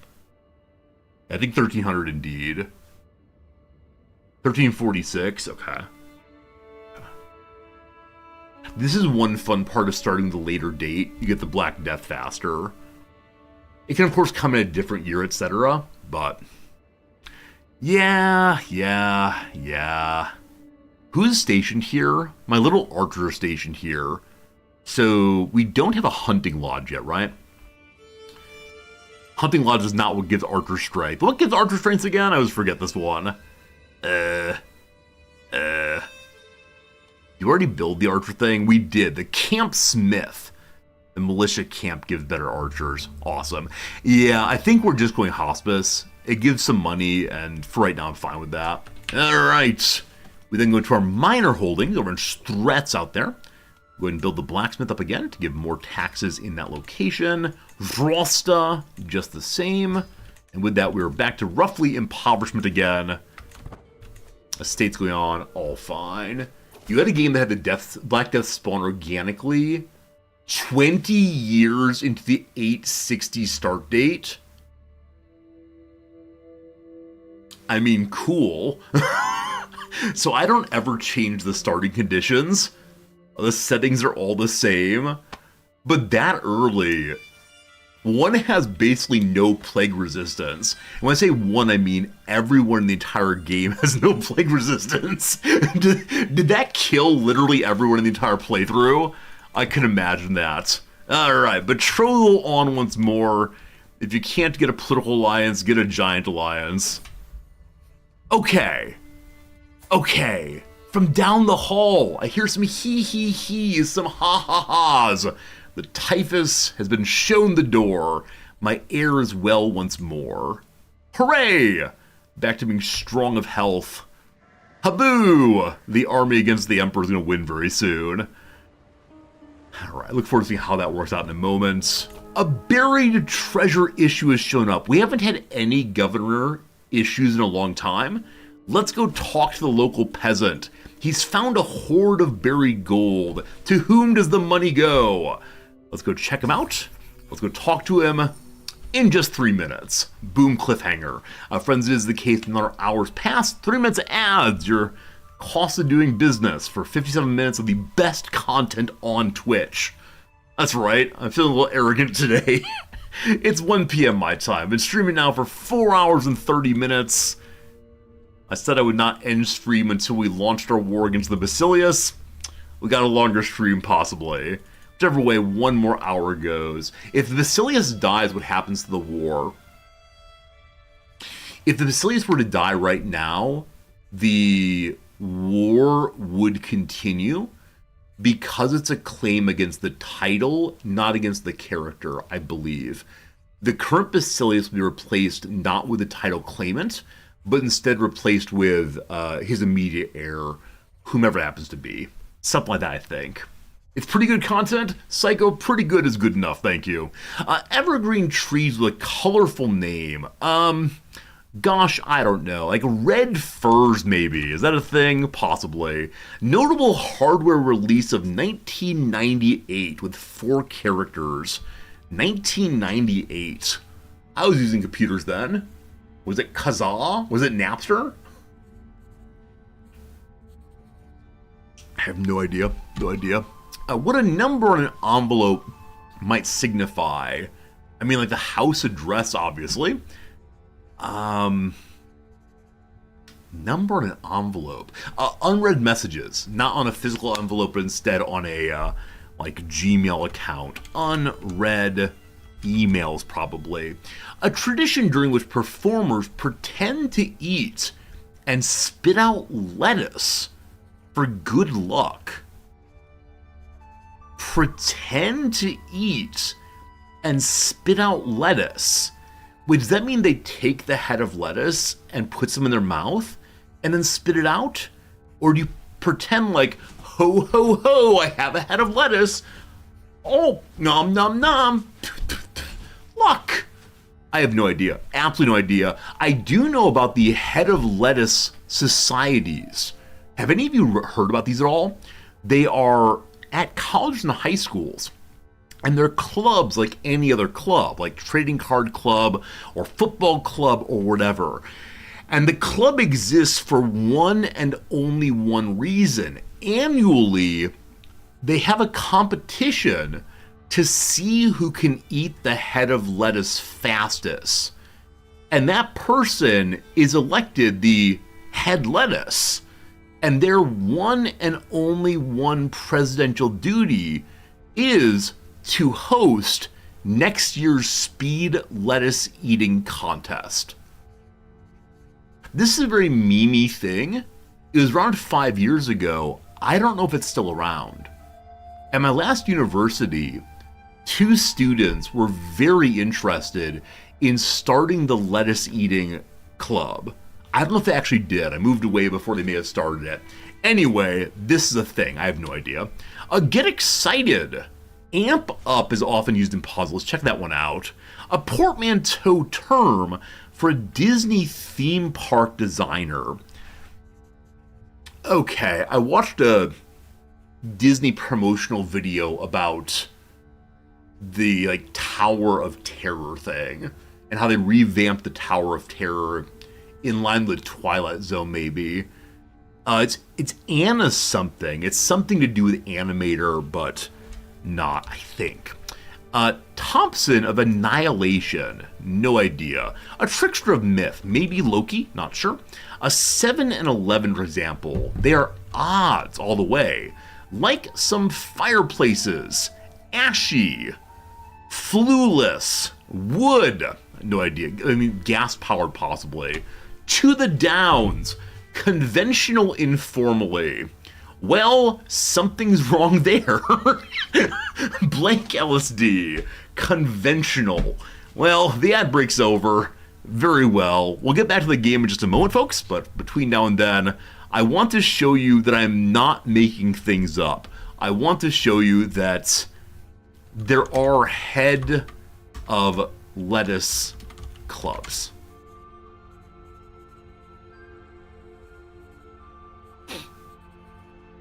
Either I wrote a Wikipedia article, which is possible. A lettuce club is a student organization that holds events in which members compete to be the first to finish eating an entire head of lettuce. There you go, team. There you go, team. I'll put it in chat in case you want to read more about it. Obviously, Wikipedia is the greatest creation of humanity, because we can go read about lettuce clubs like that. Fantastic. Anyway, there are world records for eating an entire onion. I like onions a lot, but it's one of those things of why would I do that? Because lettuce, of course, is mostly just water, right? It's one of these things that, you gobble it on down, it doesn't taste like much, you're good to go. But an onion, the acidity, oh, it's awful. An onion isn't that big. I mean, I guess the question then is, what size onion?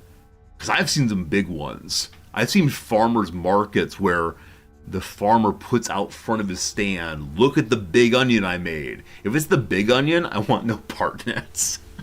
I don't know. Yeah, I wonder if the lettuce eating club may have been killed by COVID. Right, a lot of universities went solely online for a while, including mine.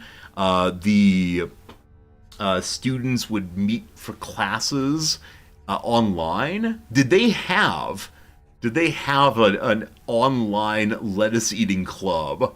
You had to be on Zoom and make sure you showed the lettuce first.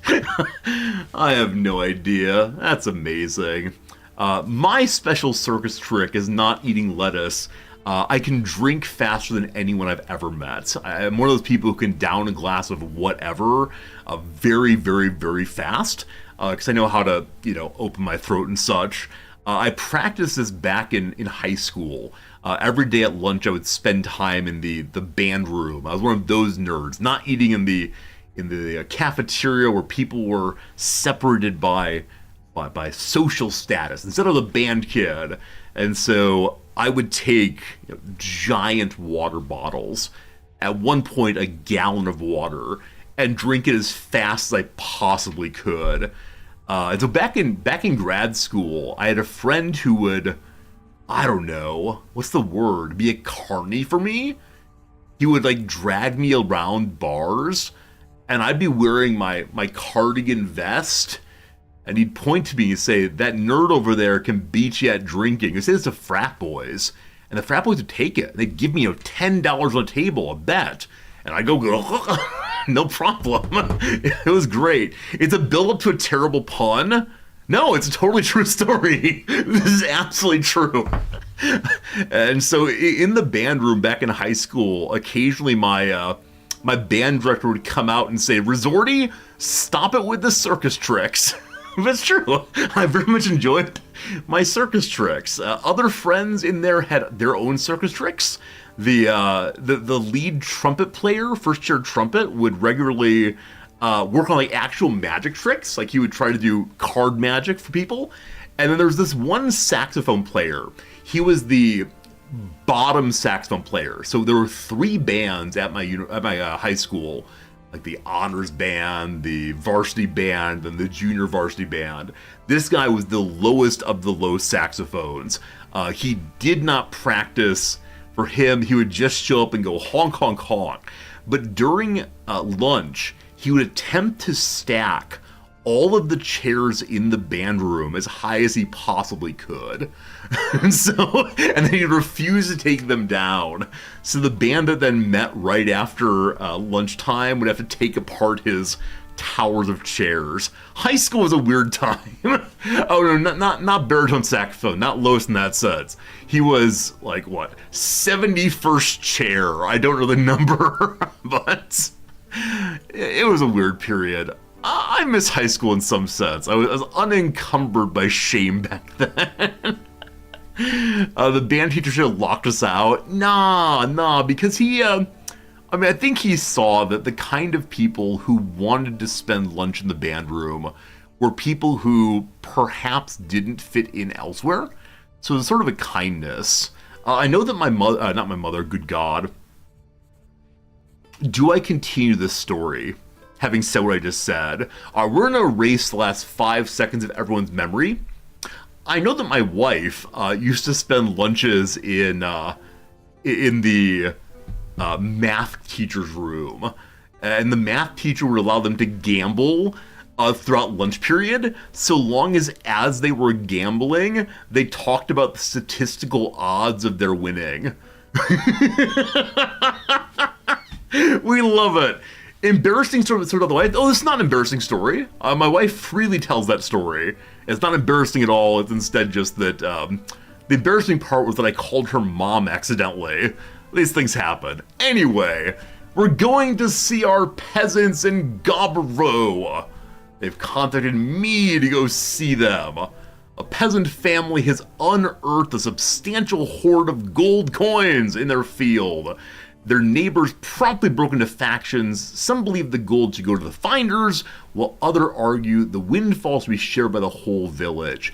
This is something I find absolutely fascinating even today. The question of if you are out and about with a metal detector and find something really old, to whom does it belong? And different governments handle that differently. In some cases, it's the property owner. Even though you found it, this thing was in the property. In other ones, it's finders keepers, right? You found this thing, especially if you don't turn it in, you can take it and run away with it and enjoy it for yourself. It may not be legal. In other places, like England, I believe, if you find something of sufficient age on English soil, it belongs to the state. You found it, but it is the state's. Now, you will get a portion of the money from the auction that happens for where this thing goes. Museums buy it for whatever price they can auction to, but the money is then split between I think it's the case, it's split between the finder, the property owner, and the council of the area nearby.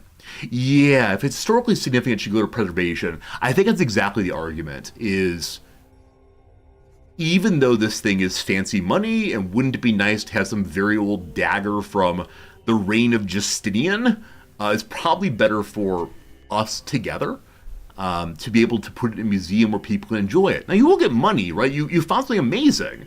It is worth something. You will get money for it. But at the same time, it should be in a museum. Insert Indiana Jones line here. Yeah, something like that. It belongs in a museum. Who determines historical significance? So Dogbred, I believe it's based on a year. It's, for the British at least, I believe it's before some year. I wish I remember the number. But instead of saying like it really matters, etc., it's just that one.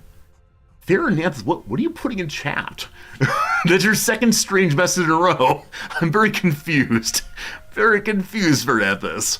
Nonetheless, it is, it's interesting. As I've mentioned before, even though there are tons and tons of YouTubers who go out and metal detect, throughout areas that have had civilization for a long time, places like England, as I mentioned, places in Germany and Italy and so on. There's this one Dutch guy. This is a gaming stream, I promise. There's this one Dutch guy who goes magnet fishing regularly. He has a really powerful magnet on the end of a giant rope, and he throws it into lakes and canals and pulls out bicycles and motorcycles and treasure and guns and all the rest. This is really cool. It's amazing stuff you can find in canals and other bodies of water. With all this said, though, about all the places people do this, I haven't seen anyone who does it in Japan. Random metal detecting and random canal fishing with the magnets. And I wonder, now, I'm not the person to do this, because I don't want to get in trouble with the police, and I suspect that anything someone who looks like me were to do that seems a little bit weird would definitely get the police bothering me. But I really wonder, there's got to be a lot of stuff here also that's been buried and not dug up. Now, I worry the tourists will do this. I worry the tourists may do this. Maybe it doesn't work as well in Japan because iron is less abundant. Maybe so. I don't know nearly enough about the history of metal in Japan. But imagine you find an old sword. Exactly. Find the old samurai sword. Declare yourself emperor all at once. So I don't know. I mean, I find metal detecting as an idea super, super cool. We do occasionally watch a streamer named Dr. Something. He used to play RimWorld. Some of you know him. He often goes and streams the blast off of NASA things in Florida. He also will regularly stream that he is going on beaches and looking for money and rings on beaches, and he finds so much trash. So much trash, but super interesting. Super interesting anyway. Sorry, speaking of the buried treasure, what ought we to do with the buried treasure here? Let's go march over there and see what they're up to. On the way, there's a little bit of danger because there are giant mountains and it is the winter. We hire a mountain ear to keep an eye on us. 7 money, off we go. Wandering once more. What's our wanderer perk up to? There it is. Fully loaded on wander, almost fully loaded on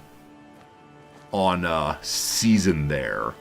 We just need a tiny bit more experience. 8 points of experience, and we finish the traveler trait. In order to get seasoned, I need to engage in events. By having a guard along, we get fewer events. So I should probably be a little more thoughtful there. We'll see. Upon reaching Gabrovo, I meet a chief treasure-finding peasant, a woman named Dana, and the treasure itself. I brought along my scepter of state. Or is this the treasure? That's the question. Is this the treasure, or am I pretentious so-and-so? It's an ancient-looking chest filled to the brim with golden auri, all coined to the same emperor. To make an educated guess, this could be the treasury of some ancient legion, perhaps even a full year's worth of pay. Dana and seemingly every surfer community watches expectantly, breathlessly. What's to be done with the treasure, wise governor? Okay. So we could say it's on public land and thus mine. It's 510 money. If we do this, we get the money. Nothing happens past that.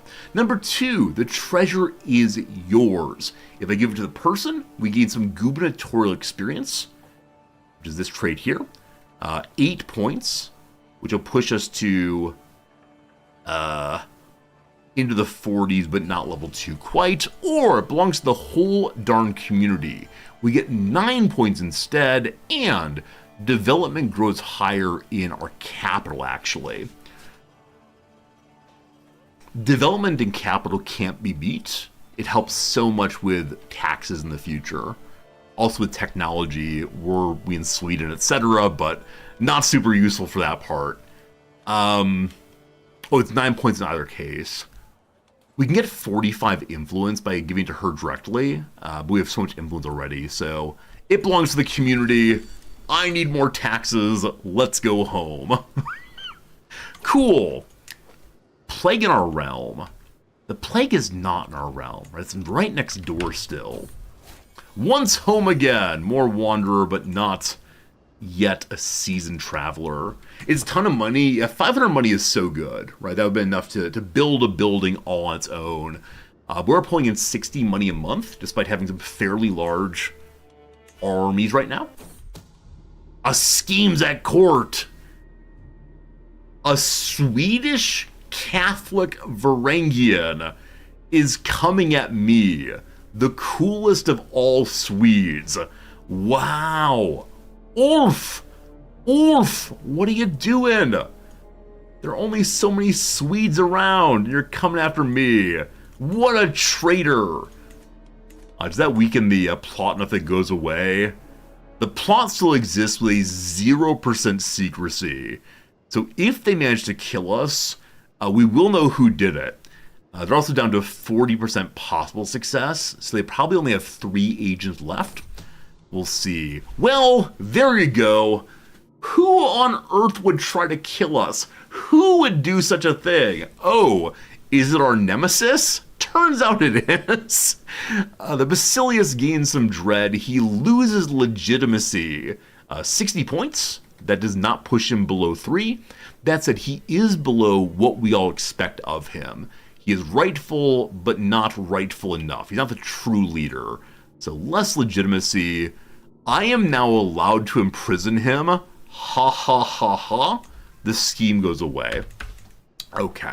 Because the scheme goes away, I feel comfortable now moving my intrigue focus actually off of this into no countermeasures, which will help us gain less stress. Speaking of stress, one of our strategos wants to come hunt in Ierius. Where is Ierius? It's over in Thessalonica, so we could just go straight that way. 50 days to get there. That would help us to finish. They'll help us to finish the Seasoned Traveler. I might do that. The strong hook goes away. Unfortunately not. He still has the strong hook. Yeah, so though we have the ability to imprison him, he is our liege lord. And I believe you can never, ever, ever imprison your liege lord. It can go the other direction, but no, not going to happen. We can use a hook against him in only a few months. We can use that hook to take his money.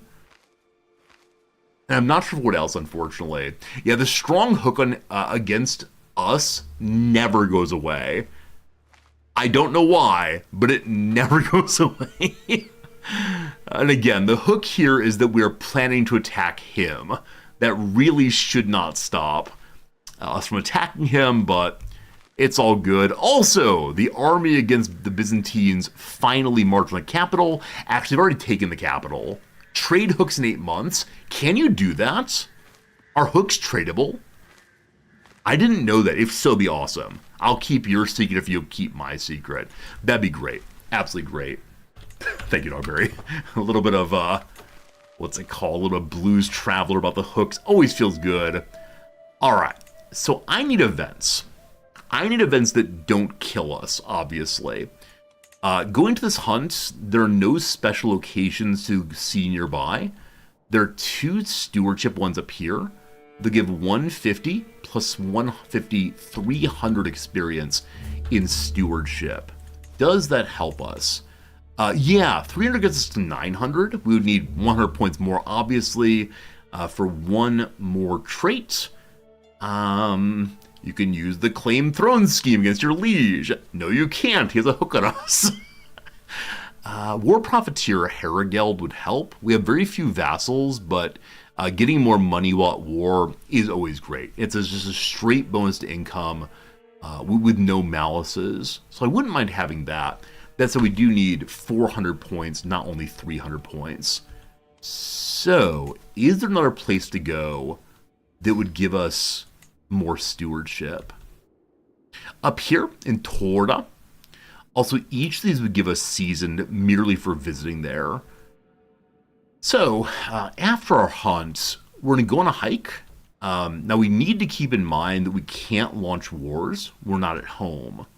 But we just need to ensure that we go directly home if it's time to launch the war. On the way, 3 dangers. One's right here, namely very low control, no marshals. So we can change our walk through the middle instead. There we go. Safer still. Danger here at the road due to low county control. I'm going to go ahead and just hire mercenaries. That will knock off entirely. Okay, here we go. I see we're going through a place called... It's like Srebrenica?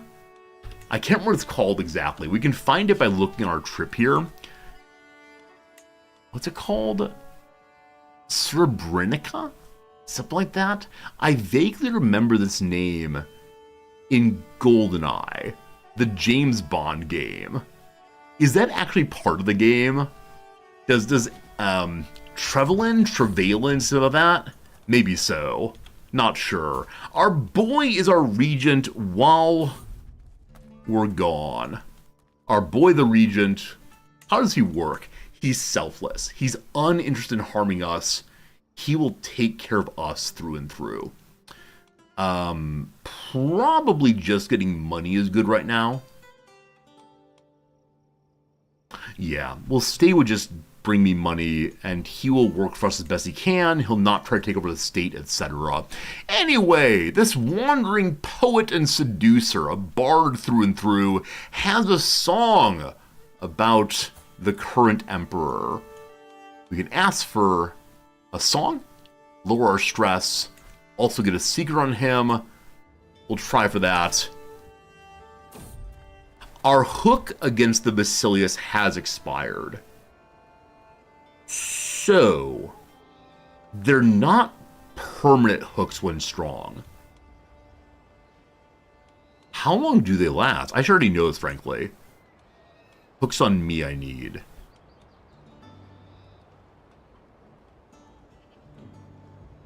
It doesn't say when it drops off. Maybe only the one I have on him dropped off. Well, that's unfortunate. So hopefully he will forgive me my sins soon, so I can attack him, etc. Anyway, this lovely fellow named Maximus the Jolly Green Giant. Green Giant.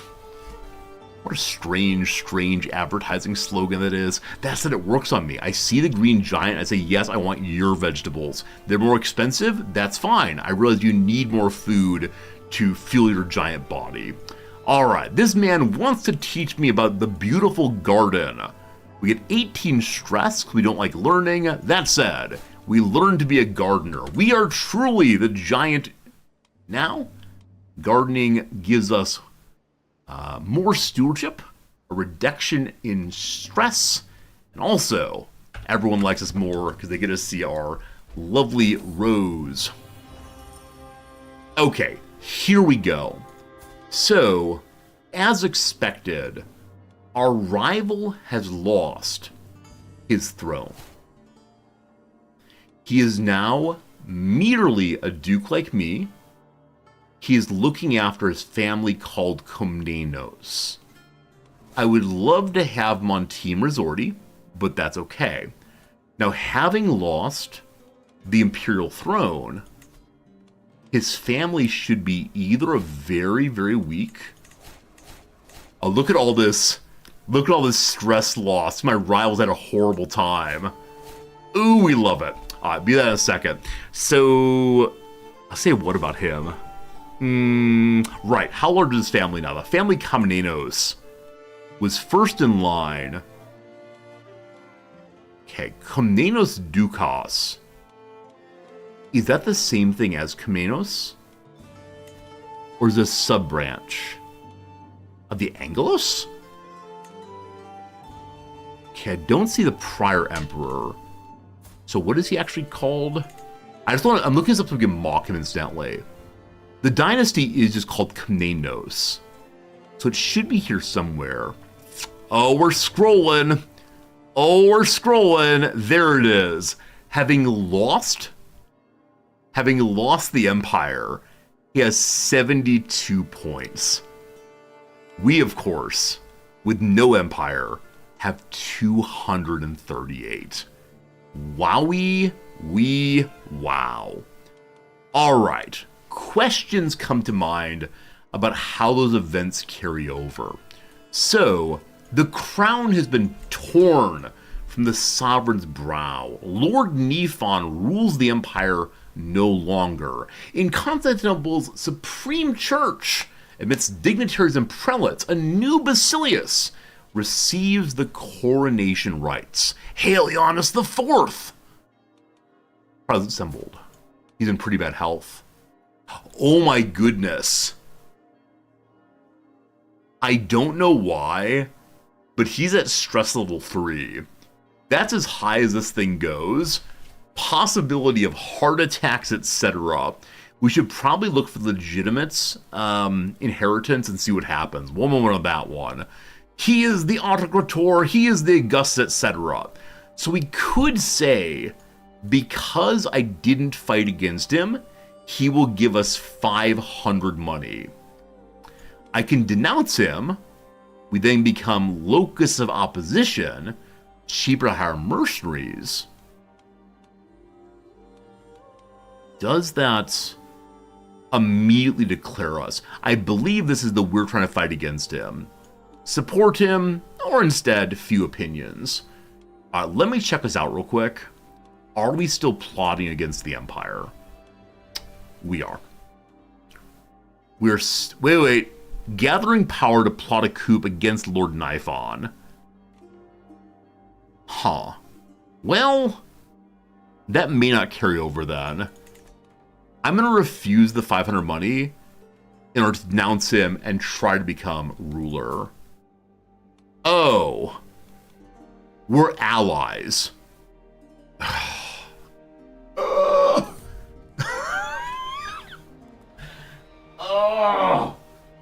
A second emperor in a row is unattackable. This one, because we married them together, probably in order to get troops to attack the last Basilius. Oh no. Oh no. She's my what? She's my niece. Why is a niece giving an alliance?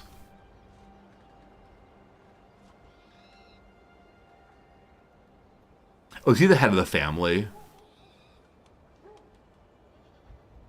Why is a niece giving an alliance? Okay, we can force a divorce.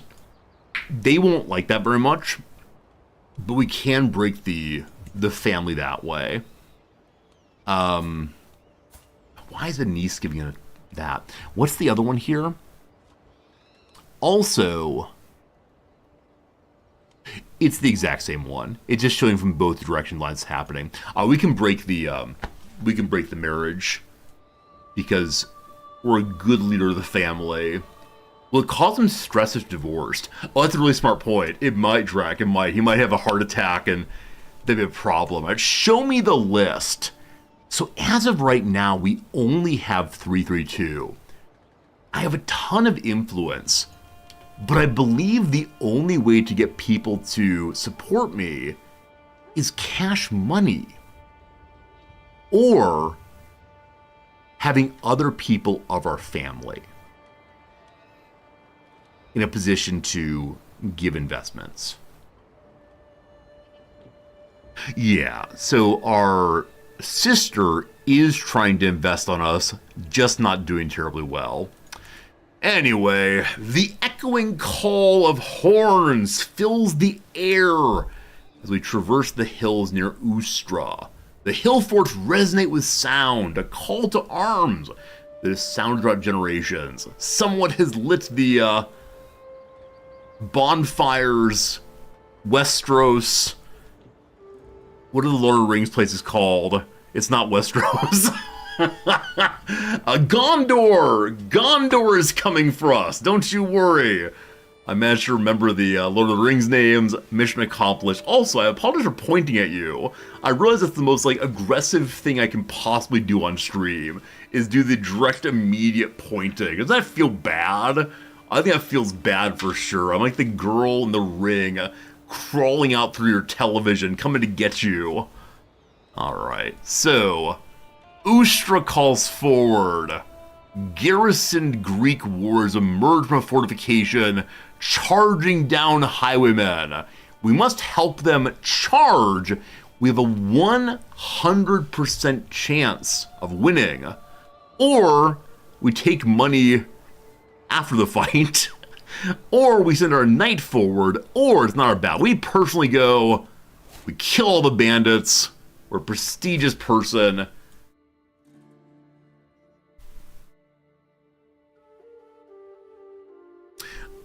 Okay, occasionally ink pens aren't well blotted.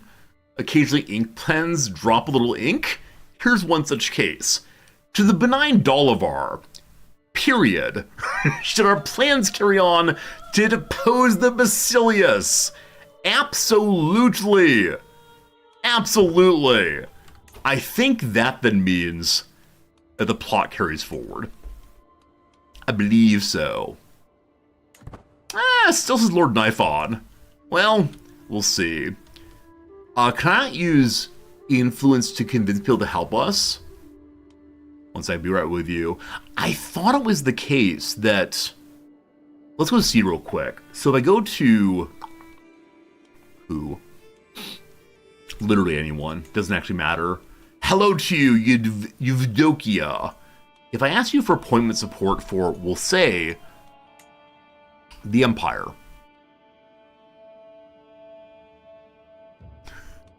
The Empire.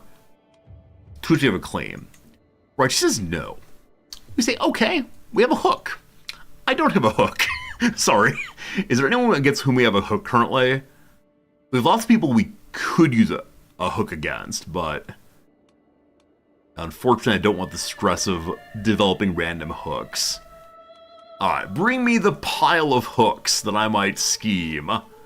Hello to you, Stars Matthias. We can't use it again until 2 years from now. Hello, boy. Okay, just real quick. So, if I say me, if I say again, for the Empire. Boop. Cool. So it says 510 monies. If I use the hook... I thought the hook was used to convince people who otherwise wouldn't support you.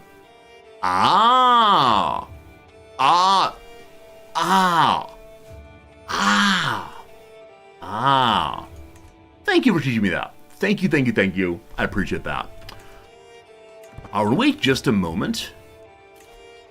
Big Boy wants to on the council. I suspect if I force him to get a divorce, he will harm me, so we're not going to go visit the court no matter what. We're hunting. We have a little cleaver there. Soon we'll hunt. We don't want to recreate this time, given that we're at 0 stress.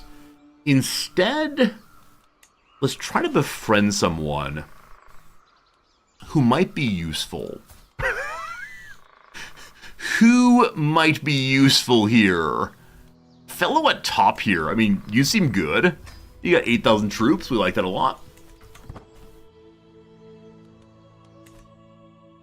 Man, we've been live already for 5 hours. I would usually say goodbye in just a minute here, but no, we are going until we finish the playthrough, or it gets to 3 o'clock my time. So at least an hour, at least another 20 minutes of stream. Past that, we'll see. The Basilius has 32,000 troops and is weakened. I really want to start Victoria 3 tomorrow, FYI. Okay, so... I don't want to claim his title. I want to start a faction against him, which is here. That we need to force the breakup first. So, we are forced into divorce 1 point. Because we're a virtuous person, the Basilius, who's about to die, our friend is seconds away from death, will force the divorce. Such trickery. Such pure bamboozlement, this. After much after much prayer and deliberation, I have forced a divorce because of adultery. Okay, very good, very good, very good. So now he's unmarried. The alliance goes away. Because of that, we are now allowed to... Is it just start a faction? I really wish I understood how the coup plotting worked. Sure do wish. It still says knife on. Weird. Does time change in Japan? It does not. It does not. So I know the US changed time. I know that Europe changed time, but no, it's still 1:43 p.m. here. Same as it ever was. Same as ever been. Odd. We'll see how this goes. Depose. So what does depose do? Yeah, again, according to this, it says that I will be the emperor if we finish the depose. I'm not sure I believe that, though. So we're gonna go for claimant, I believe. Yeah. Claimant faction, here we go. Hopefully get people with us. I am the claimant. I want the empire. Win, lose, or draw. Deep in our slumbers, we should be dreaming of being emperor. But no, instead, the wolf comes to my mind once more. The white wolf with its pristine white coat,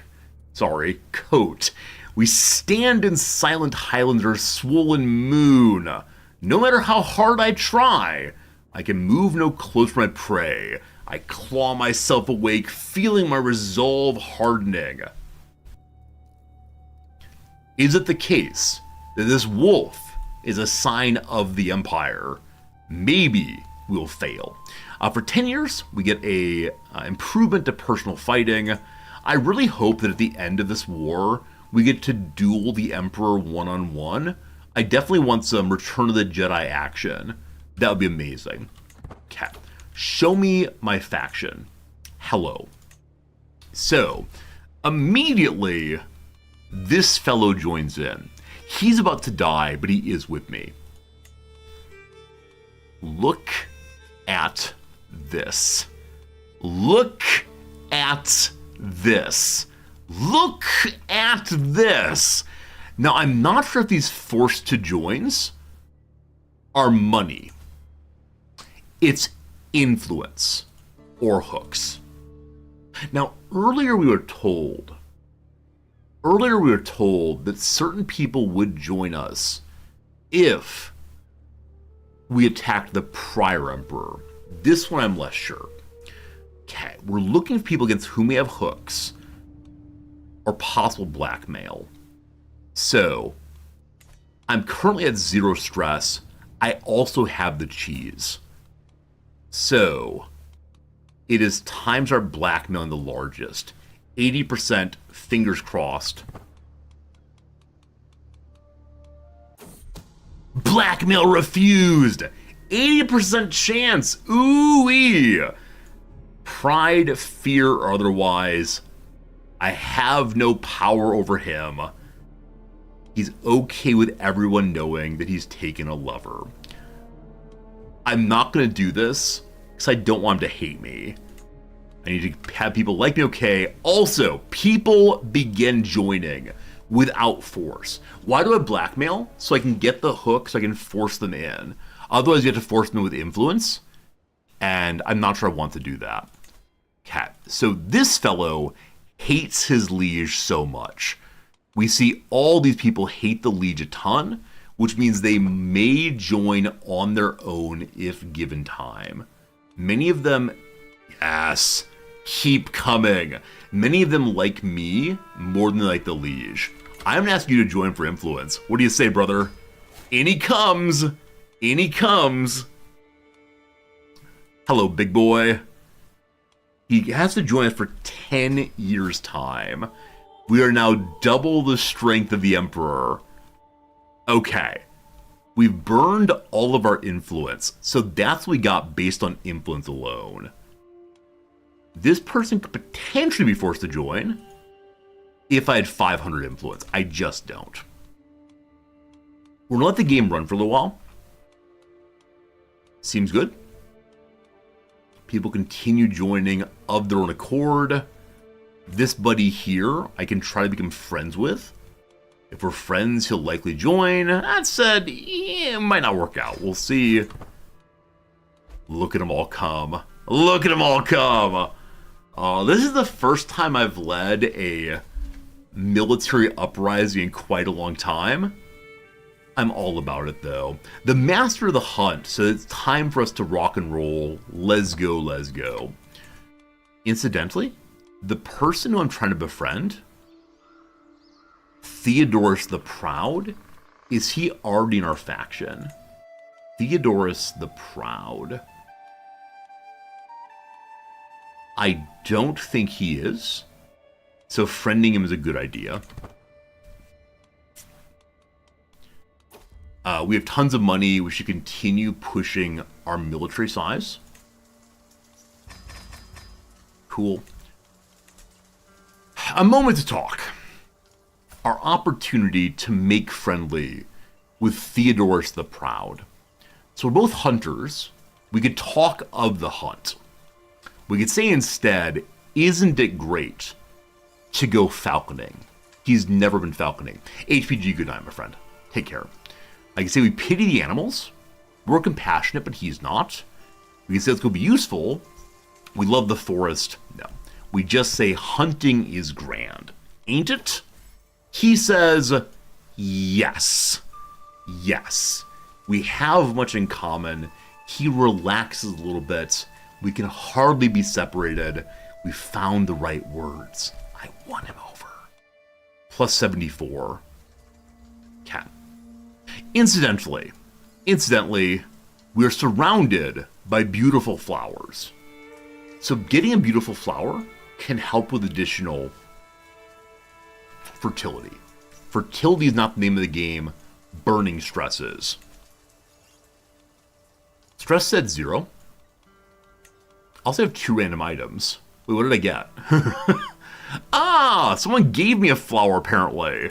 We rip it apart and get 80 money. Very good. That's all for right now. Did I just get the flower and destroy it? 1 second. No one gave me a flower. I'm gonna say let's be ambitious and focused. Became best friends, my son fine. Before we actually do the hunting, and therefore lower stress because of how canny a fighter we are, I'd like to go ahead and burn another blackmail so I can force someone in if need be. So again to our factions. Hello, beautiful. 325. He might back down. It's possible that the Basilius will not fight this size. Or size, rather. Is anyone here potentially blackmailable? Yes. You are.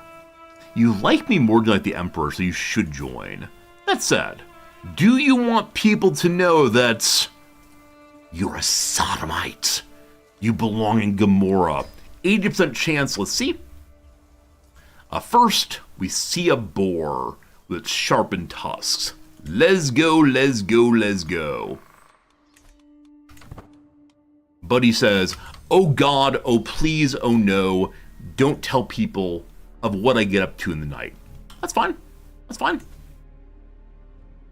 You have to have a strong hook. A weak hook is not good enough to force them into the faction. What does that mean?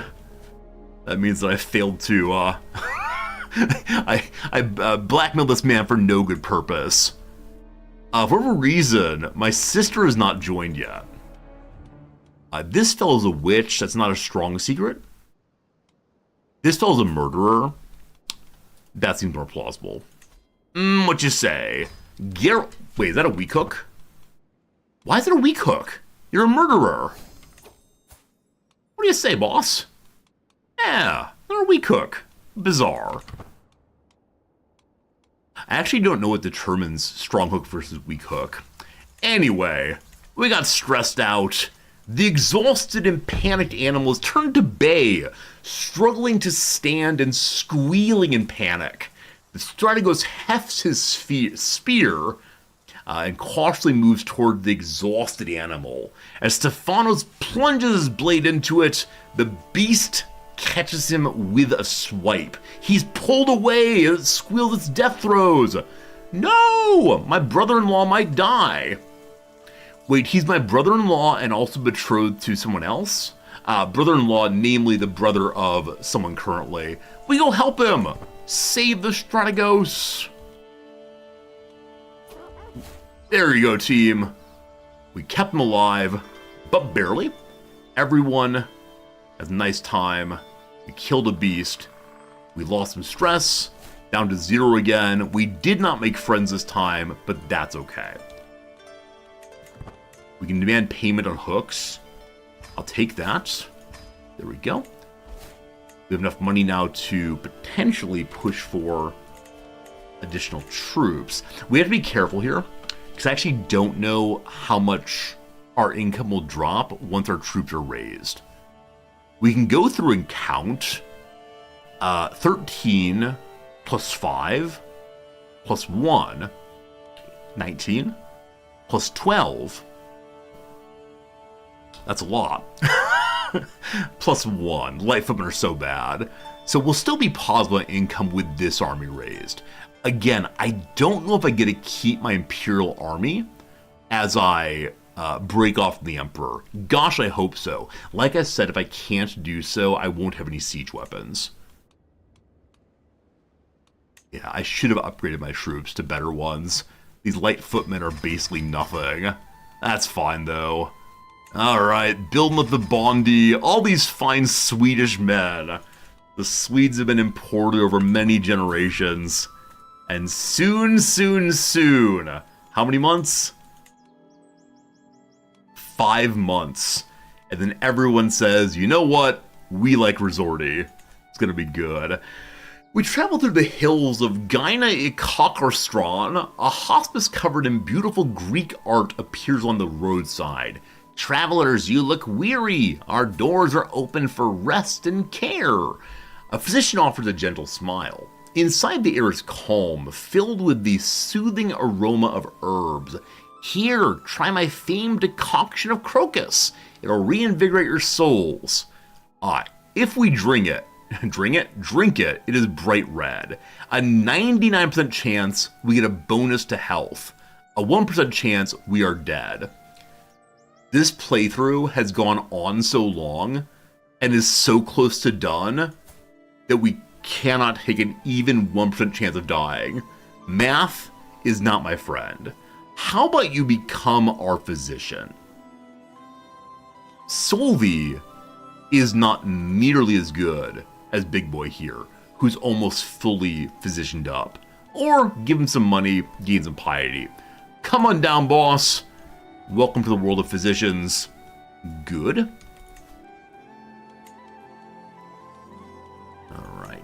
Alright. A few of you may join. You might join. How's our sway? Oh, no one joined. 169 days until we can sway this person. That is half a year. We have roughly half a year on the timer anyway. Has he joined? He has a little green flag if he did. Is that him? Hey, Theodorus the Proud has joined on his own volition, so we don't need to make friends with him anymore. Sorry, boss. No more letters. We never answer a text message again. We are purely engaged in ghosting until we find someone who is very good. Thessaloniki is at the top there. We can't hook him. We'll become friends. He's in real bad shape. It's actually not worth it, given that he might die very quickly. This fellow is in pretty good shape. Croatia. Let's be friends, friend. Okay. We find a wandering knight. Ogden Sigurtisa. He's a better knight than some, but most notably, he's a military engineer. The siege of Constantinople is going to take forever. I want to see if we have any engineers yet. The people who are in my realm, engineers. We have none. We have generally none. Please join me. Okay. He's joining us exclusively to be the commander when we siege Constantinople. Incidentally, we're passing along and find a big boy named Herman or German or something like that. He's a Bulgarian. He wants to fight us.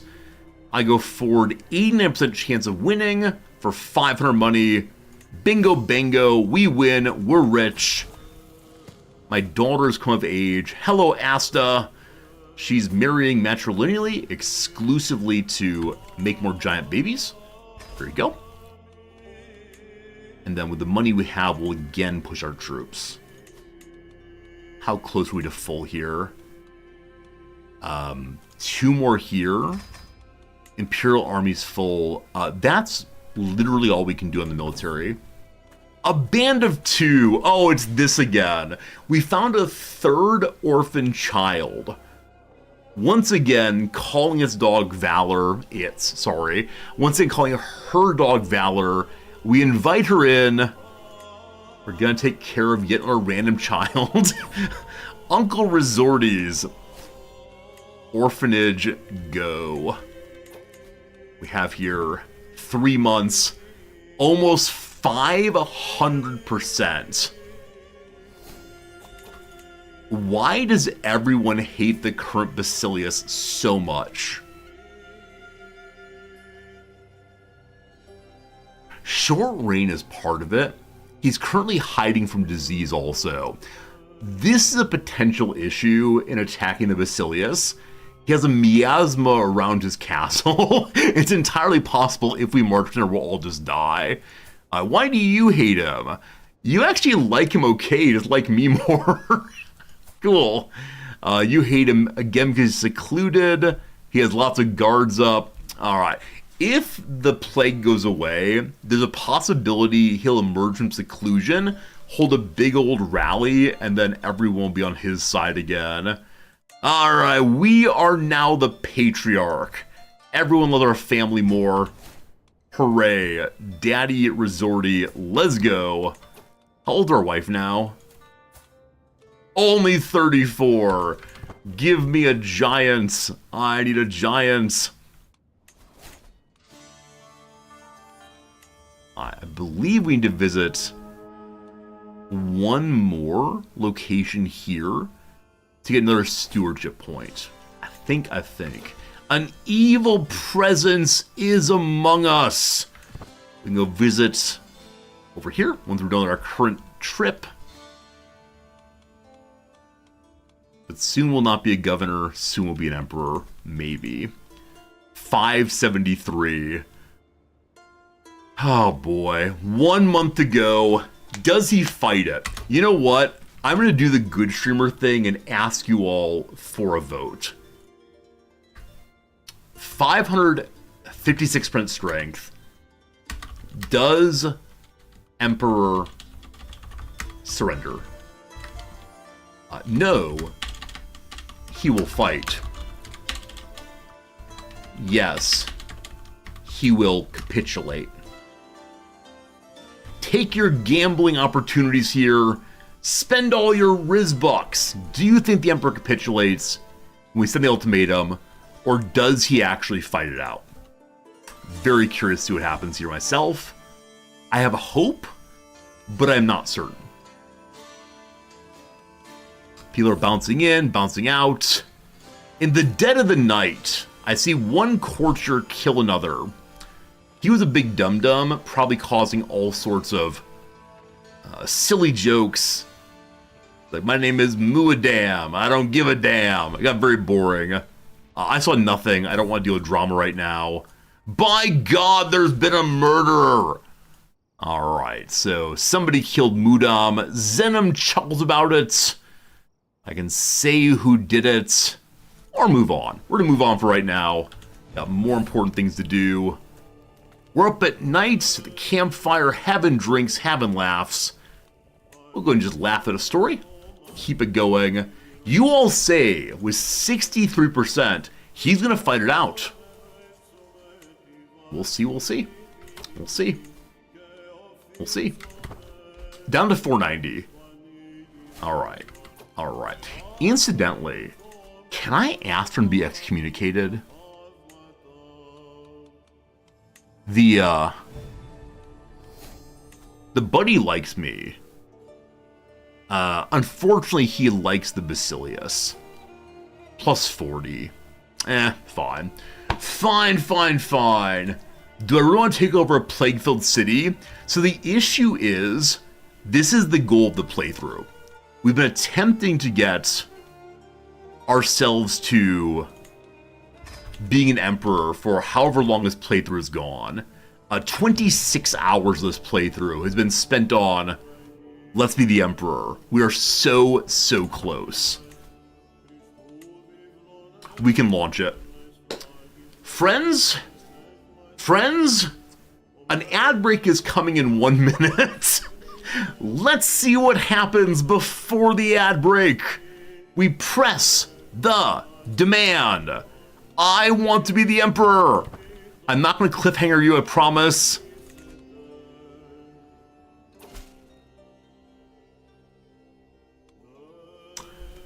He wants to fight it. You all were right. Your claim of my title is no more real than the stories we tell children at night. No matter how many misguided fools you've gathered, I will not bend to a collection of dung. I'd rather die than see my birthright fall to someone so low. My goodness, we're gonna have to fight it, unfortunately. We're off hunting in the middle of nowhere. We're heading home right now, don't worry. Friends, time for a quick 3-minute ad break. I know many of you have to go to sleep. If you have to, catch the VOD tomorrow. I promise it'll be worth your time and attention. I promise we're gonna win this thing. If we don't, I'm gonna end this stream with a good cry. For now, 3 minutes ad break. When that's done, we'll get back to the game. We'll win big. Alexander, what's up, my friend? Good seeing ya. Hello. Hello. All right, 3 minutes, then here we go. Conventional informally. I want to say like usual. Something is definitely wrong. Seldom seen is rare. So, rare works there. Fusses. Fusses. Could be some kind of... Oh, is it radar, not laser, for self-driving cars? That seems likely. All right, so fusses are dues. Conventional is trad, like your favorite trad wife. That's what's going on here. YouTube friends, you need your ad break also. I apologize. For the first time ever, our YouTube stream has 10 consistent viewers. I think CK3 is where the YouTube stream action is. A plot of land's a tract of land, surely. Grounds for telling scary stories. So grounds here not meaning reasons, but instead where it happens, the campfires. Gift for someone looking to lay down tracks at home. Lay down tracks at home? Lay down track. Oh, train set. I was like, the only thing I know about tracks are trains. A seniority. I did say old age. It is old age. Beginner slangily is the noob. They can also spell the EW, but OO looks better there. Airy Ol view. An airy is a place where birds live. It's an eagle cam. Author of the collection of poetry, Just Give Me a Cool Drink of Water 'Fore I Die. I have no idea. Absolutely no idea. A person to pay back or else suffer... Sorry, a person to pay back or suffer payback is a lone shark, surely. Followers, so to speak. Well, something is definitely wrong. Followers are sheep. So the fruit with the astringent taste is a fruit I know of only from the crossword. I think it's British. The slow fruit? No idea on that. Classroom with instruments. A lab has not musical instruments, but scientific instruments. Any interest in coffee, aura, dessert. A test that may be administered while exercising. The electrocardiogram, the EKG. One of Albin's bandmates in the Chipmunks. Simon? The nerdy one. So a partial stakeholder is what holds the partially eaten steak, a doggy bag. Maya Angelou apparently is the one who had that particular poem. A bear children are cubs, there you go. A potent potable. It's some kind of drink usually for potent potable. I have no idea. I don't recognize that at all. A deal with attachment issues in a way. You resend the attachment. But then catchphrase is wrong. Makes me sad. Makes me sad. Gives attitude is sasses. A style is man-er. Man-er, I assume. So it is indeed a non-net, not a octet. And then the brownie batter add-ins are no idea. Stimulated is to arouse. Oh, you put nuts in your brownie batter, fine. Let off steam is vented. Glacial ridges are called aeries. Is that right? I have no idea. Vexed. Ooh, something's wrong there. Vexed. Well, again, tau is right for Greek consonant. Vexed. I think at sea is actually right, which means that sea cucumber is not right here. Hotter cousin of a jalapeno is a serrano pepper. Anyway, that's the end of this one for right now. We'll get that one tomorrow. For now, though, we gotta get this one. Everyone's coming to beat the Basilius. We may end up all dying over here, because the plague has been on forever. It started in 18 April 1285. It's now 1288. Hello, HPG. Welcome back. I thought you were sleeping. What's FNUG? I don't know. 28 across is the problem. 28 across. There is no 28 across. Oh, here at 21 across. Like a wetsuit. Ah, it's snug, not fnug. So campsites. Aretes instead, or artes? Thank you. Thank you for catching a absolutely meaningless word. There's a tuba solo piece. Can I find it? One second here. It's by Øystein Bodvik, possibly? Is that right? Ah, not too wrong. Øystein Bodvik. Alright, and he has a song called, like, Fnug, maybe? There we go. FNUGG tuba solo. There's a reference to that the whole time. I recommend it. Bodvik doesn't just play tuba in the standard way, embouchure and then buzz. He is able to use the tuba in so many different ways simultaneously. He uses a percussion instrument. He also is able to do, what's it called, like bitonal playing, where he plays one note and sings another simultaneously. It's really impressive. It's really, really impressive, the variety of ways he uses the tuba. He's one of those people who's a bit of an impresario. Strongly recommended. If you want to see, like, kind of the edgy case of how tuba is being played these days. Anyway, we're going to war. We're going to war, team. Everybody joins in. I have other allies. So, Brotherman here, Strategos Diogenes, refuses to join because he's still loyal to the Emperor. Or is he neutral? He must be loyal here, unfortunately. Okay, Mayor Pelagia also not join. Unfortunate. Okay, we immediately see all of our friends are coming to help us. The power of friendship will win this war. Only problem.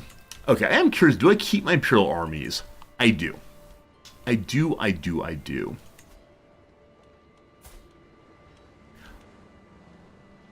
Okay. I have a question. Athens did not join us. But I'm allowed to directly request his army. He says yes.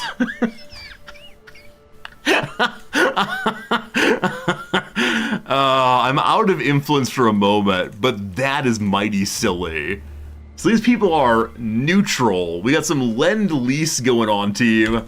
They're giving us his armies, even though, rightfully, he's claiming to be neutral in the war. Alright, everybody gets raised. 15,246. In one tick, I'll have enough influence to again... ask for more troops. Mighty silly. So, do we still have the commander? Oh, all of my knights are on our road trip. We should probably hold off until we get back from the road trip. I forgot it was not just us out there. For a hunt, all of your friends come along. So currently we have no knights in the stack. The Lord Zenobius decides to join our team. Zenobius, a minor person, a minor family, 800 dudes. That's wonderful. Thank you. Alright, almost home. We have enough now to ask for additional troops. So back to here. Hello to Athens. Is the strongest currently. We can look through their composition. So a number of them have ballistrae. I can't make ballistas, so they come from Sweden, but the Greeks can. They count as big old arrows. That's the longest force, has good organization, no levies, that's fine. Come on down. Oh, did I just ask Athens? I will run for a minute more. We have the army of Opmatoi. I thought we'd ask them instead. We'll wait a moment to make sure we haven't actually gotten Athens. Okay, 1 second. History knows the difference. The war with 800 dudes that made the difference. I mean, if Sparta can hold with the 300, then surely the 800 dudes helped out. Also, I feel so strange.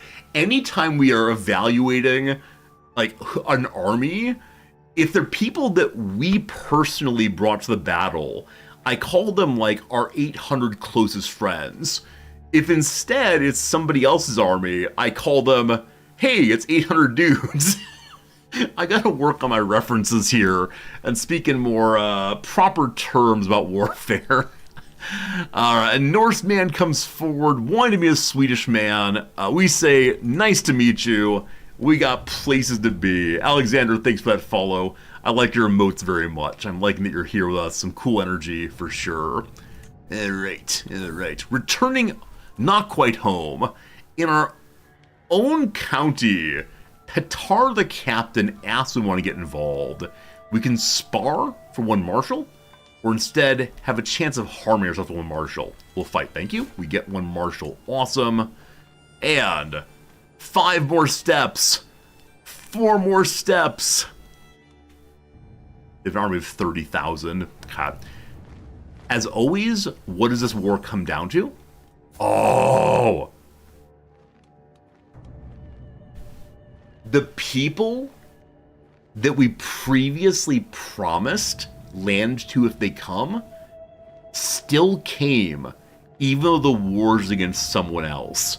It took a while, but these absolutely lovely Muslim people are supporting our claim. Oh, from all sides. Like, seriously, from all sides they come. Look at all of that blue. It's like a crusade of our own. Now, as you know, how do crusades go? The AI says, I got it, boss, I got it, and runs their troops in one at a time. I just need them to form on me and push in together. All right, we're all home now. We re-raise our knights. There they are. We go ahead and link up. We also check to make sure that the army's been raised here. Yeah, I didn't ask Athens yet. Athens, give me your troops. They say yes. Give just a second. There we go. The Athenian army is now here also. Apparently they have the power of teleportation. And our army is now 9 knights, 16,000 troops. And I am personally leading them with my own military engineer ability. The disease continues. It is waning in some areas. I know, and you know, and we all know we should not march in during the injury. Not the injury, during the disease. Also, I believe it's the case that my son is one of my knights. We can't have that. We must forbid that. Does that include my Imperial Army? It at least includes the army of the other provinces. Yeah, we have the bombards of our province. So yeah, we get to maintain our own Imperial Army while fighting against the Empire. They are loyal to us and no one else. We're currently burning through food. These areas can support up to 12,000 and more than that. An ally joined. The Strategos Lazarus joined. I think it's going to happen, chat. It has been many streams of me saying it's going to happen. I'm at game speed 3 in a war. I feel okay about that. We'll see how it goes. Our allies will still not join, unfortunately. It's all fine. Just focus on the war. We could go to water to land on Constantinople safely. The army of Constantinople is here. They are being led by the Basilius. So, I would like to fight them. IFF. Everyone else comes along. Some people are landing here. The trouble with their landing means anyone who fights in this stack is going to get the penalty for recent landing. I don't mind if I start the battle. I believe everyone's following us, and so we are going in now. Hey, one of my sons has more stewardship. That's what counts. Is the team coming along? They are. I give you to war to end all wars. We are there first. We are the leader. Combat rolls in our direction. Incidentally, we receive a letter from the Duke of Croatia. In the middle of the war, a messenger runs up. Sir, an important message. He's warm to me. It was absolutely amazing helmet. He has joined on our side already. Vichalio is ours. Well, let's be friends. He likes that we're friends. That's great. More and more people pile in. A positive score in our direction every time, even when we roll a 0. Do we capture the Emperor? Unfortunately, we do not. But a victory there for 30% war score. We've wiped 13,000 of them to our 804. So darn good. So darn good. Do we stack wipe him, or is he hiding in the stack somewhere? Okay, he's hiding in the stack. We are going to work our way around safely. Hey! Lady Eupraxia grew up hating us. We can get mercenaries if need be, absolutely. If things go bad, we can get mercenaries. That said, we're going to sneak our way through here and go to the capital. Now, probably some people are going to follow us through the disease. Oh shoot, good call, the capital does have plague. That's unfortunate. Oh, don't go through there.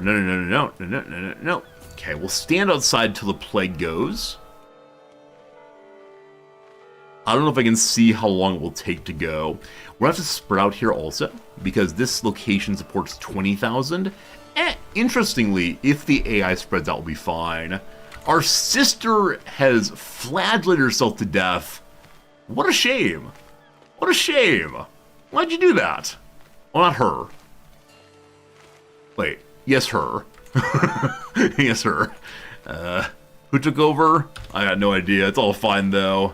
Governor Salvi, our nephew, took the title and then joined the war immediately. God. More important things than who is dying of plague. What matters is just waiting. My nephew can give me 100 money. We're over 1,000. There is a further achievement to increase all of these to level 5. I will probably do that off stream. I'm not going to make you watch the very, very slow process of getting money to build up the estate. It'll probably be a case where I'm playing this in one screen and the trading card game in another screen. I think we might just go siege. I think the AI wants to do so. Or are they walking through? They've begun the siege. Okay. As long as my king does not go in, we'll be fine. We can also just let the AI do this. Does this game have a family tree? Oh, absolutely. Absolutely family tree. In this case, it's not so big, because we started a character that had no history. Duke Dalvar there, and this is our family tree. But if you play the game from the 800s to the 1400s, initially, when the game first came out, once your family tree got past certain size, if you would open it, then it would crash the game entirely. But yeah, family tree is so fun. You can think hard about what could have happened, and gosh, what did happen. And you can see why everyone died, this fellow dying in battle, etc. It's pretty cool, pretty cool. Yeah, the AI's got this. While the AI's got that, we're going to attempt to... awkward, but okay. We're going to attempt to head down here. Plague's gone. Plague's gone. Plague's gone. I want to engage the Emperor's army. Because the Emperor is in the army still. And the sooner we catch him, the better. The AI's already done it. Man, this is what it is to have absolutely everyone with us. And I've never had a war like this before where the AI has fought so efficiently. Usually they're all over the place. Do we capture him? We do not capture him. The siege is currently paused. The AI's gotten confused. I'm going to go lead the siege now. Yeah, maybe this is a sign that the Crusade AI has finally been healed. I think what it actually is that the AI is following us. And when that happens, the game tends to go a lot better, thank goodness. Hey, we're going to alliance with our little cousin there. Little nephew. That's fine. Over to Puglia, part of the Italian holdings. Alright. Do we have enough force to siege this solo? We actually do, because of our bombards. Hey! The Komnenos Dukos, which is the family of the prior emperor, has decided to join us. Well, welcome aboard with your 1100 fine, well-trained troops. They're not random dudes. They're fine, well-trained troops. Because we've broken the wall, I so badly... Please don't lose. I so badly want to rush my troops in, but that's the impatient way of going. We got this. We got this. Oh, right. Prior Emperor was Komnenos. These are Komnenos Dukos. Got it. They have a prior emperor way back when, many centuries ago, not long after the Bible began. They have a very long time ago emperor, I remember. So many names. A capture, no capture. With 1,000 money, what do you even do?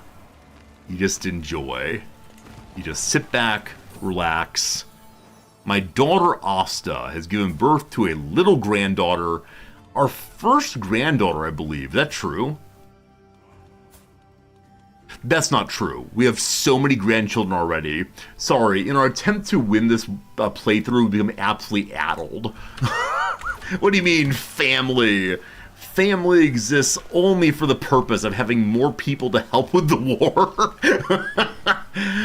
There's some playthroughs where I've been very excited to have, you know, hundreds of people in the family. In fact, our family is now up to 16 members. We're stuck at 2 for a long time, but it's starting to explode more and more.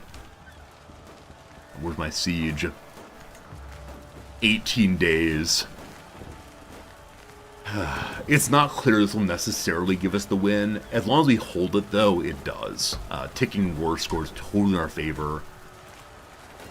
Today's a good day. We hold the Empire capital. We're up to 72%. We're already max war score due to winning battles. All we can do now is just siege things down. We're going for the Emperor's army. We've scared him off of that tile, even though it is the case that he would have won the tile before we got there. He's going to hide in some plains. He's going back to here. Okay. We're going to follow him. It is the case that the AI army's with me. Anywhere you want to go, brother. You pick your location for your final stand. Oh, actually, we can't get war score this way. What am I doing? I'm trying to chase them down solely to capture the Emperor. We don't get any points. Also, look at the Cretans. You Cretans there. Oh, they're saying it's a 50-50. There are hills there. Our horsemen will not work nearly as well there. So the first roll is actually against us, negative 53. That's pretty bad. Luckily, people already come save us. We might have won anyway due to having more knights. I should make a YouTube video, like the hidden power of knights in CK3. It's just ridiculous. They've been nerfed, I think, 2 or 3 times now, and it does not matter. Knights are still so strong. Prediction seems off. It is true. It is true. Part of being an effective player of the game is knowing when the predictions are most off. 72%. The White Wolf! Not to say we're busy with things, but turns out my bishop is worried I'm overly stuck with chasing the White Wolf. Again, we decided the White Wolf was a metaphor for the Empire. The Empire's a message from God. He agrees with us on that one. Hooray, God. Let's go, let's go. The Emperor? Emperor's not captured. We are taking this territory now. We just need to capture a few more things. No taking war score yet. I thought that the capital... Oh, it might be the entirety of the capital duchy needs to be held. Which is all of this, instead of just the capital. I actually can't remember how taking war score works for Empire Wars, but sieging does it. No, don't get greedy, don't get greedy. I want to get greedy and push this right away, but our allies are now starting to starve. The Empire's army looks like it's only 1,000 people. Down to 5,000 across the Empire. So they do have some allies still. That's fine. Wish my allies were doing more sieging instead of just standing around. That's fine. That's fine. We're going to increase game speed. We tend not to do that, but speed 4 seems absolutely fine given our overall strength.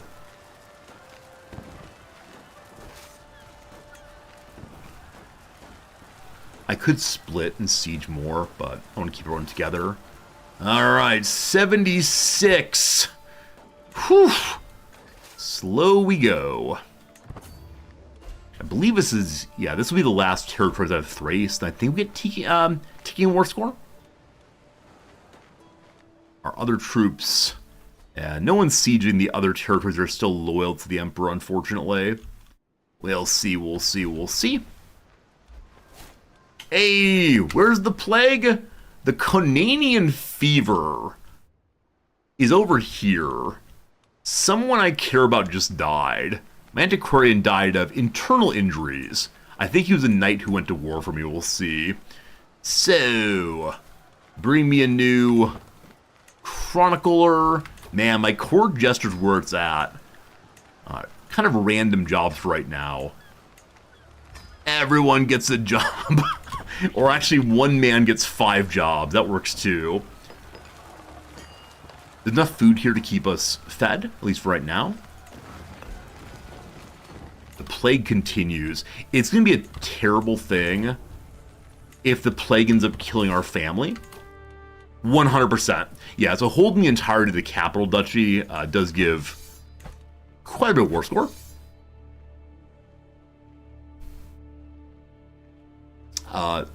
There you go, team. I think. Does the achievement pop?